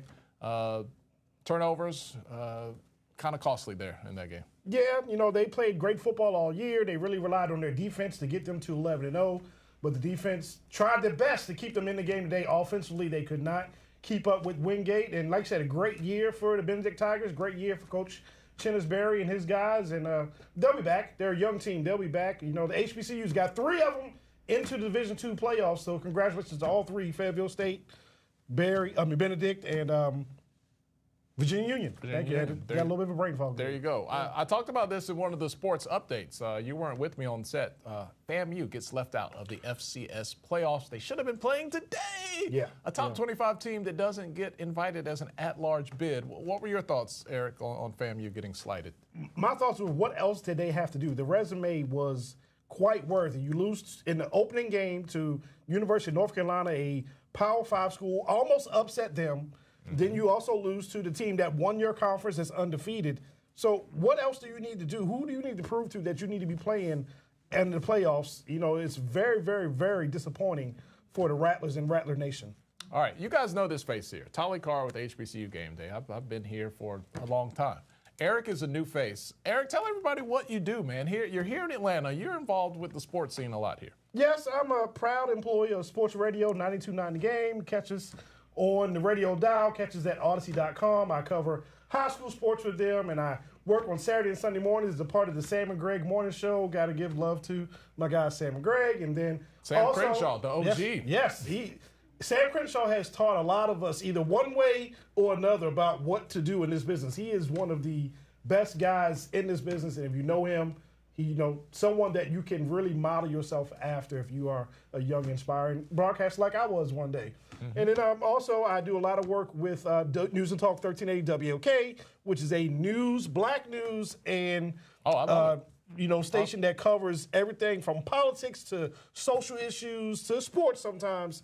And love working with News and Talk 1380 WOK. I'm on Rashad Richey every morning, and by on it I mean I'm listening to it every morning. Yeah, Dr. Rashad Richey. He's got one of the best morning news shows in the country. Yeah. So yes, I love working at News and Talk 13 WOK as well. All right, so I wanted you to get that plug because you're into the high school sports scene. You were covering high school playoffs in Atlanta, the metro area last night, and you were telling me HBCU schools were well represented. Who did you see last night doing some recruiting? So I was at Langston Hughes High School where they took on Woodward Academy, and I saw Tuskegee. I saw Morehouse, of course. I saw Tennessee State, and there were a few others. Langston Hughes is one of the most talent-rich high schools in Atlanta, predominantly black. And then I had other colleagues that were at Cedar Grove. Cedar Grove is trying to repeat as a 3A state champion. Lots of great talent there. And there's other schools out there like Carver, Atlanta, and lots of schools in DeKalb County. Stevenson comes to mind. Southwest DeKalb comes to mind. There's always a lot of talent in the Atlanta area, and a lot of those talents end up playing for HBCU universities. And Atlanta's like the #1 alumni spot for HBCU grads. Yes. Do you think that helps kind of sway some of these kids to auntie, uncle, maybe mom and dad? Absolutely. If you are a coach of any HBCU and you are coming to town, you need to know who the president of the local alumni association is, because they are the ones who can talk to a potential recruit even when you can't. And they'll go to a parent and say, look, this is why your son or daughter, if it's another sport, should be considering to go to this school. And when we get there, we'll have someone that will make sure they are looked out for, someone that if they have an issue, they can call. Little things like that. That's what makes HBCUs so wonderful, the tight-knitness of them all. So great luck to all these young students. I actually covered some softball a couple weeks ago at Truist Park. It was the Georgia All-Star game. And two young ladies, one was headed to Tennessee State and one was headed to Miles to play their college softball. There's lots of talent, all kinds of sports. Dude, I broadcasted the SWAC volleyball championship last weekend. It was awesome. You look at some of the softball that is played, those championships, both at the D2 and the D1 level. You look at some of these volleyball teams. Look, we have to be so intentional. We talk about this a lot here at HBCU Game Day, where we're just doing, men's sports, and we just keep talking about that. But some of the things that the ladies are doing out there, Eric, I mean, it is incredible, and it is exciting. Yes. Exciting. I mean, the talent and the work that those ladies put in those ladies' sports, softball, volleyball, track and field, and now one of the fastest growing sports, and I bet you it's coming to HBCU, flag football. Flag football in the ladies' game is really, really grown throughout the country. Really huge here in Atlanta, state of Georgia, big in Alabama, and big a lot in the West Coast. And Morehouse, you guys have a rugby club team? A rugby club team, and of course we have a soccer club team. I guarantee you, soccer will probably be the next sport, maybe at Morehouse. Hey, SWAC soccer is really cool, especially on the women's side. Really good stuff. All right, we got some highlights for you. First half, this game a lot different than the second game was a lot different than the first game. This one, pretty close. It could go either way. What'd you see in the first half? UDC broke out to a big lead. They were dominating down low in the paint, but Lincoln did walk them down and got it down to a 4-point lead going into the intermission. As we look at these first half highlights, you see UDC in the paint were really able to get in there, dominate on the offensive and defensive glass. A good drive there by Lincoln. Look at this, stay in the air and take a little contact and put it in. Got the foul on that one. Was UDC as you thought they might be? We talked about the hype coming in. Did they live up to what you saw? Well, yeah, they got a big guy down low. There's Micah Campbell. He's a 6'8 junior, and he had a move there at one point in the first half. I guarantee you will see it. That's him right there, rising up, getting that shot. He really made his presence known down low. And as you see right here, UDC got out to a 10-point lead, but Lincoln slowly started to come back. They started making shots, and they go into the locker room only down 4 points. So this is anybody's contest in the second half. When you look at adjustments for second half, for Lincoln to kind of crawl back into this one, or for UDC to kind of stay where they are, maybe push that lead further, what are some adjustments your basketball mind sees? Limit the turnovers. The reason that the UDC team got out to their early leads, they were turning Lincoln over. You got to protect the ball. If you can protect the ball and not create turnovers, you will be in any game. And secondly, free throws. Whichever team can really shoot their free throws well in the second half probably walks away with this victory. All right, so we're going to get back to Lincoln in just a few minutes. Again, let's kind of recap some of this football that we have going on. Benedict falls today to Wingate in their game 23-6. That ends the season for Benedict. Coach Cheney does a great job. He's at 11-1 on the season. I have a friend on Facebook that keeps saying, UAPB, hire Cheney. He's like leading the charge. Look, the guy has... His name will probably come up for a lot of jobs. Yeah. You know, if there's a job that opens in the state of Mississippi, you never know who might get that call. Are we doing that? No, are we doing this? No, we're not doing that. Are we doing that? All right, speaking of Mississippi, the winner of Southern, or if Southern wins in the Bayou Classic against Grambling, they will go to the state of Mississippi to play Jackson State. Right now, I think we're in the third quarter. We are in the fourth. I wanted to get an accurate update to us. That score is accurate. It's 21-17, about 10 minutes remaining in the fourth quarter of that game down there in Nolens. What do you think? Prairie View or Southern? Which one do you think creates a better matchup for us as fans to watch with? Because we haven't seen Prairie View and Jackson State. We've seen Jackson State and Southern. I would say I think Prairie View would give them more of a challenge. It would be great to see those two ex-NFL defensive backs, you know, trading blows on as a head coach. Bubba McDowell. Yeah, Bubba McDowell from the Houston Oilers. You know, played here in the Super Bowl in Atlanta. I was at that game when I was a young tyke. And, again, reminding everyone you're younger than me. Thank you. I never said that. But I do think that Southern will find a way to pull this out and punch their ticket to the SWAC championship game. But it's going to come down to who has that ball last. Just in sports psychology, Eric, is it hard to beat a team the second time, especially when you just kind of handle them the first time? Not when you are superior talented. It'll come down to the fact that just the bottom line is Jackson State has a whole bunch more Johnnies and Joes. Yeah. You know, they offensively, they've got probably an NFL caliber quarterback in Shadir Sanders. They've got a dual threat guy. Is the local kid from Atlanta, Travis Hunter. Is he going to be a wide receiver or a defensive back at the next level? He probably can do both. Yeah. You know, which is why, you know, he ended up playing for Coach Prime. The one guy that his game is most comparable to is the guy that he now plays for. They're about the same height, 6'1". Did you cover Travis a lot in high school? I did not cover him, but I got to see him. You know, I cover a lot of teams more on the south side, and Collins Hill's up there in Gwinnett County. But if you couldn't be around the high school landscape in the state of Georgia and not know about what they were doing up in Collins Hill and that young man specifically. What was your reaction? It's been almost a year ago that we saw he made the flip from Florida State to Jackson State. When that happened, and you cover high school sports a lot, what were your thoughts? I was floored. He had committed to Florida State early on. Figured that's where he was going to go. Wasn't never going to be a change. I would love to have been a part of that conversation. That sales pitch that Coach Prime gave Travis Hunter Sr., his father, who was quite a good football player in his own right, to get that young man to come there.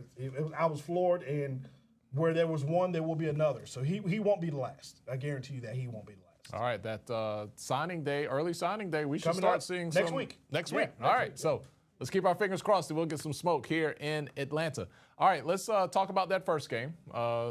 It wasn't the greatest, but it was here. We're glad that they were a part of the HBCU Gameday Classic. Yeah. Congratulations to Bluefield State getting their first win of the season. Yeah. What did you see that you think Bluefield State did really well that might translate tomorrow against either UDC or Lincoln, depending on how our next game or second half of this game turns out? When you can shoot, you can shoot. You know, and they had some shooters on the floor. So they spread the ball. They were shooting really well from three-point lane. So if they can continue to shoot like that, they're going to be a tough team to play no matter who they're playing. Just got to keep doing that. All right. Are you excited about UDC? I was really looking forward to them the most. When I saw that score that they had against Howard, it was really, really close. Yeah. I said, man, if these D2 kids are hanging with the D1, which we've seen D2 teams in a Howard program that's really, really on the rise. Yeah. I'm looking forward to the second half. Absolutely. Let's see right. who can pull it out. All right, Lincoln, UDC. It's the second half of the HBCU Game Day Classic. We are almost ready for tip-off. Let's get back now to Lincoln, PA. My guy, Charles Ward, Dwayne Walker. I think they've had sufficient time to have a little halftime break, a little snackage. Let's get back to Lincoln, PA. Guys, it's on you. We're back live here at Lincoln University in the Manny Rivero Gymnasium as we get set for second half action. Dwayne, 42-38 lead for the Firebirds over the Lions of Lincoln. First half stats. One of the players that we're really keeping an eye on this afternoon, able to really get some distance in terms of performance, and one of the others still struggling in the first 20 minutes. Yeah, Jameer Marlboro Williams, one of the leaders for this District of Columbia team, only has scored 2 points and turned the basketball over 3 times, so really uncharacteristic of him. However, Michael Aiken Jr. doing his thing with 11 points to lead his squad in scoring. On the other side, the other number 2, Corey Williams, he's got 15 first-half points to lead all scorers. Very consistent, 6 of 7 from the free throw line, 4 of 6 from the field.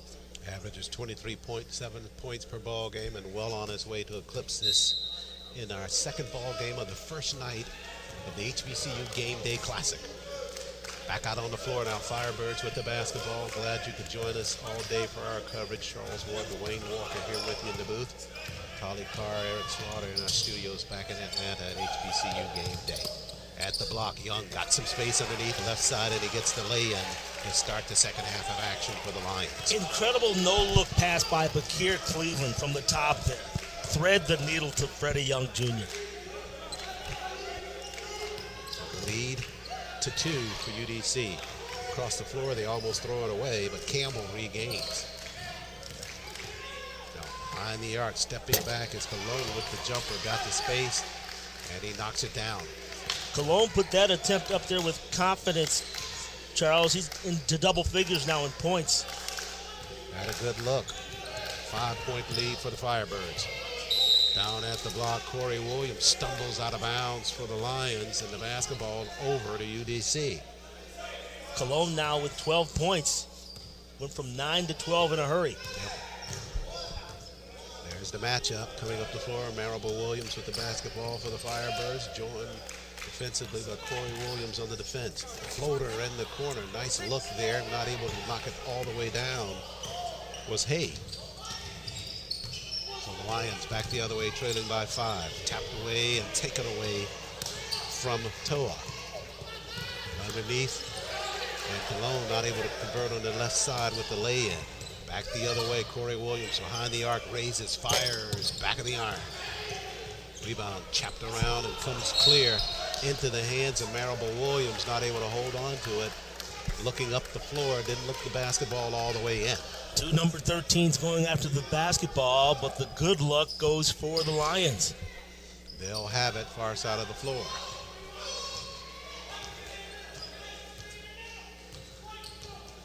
It's 2 13s that nullifies the bad luck 13, doesn't it? It's 26, right? Perhaps. Or maybe you're just having a bad day. You got yeah, double. there it is right there. That's the real answer. 18 minutes, 11 seconds left in this one. It's not a bad day here at all for this HBCU Game Day Classic. They called goaltending on that attempt, Charles. Micah went up to block that shot, and they're going to call it a goaltending, so count that basket. Micah Campbell, not credited with a block, but a goaltend. First ball game of the HBCU Game Day Classic. It was the Big Blue from Bluefield State University with a 103-52 win over the Wolves of Cheney University. And deep in the corner, once again, it's Cologne with the jumper for the Firebirds. And I noticed at Cheney State, they stuck around to see this second matchup. They want to see what they're going to go against tomorrow night as Williams makes an extraordinary move to the basket. Williams calling for a foul, but they'll get a steal instead. Down in the corner with the jumper for 3. Back of the iron would have been big for the Lions, but a rebound, backside shots swatted out of bounds. Good defensive work by the Firebirds on the inside. Oh, it was kept inbounds by Campbell. Marable Williams, nice rotation on the triple. for the Firebirds. He's got 5 on it, Charles. 5 points for Jameer. This 5 is good every day of the week, huh? Yes, sir. 51-44. Here comes the other number 2, Corey Williams. He'll push across the floor with the pass to Cleveland. Cleveland behind the arc. Jumper, got it. Man, that young man is feeling it so far today. Pushing the pace, creating his own shot, dropping dimes. Speaking of number 10, he's doing it all today. 51-46. Plus 5 in that first half was Bakir Cleveland. Hay with the jumper behind the arc. Freddie Young skies for the rebound for the Lions, and he'll push it up the floor. Slides all the way through to the rack. Whistles inside the paint. He'll be going to the line. So reward Freddie Young for a good job on both ends of the floor to get that rebound. Took the basketball coast to coast and challenged Micah Campbell. That's what you have to do. Be in attack mode. Make the referee make a call. And that's what Coach Armstrong told us he would like to see from his team. Have them play hard and fast. And we're seeing this here in the second half of play. Good demonstration of it there by Freddie Young, the freshman from Ewing, New Jersey.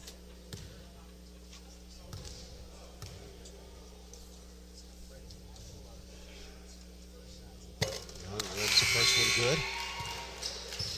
Takes his point total to 7, but more importantly, cuts that Firebird lead to 51-47.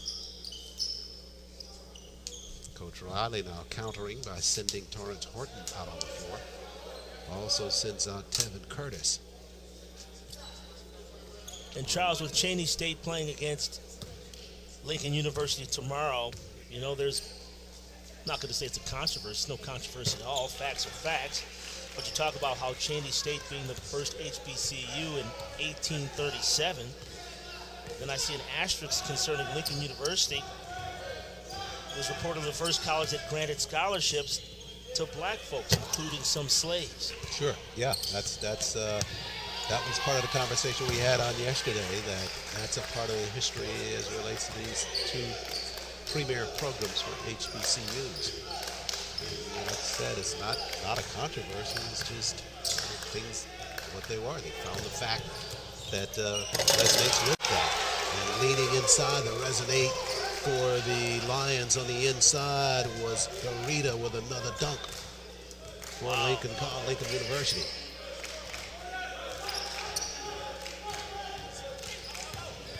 Makes you score 53-50 now. Firebirds there into the floor. This is Curtis with a jumper, left it short. Rebound, Freddie Young pushes up the floor, 2-on-1. Good save there, and he comes back the other way with the lay-in. That's Corey Williams with the basket. Williams has his average almost there, 21, 2 points shy, Charles.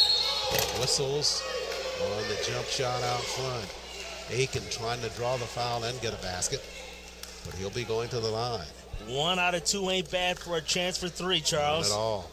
Not at all. 53-52 lead for the Firebirds. Don't believe there has been a lead change in this ballgame. I think UDC has led from the very beginning. Led by 10 late in the first half of play. Lincoln did a nice job of digging into that 10-point lead and closed the first half out with a flurry. 15:06 left.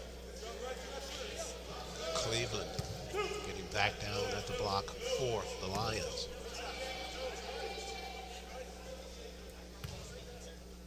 Michael Aiken Jr., Charles, coming in an 89% free throw shooter. That was coming in. He's got 12 in this ball game overall.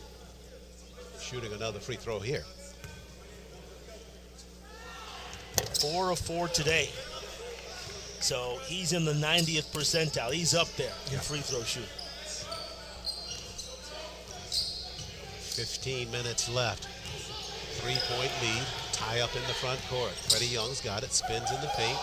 Across the floor he pushes to Williams. Corey inside the paint on a whistle. Get him for the travel violation. And despite his pleas, the basketball will go over to UDC.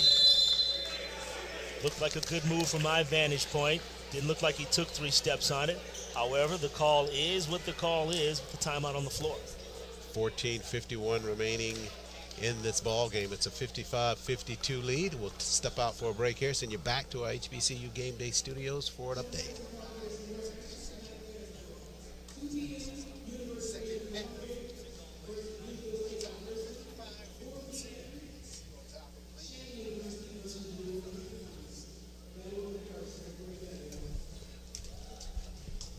Hey, let's do red cap. So when we see you come out there to the floor, we know it's time to go. So, yeah, but you are cute. If we see you go out there, we know we're going to do it. All right, so Ward, this is what I mean. We're up 18, right? Mm-hmm. That's what I mean. We're up 18. It's 4 minutes.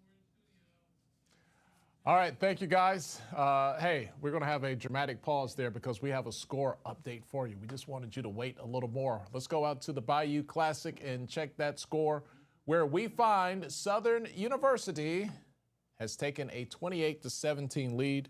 This is kind of midway through the fourth quarter. There's about 6:27 left in the game the last time I refreshed here. So Southern appears to be on the way to a SWAC championship appearance against Jackson State. Grambling could still come back, but right now, by Southern winning this game, they would tie Prairie View A&M in the actual standings in the SWAC, but they own the tiebreaker, so it looks like they're going to the SWAC championship. All right, we are going to go back. We're back live inside the gymnasium, Lincoln University. 14:40 remaining in the basketball game. 55-52, UBC leads. They have the basketball. Jumper in the corner. That's good by Cologne. Ouch. Yeah. Ouch. Triple ouch. 20 of them tonight. Yeah. For Cologne.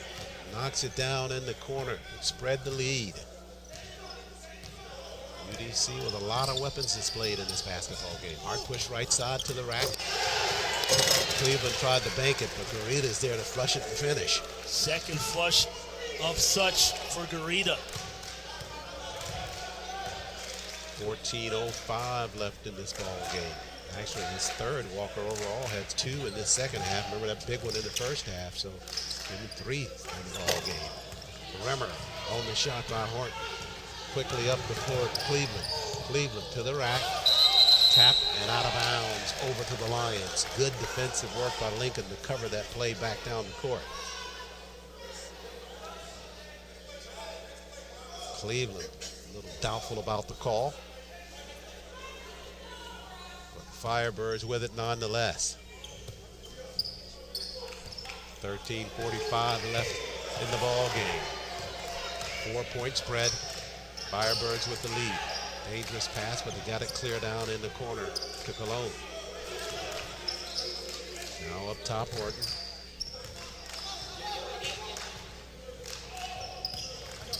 Good push on the inside. Back out front, Horton fires a 3. Back of the iron. Likes that shot, but hadn't had many good results with it here in the second half. Aiken got away with a push on that offensive rebound, Charles. He'll work it left side. To the rack, bounced it underneath the defense on the lay-in. Young with his hands and arms extended, just went right up under it for the lay-in. He's got 15 in the ball game. Lead up to 6 now for UDC. Anticipated pass stolen at the sideline. Good job by Cologne. He'll get the free, easy lay-in for the Firebirds. He has looked exceptional today, Charles. 22 points in the game.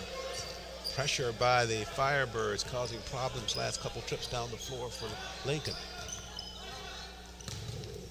Young protects, nice dish to Garita, left side, had it rejected. Jump ball going to be called. Excellent call there, Charles. Jump ball on the play as both combatants got a hand on it. It will stay with the Lions, though, by virtue of the arrow. But a good defensive play down for the Firebirds down low.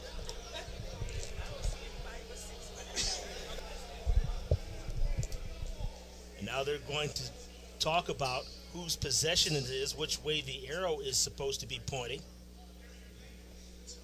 12:38 remains. Lions will have it. Garita with it in the corner. Up top, flashing is Toa.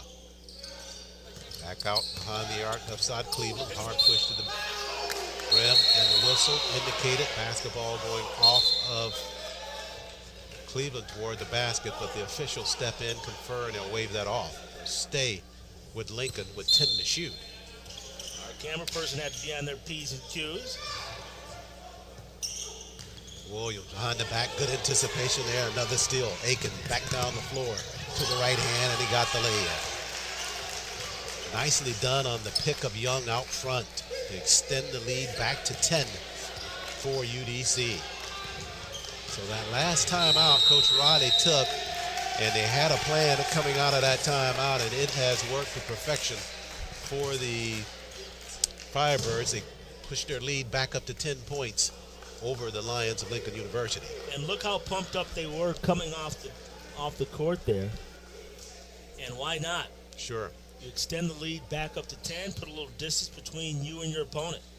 And Coach Riley was talking to us a little bit about it on yesterday. It's just, he was likening it to if you're teaching young kids mathematics, right? Third graders. Once you get one concept down as it relates to adding, and then you go on to the next, and you go on to the next, and you go on to the next. Now this coach, Armstrong, is in that huddle trying to do a little bit of math himself to see how they're going to cut that 10-point lead. Hey, man, he ready to put hands on somebody. There's a couple of different teaching methods, right? At least when I grew up, old anyway. school, right? So that's what happened to you, huh? Yeah. One too many drops to the head, Hey, huh? you see this knot on my head right here, man. But a great timeout by Coach Riley on the previous timeout. Yes, to set it all up. Sure, absolutely. We got that spread and separation as a result by doing what was coached to him or told to him on the sideline. Oh, yeah, attacking that basket. 12:09 left in this basketball game. Lead back to 10 for UDC. Lions with some work to do. First of the career.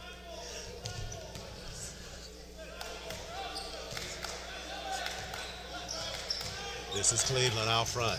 Bounce pass in the interior, throw it away. Cutting outside to get that basketball was never done. But Cleveland thought he was going to the inside and threw the bounce pass there. And they threw it right over to Cleveland, or to Portie for the Firebirds. And so now the Firebirds will have the basketball.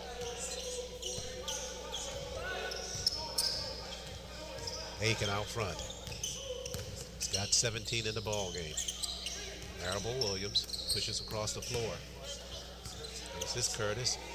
Throw it away, and here come the Lions. Chance to cut the lead. Single digits.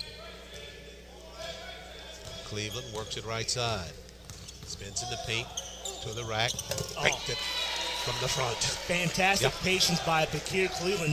He knew where he wanted to end up, backing his man down, took his time, and converted the two-point attempt. Went with the bank from the front, got it to fall.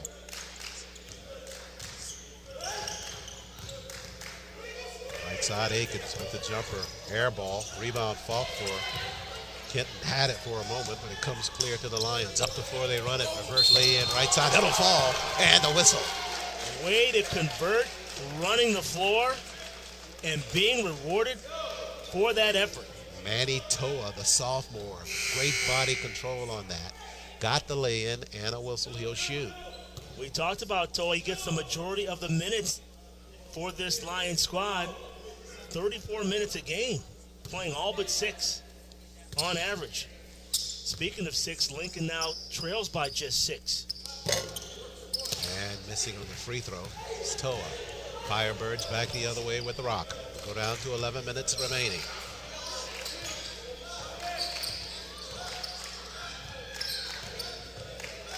Aiken on the weave. No, Marable Williams. Top of the key. Whistle on the play. Travel violation. Good call there. Horton undecided. Took a step or two. So the turnover sends it back to Lincoln. Chance to cut even further into that Firebird lead.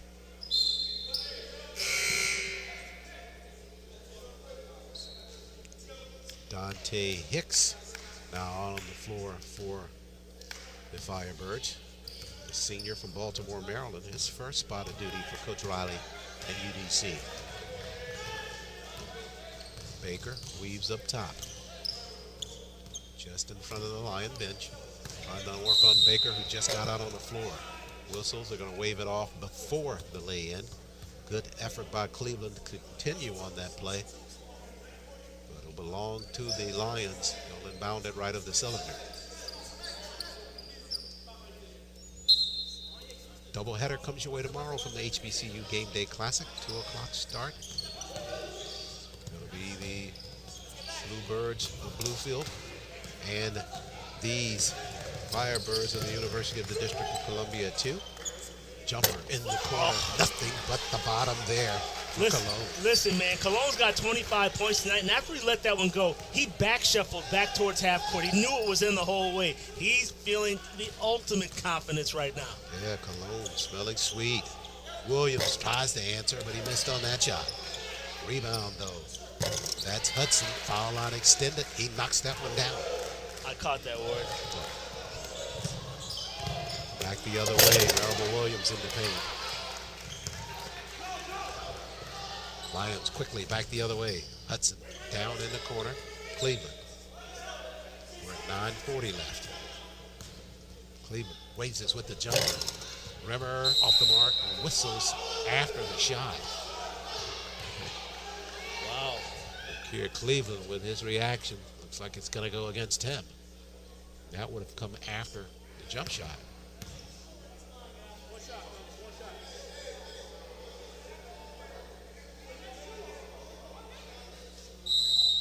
It will send Cologne to the line, it looks like.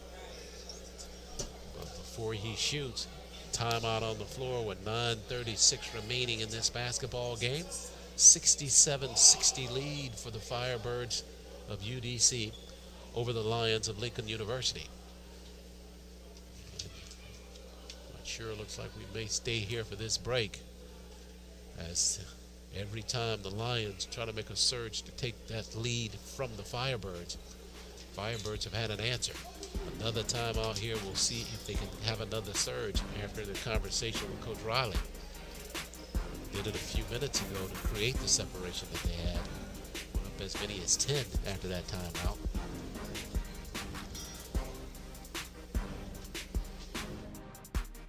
All right. Thank you, Charles. We're going to take just a quick time out here to give you the latest update on the score at the Bayou Classic as it stands right now. Folks, I think Southern can go ahead and get your tickets to go down to Jackson to the SWAC Championship. There's about 2:52 left in the game, and right now it's all Southern University, 34-17. Looks like they'll be meeting Jackson in the SWAC Championship game. Let's get back to the HBCU Gameday Classic. We got a good one. Man, we've had some rim running, some dunks, some threes. It's been a pretty good one. Let's get to the finale right here. Charles Ward, Dwayne Walker. Guys, back to you. Yeah, it's of another gender. Particularly so with men's basketball. Yes, no question about it. And how about this? With Lincoln University winning the championship last year. Let's not forget about that as well. Absolutely not, yeah. Defending CIAA women's champs. 9:50 remains here in this first day of the HBCU Gameday Classic. Charles, I'm trying to figure out why the CIAA basketball tournament is not larger on a more international basis. Now, notice I didn't say national basis. I did. I said international basis. I can't think of a more premier event, postseason basketball tournament, than the CIAA. Well, good question. Yeah, I'm sure there's an answer to that. But it has enjoyed certainly a national prominence. You would think that that's the next logical step, is how to get it embraced internationally. Internationally, sure. Because, look, these internet waves go all over the globe, wherever you're at. Yeah. No longer a linear world as it relates to coverage of any sporting event, including that one. We're living in a digital world, right? Well, I'm still throwing rocks and stones, so I don't know. Underneath, Firebirds had a look, can't pull it in. Corey Williams tips toes the sideline, stays in bounds, and leads the charge for the Lions. They go to him. Shot clock not a factor. We're down to 9:10 remaining. Williams, hard to push. Double, almost had it taken away. Came over to Hudson, floater to Williams. Williams missed on the floater in the paint, but the rebound and put back. That's Bakir Cleveland. Cleveland, the sophomore, really coming on in this ball game. He's got an even 12 now. I've been really impressed with Bakir Cleveland's effort tonight. He has done it on both ends of the floor and showing no signs of letting down. Marable Williams got to get involved here. Floater right side. Banked it somehow at the very top of the backboard to knock it down. That was masterful as he went high on the glass to get that one to fall. Only his 7th point of the ball game with 8:25 left in the contest. Even though he has 7 points, Charles, he is still a stat stuffer. Sure. Back the other way, leads a break now. 3-on-2 basketball. Head fake there and can't get the spacing. It's Cologne. He's feeling it though, Charles. I'm sure they're going to try to get the basketball to him. He has it now. Let's see if he plays off here and try to get a shot off. There he is there outside the arc. Hard push by Marable Williams. Floater in the paint. Wanted a foul, didn't get it, but chasing it down in the corner. The Firebirds get another look. A whistle inside the paint on the lay-in. Going to be a blocking foul before the basket, it would appear to be, yeah. Yeah, they're going to call this one on the ground, Charles, and we are not in a shooting situation as it relates to shooting free throws, so it'll simply be Firebirds basketball underneath the goal. Indeed. They'll take that because it keeps the basketball on their side of the floor. They trail it, or they lead it by 8, 70-62, with 7:53 left. With the jumper, this is Cologne. Air ball, and we go back the other way.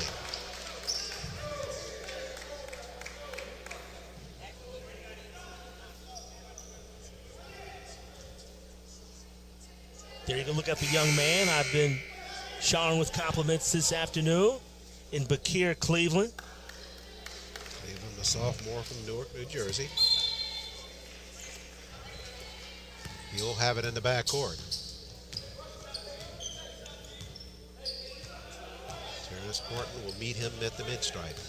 Now on the weave, on the inside is Amir Stevens. Leans back with the jumper, and Amir Stevens with another mere 2 points there. Oh, Amir looks over at the sideline like, that's what I'm talking about right there. Right, put me in, coach. There, right. Gets that basket, cuts the lead to 6. Shuttle pass at the block. Horton battling to try to keep the basketball, loses it out of bounds. It'll go over to the Lions. As I watch Amir Stevens run back up the court, having a conversation with himself, I like it. He's telling him to push the ball. He would bring it to me. Bring it to me. And if you want, I'll come get it. Okay. Ooh. Met at the apex, though, by Jameer Marable Williams. They will stay with the Lions on their end of the floor, though. Hey, but I like what Mr. Stevens is trying to do. He wants the basketball. He wants to play a role. I'm digging it. Got it. They give it to Williams on the exchange on the inside. Hudson pushes right side behind the back. Floater, yeah. Got it over the outstretched arms of Campbell inside. Oh, that was nasty. Yeah. Pretty. Went behind the back with a little half hezzy. 70-66 now. Marable Williams pushes right side underneath the defense. He will get a whistle. That'll send him to the line.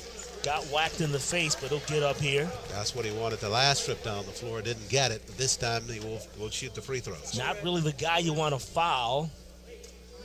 Shooting 80% from the free throw line. And again, we talked about this young man being a stat stuffer. Doesn't score necessarily a whole lot of points, just under 10 points per contest. But it's so many of the other things that he does. Second team All-ECC last year, where he averaged 12 points a game, 6 rebounds, 6 assists, and a couple of steals. And this year, he leads the team in steals with 5.5 per games to go along with 5.5 assists. Actually named to that Boxcar Road D2 second team all preseason team coming into this year based upon his work from a season ago.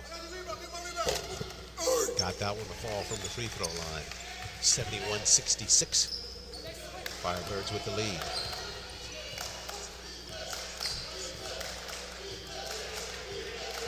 Cleveland across the timeline. Hard push left side. Left it behind for Garita. And he knows what to do from there. A trio of those tonight, Charles. 3 monster dunks, almost identical to a T. So they cut the lead 71-68. We go to 6:04 left in the ball game. Marable Williams slides left side. In traffic, got 3 defenders there. Slides it down at the block to Horton. Horton fights his way up other side of the cylinder for the lay-in right side.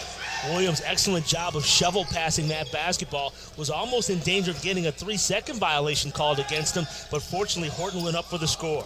A little give and go there. Garita on the inside. Jump ball going to be called. That's a good defensive effort inside by Michael Campbell. And how many times have we said that in this ball game? Campbell with a real sturdy defensive effort for the Firebirds. He's an inside presence for them. Had 15 rebounds in a contest earlier this year.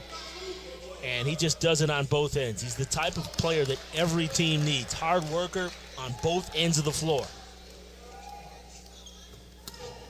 Taking another look at that dunk by Garita.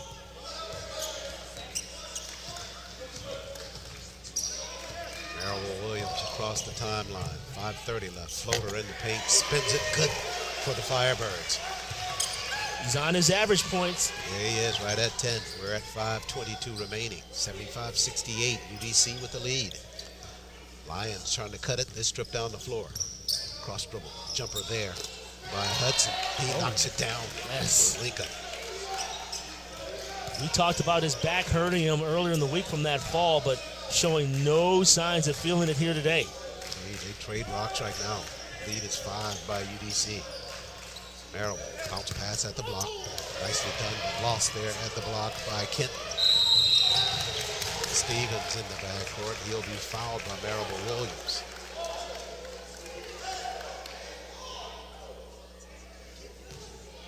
Marable Williams here. I think that one may have come out of frustration there, the Wayne, after that bounce pass inside to Kent.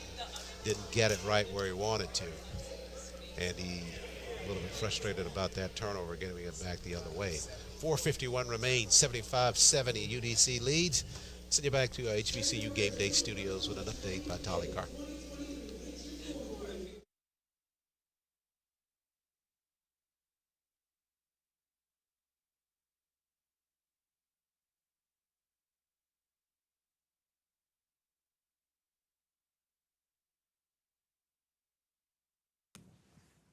This is live internet, folks. I did not unmute my microphone. These things happen. All right, let's talk about the score from the Bayou Classic. We do have a final now. It is Southern University 34, Grambling 17. So it is official. Southern will go to the SWAC championship game to take on Jackson State. We've been following that score all day. It is now a final. Southern goes on to play JSU in the SWAC championship game. Jackson, Mississippi, December 3rd. All right, let's get back now to the conclusion. We're getting close to the end of Game 2. A pretty good one. HBCU Game Day Classic in Lincoln, PA. Charles, Dwayne, it's on you guys. Oh.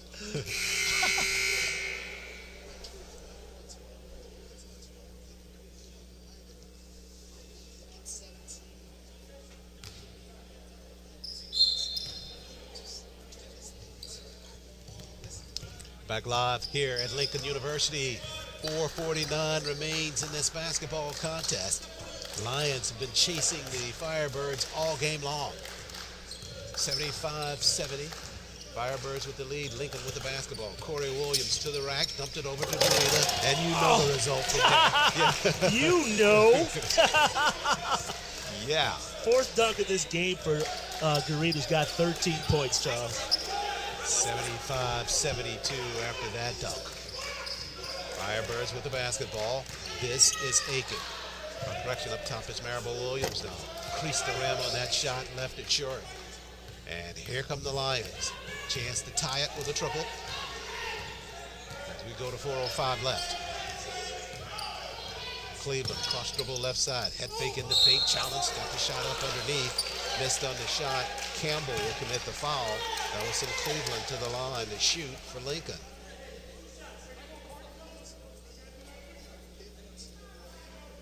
Very aggressive play on the inside there by Cleveland. Likely under instruction to challenge on the inside. And that's what we got from Coach Armstrong yesterday in our conversation with him. Of course, Lincoln, a part of the CIAA, and he made it very clear in our conversation that the CIAA is a power man conference. Yes. And Yeah. that play by Cleveland really is indicative of that, trying to go inside and create the contact, looking for the lay-in and the foul, but he got fouled and he'll be at the line shooting. Freddie Young Jr. setting the report back for duty. Amir Stevens with some valuable minutes there for the Lions will go to the sideline. And you talk about the toughness of the league. For example, in an exhibition loss to D1 Howard, it was an 87-74 setback by the Firebirds. However, they played very well in that game. Under 4 remains now.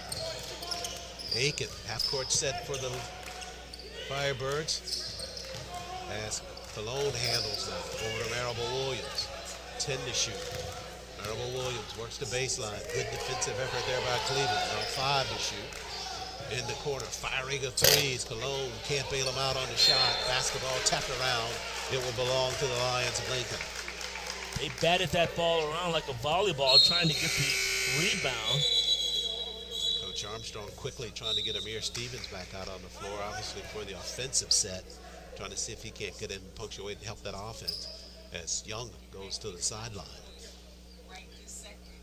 So you get at this point of the ball game where you're substituting players based upon what is happening on the floor and what you need. Situational basketball here, so we'll see various combinations down the stretch here, possession by possession. Stevens, I'm sorry. No, sorry, I'm sorry, Charles. Good. Sorry, Charles. You good? You sure? Okay. I'm sorry. Cleveland to the right side, got the lead. Man, you know I'm excited over here, Charles. Know what I'm going through? Yeah, good basketball to do that. That's right. We're knotted up, man. It's tie score, Charles. That's what we wanted. No doubt. Yeah. At 75. Give me that. Out on the floor fighting for that free basketball. Good second effort by Michael Aiken, the sophomore, to get the basket for the Firebirds. 2:50 remains. 77-75. Close one here in our second of a double hitter on day one of the HBCU Gameday Classic. Like the fact that got the like space. Confidence and just knocks it down. Yes, I like it. See, he's got 17 in the ball game. Probably none more important than that one. Tied at 77. Amir Stevens is playing a little bit too aggressive on the defensive side. I wouldn't be surprised if he's charged a foul here. Let's see. Behind the arc, trying to get some space is Aiken. He'll go down at the baseline. Challenged, down in the corner. Here's for three. Cologne, shots off the mark. Cleveland kills backside for the Lions, and they can take their first lead of the ball game here. Corey Williams pulls back out front. We're under 2 minutes remaining here in the Manny Rivero Gymnasium on day one of the HBCU Gameday Classic. Bumped out front is Corey Williams by Jameer Marable Williams for the Firebirds, and that'll send Corey to the line. No, sir, should not be shooting at this standpoint. The foul situation at this point, 6-4. So we've got a couple more before we do that. So it will be Amir Stevens to inbound it just below us. And he'll work it out front to Corey Williams. Only 20 seconds on that reset there. 1 minute 43 remaining. Stevens on the move, pushes all the way through. Stevens got the lay-in. Okay. Yeah, give me that ball, coach. Had a little pose down for the bench and everything. Yeah, Lincoln takes its first lead of the ball game. 79-77. Now see if the Firebirds can answer from behind for the first time. Three-pointer out front. Aikens, he drew the foul. You said it earlier. You can say it again. I wasn't going to say I told you so, Charles. I promise you, I wasn't. But here's the thing. As you get a look at Amir Stevens, his coach right there is telling him, look, son, you have to play aggressively, but under control. But he's so amped up, so wants to prove that he should be on the court, coming off a big basket, and now he wants to make a play on the defensive side. But what you don't want to do is foul in that situation right there. And that's exactly what happened. Chance for the Firebirds to reclaim that lead. 79-77 right now. The Lions enjoy their first lead of the contest, but it may be very short-lived. And Charles, if I may, please forgive me, but I'd like to acknowledge my daughter Christina, who scored her first career college points this afternoon in a victory. So congratulations going out to my daughter, Christina Walker. I love you, baby. Sorry, Daddy could not be there. That's all right. But you I was got with it you. But I saw that. You saw you got that. that, right? Yeah. Wow, But- calling the game. How do you handle that? But I love you, Christina. I love you beyond what you know, and I'm so proud of you. So proud of you. But get this, Charles. Equally gracious to be a part of this event. This is a historic event. Indeed. So if there was an event to miss it for, this is what it's about. So I'm just, I'm happy on all ends. Just grateful and thankful to everyone involved today, including you and Toby, just everyone. History and Toby, making both ways. You everyone. got it. Bless everybody. Sure. Yeah. I know as a father, you got to be happy. Yeah. You need a tissue? Come Yeah, on. man, we got them up here now. That's too, okay. And look, I'm talking about how soft the kids are now, right? Somebody give me a tissue. At the line, shooting for the Firebirds. Michael Aiken, the sophomore. Knocked down that first one.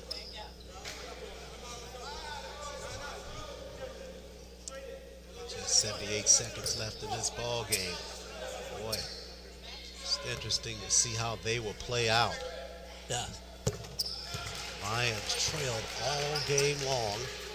Finally broke a lead just a few moments ago.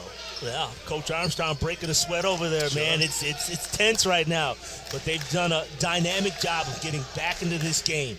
It's 79 each here with 68 seconds left. Corey Williams, the senior, handles out front. The defensive assignment goes to Michael Aiken. On the weave, Stevens has it. Stevens challenges inside to the rack. Missed on the shot. Cleveland there with a putback. It spinners off the mark. Comes clear to the Firebirds. Under control, Stevens. 46 seconds to play. Aiken handles out front over to Marable Williams across the floor. 17 on the shot clock. About 36 seconds remains in the ball game. Tied at 79. Marable Williams across the floor to Horton. Horton challenges, spins right side in the paint, whistles. They'll get him for the travel. Had some space, just did not make up his mind definitively enough to go ahead and take the jumper inside the paint. And that cost him. Now 26 seconds remains. Now we'll look for Lincoln to call timeout here. See what type of play they want to run and who they want to run it for. Well, based upon the last few trips down the floor and what's on the clock, it's clear that they've got enough time to try to work that basketball down inside the paint. They've gotten good results from Cleveland on the inside, and Amir Stevens coming off of that bench is able to work it on the inside as well. They're going to try to pound it in there, you would think, to force either the lay-in or a lay-in and a foul by the Firebirds. Now, the Lions have been in this situation already this season, Charles. In the season opener against Westchester, an 83-81 loss, lots of dramatics down towards the end of the game. Manny Toa hit a game-tying basket with no time left on the clock to send it to overtime, and then in overtime with 5 seconds to play, it was Freddie Young Jr. providing the heroics with a game-tying basket. However, Westchester went on to score. Lincoln went on to lose. However, I'm sure they're using that experience here in this contest tonight. In fact, I'm sure that's what Coach Armstrong's telling them. Hey, you remember what you guys did a little while ago? Do it again tonight, right? Right. 26.6 seconds left. The Lions with a chance to claim it if they could hold the basketball and get a basket late in this possession. Amir Stevens, the 6'3" senior guard, has made impact in this game, Charles. Hasn't played a whole lot of minutes, but the ones that he's played, he has made a definite impact and not showing he's not afraid of the moment. Cannot be denied that that's the case. Got his time out on the floor and is in there now in a critical situation. Clock underway. We're at 22 seconds left. Cleveland handles the basketball across the timeline. Firebirds could be brought back into type of a zone look here. As now Corey Williams will handle out front. He'll be guarded by Michael Aiken. He'll go with 6 seconds now. Corey Williams had good defensive work there in front of him. A rebound to Garita. Underneath. Oh, they called a foul. Yeah. They had the defensive effort that they wanted with Aiken getting in the face of Corey Williams on the jumper. The only thing was Garita came down with that rebound. Campbell down low. Horton down low. Not sure if that was a bailout, but that was a good defensive effort down low. Garita has been above the rim all afternoon long. He also went after that basketball with tenacity, recognizes the situation. He gets fouled, powering up. He will step to the free throw line with an opportunity to put Lincoln up in this game. 9/10 of a second left. Only left to kind of a Hail Mary shot by the Firebirds if he's able to get this free throw.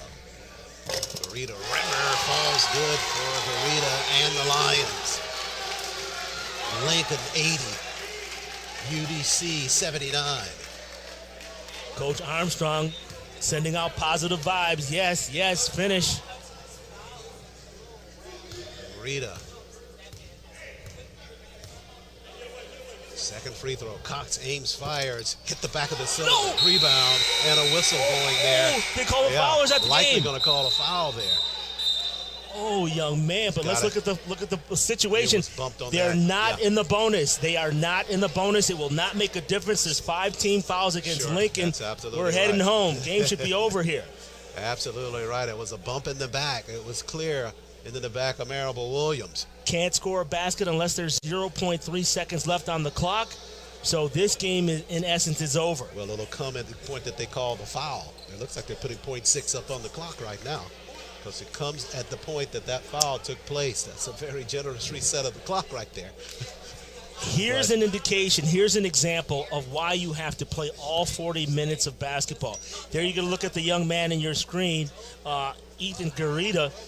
That's a mistake, gentlemen, ladies. That's a mistake. You're shooting a free throw. No reason to go in there to try to rebound that basketball. The time is on your side. 0.9 seconds left in the game. Let them have it. They're not going to score, so ill-advised.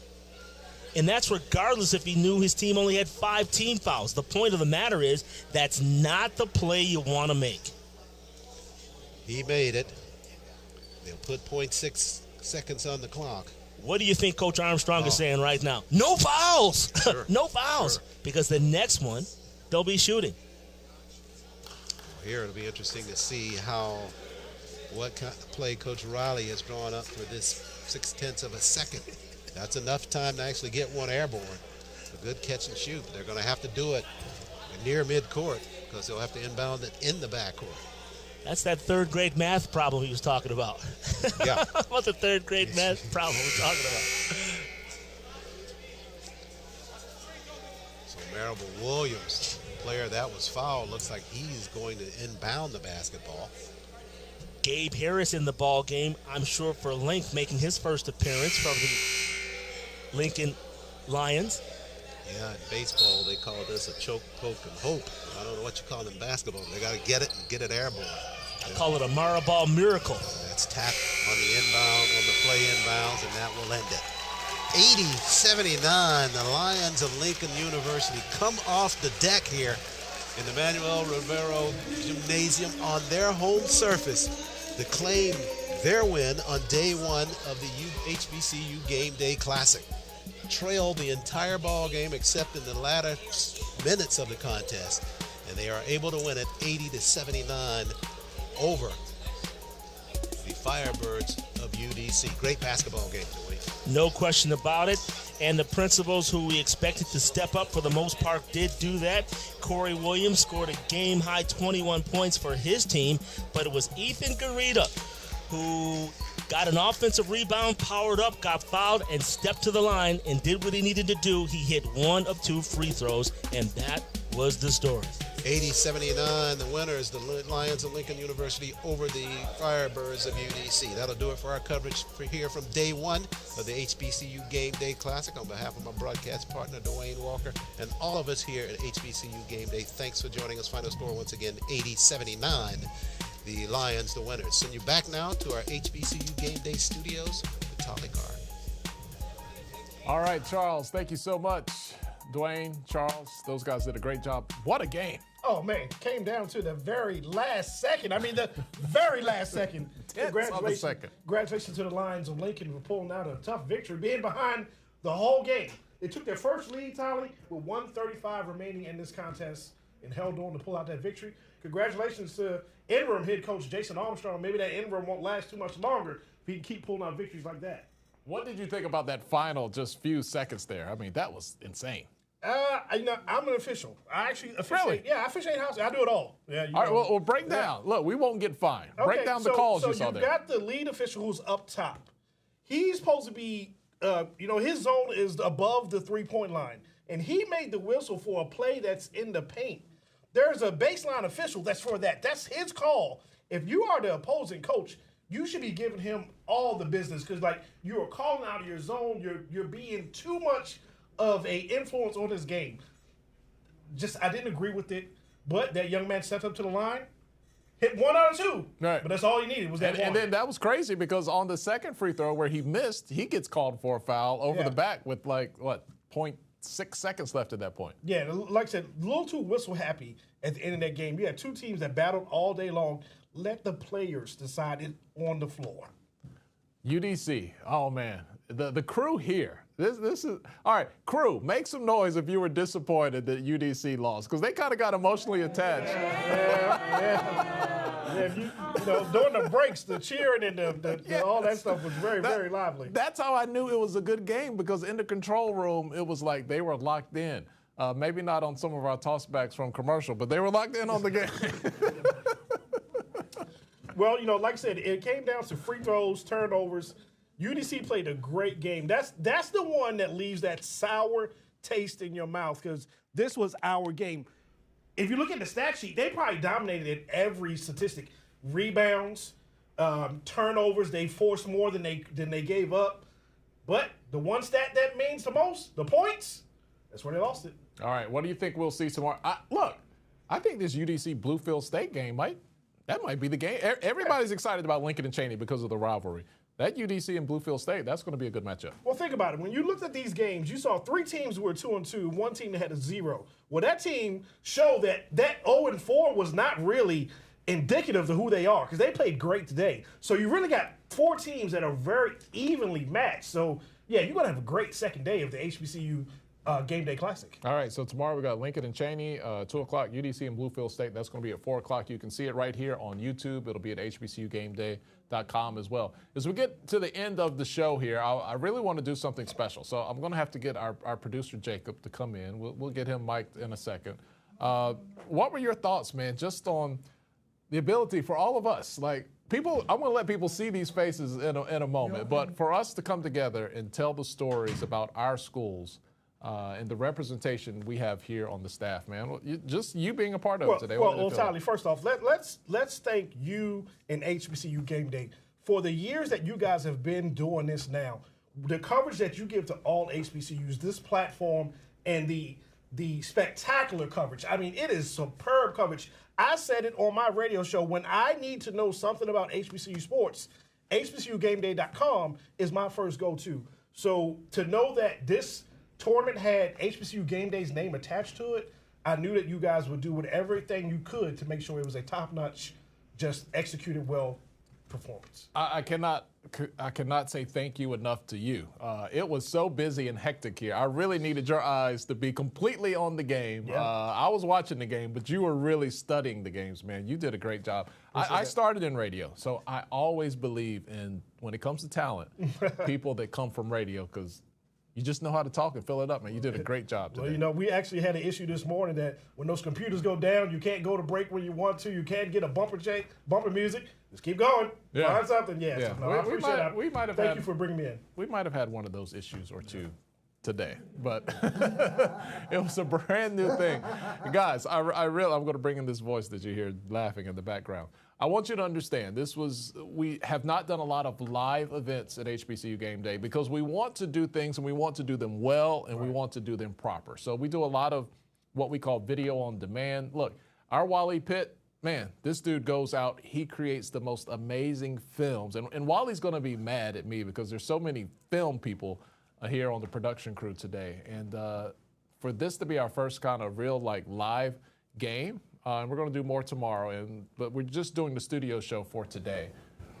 It was just so much fun, and it was such a big undertaking. As we talk about how big of an undertaking it was, let's bring in our producer here, Mr. Jacob. What's up, brother? Oh, man, it was fantastic. I just got to tell you, the whole experience is, number one, it's just great to give a voice and a picture to HBCU sports.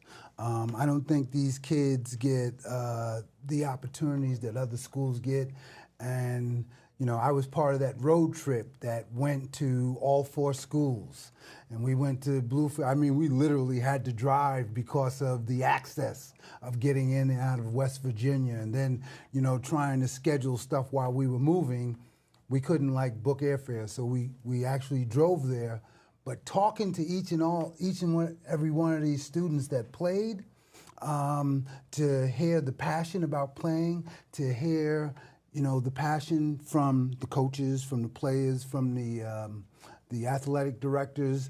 They're really excited to make sure these kids not only have a great playing experience, but they're excited that they walk away from school with a solid education. So it was really nice to see that, you know, those things go hand in hand. And without a doubt, it really needs to get more exposure.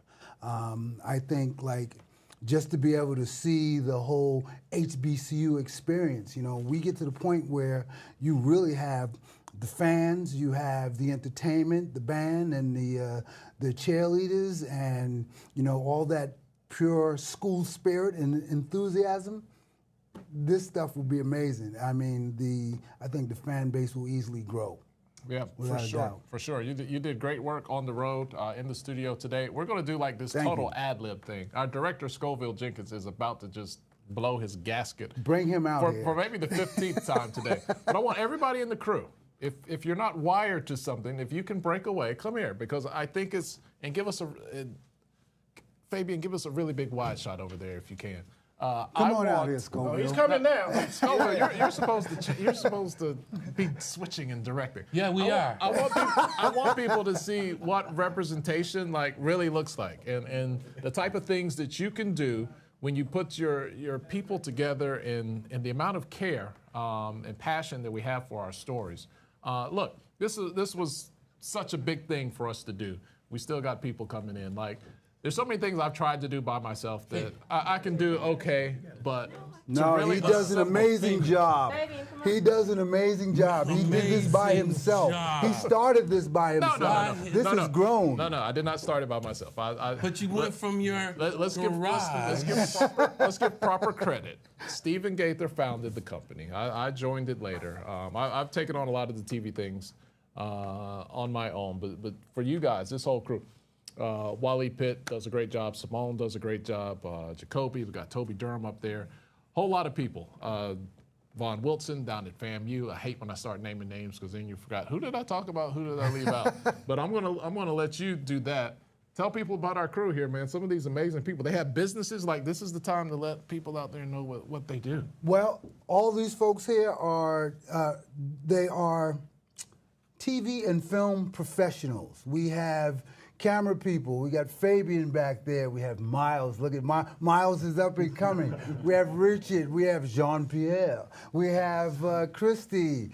We have Jacques here. All these folks are TV professionals, and it really was it turned into a well-oiled machine, you know. I mean, not to the... We still have a ways to go. Yeah. We'll get there.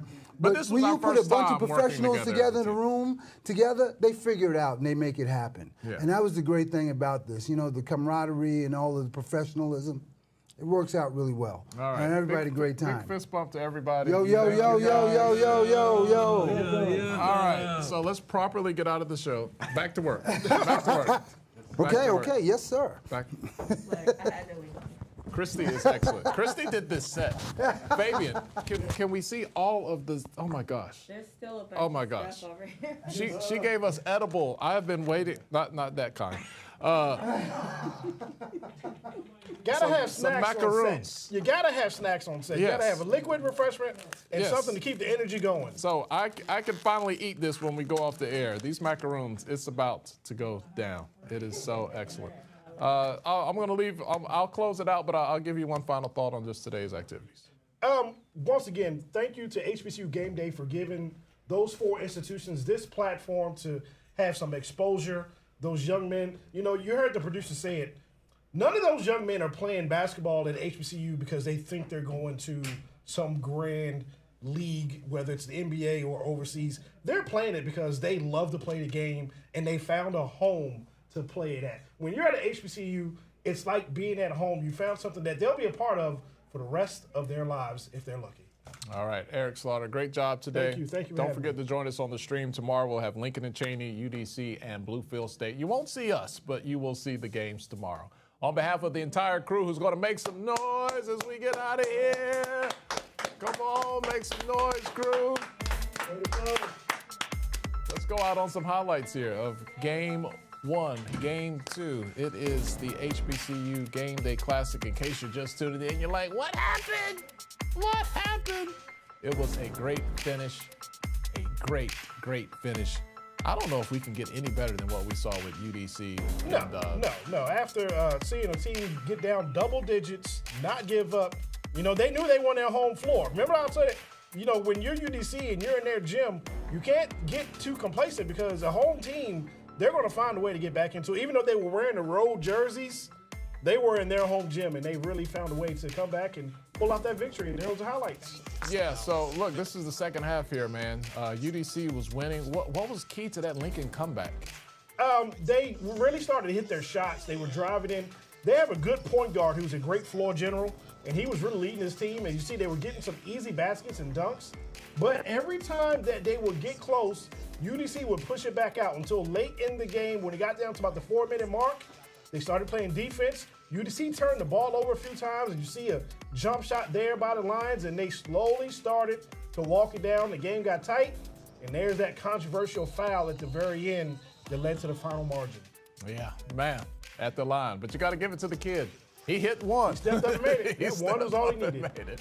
All right, we wanted to squeeze those highlights in. Weren't sure if we were going to get it. Lance, great job on the editing job there. He just got it in before we got off the air. If you missed anything, any of the great stories, we have feature stories on UDC, Bluefield, Lincoln, and Cheyney. We'll post those to YouTube. You can see it there. We'll get those highlights cleaned up and get them online for you as well for anything that you missed. So on behalf of the entire crew, Eric Slaughter, I'm Tolly Carr from Atlanta. Happy birthday to my middle baby. My baby that I know is going to take care of me one day. London, my 9-year-old baby. I missed most of your birthday today, but daddy's on the way home. Might stop off and get you something really nice. Shouts out to those Sagittarius. I like that. All right. From Atlanta, we'll see you guys later. Appreciate your company tonight.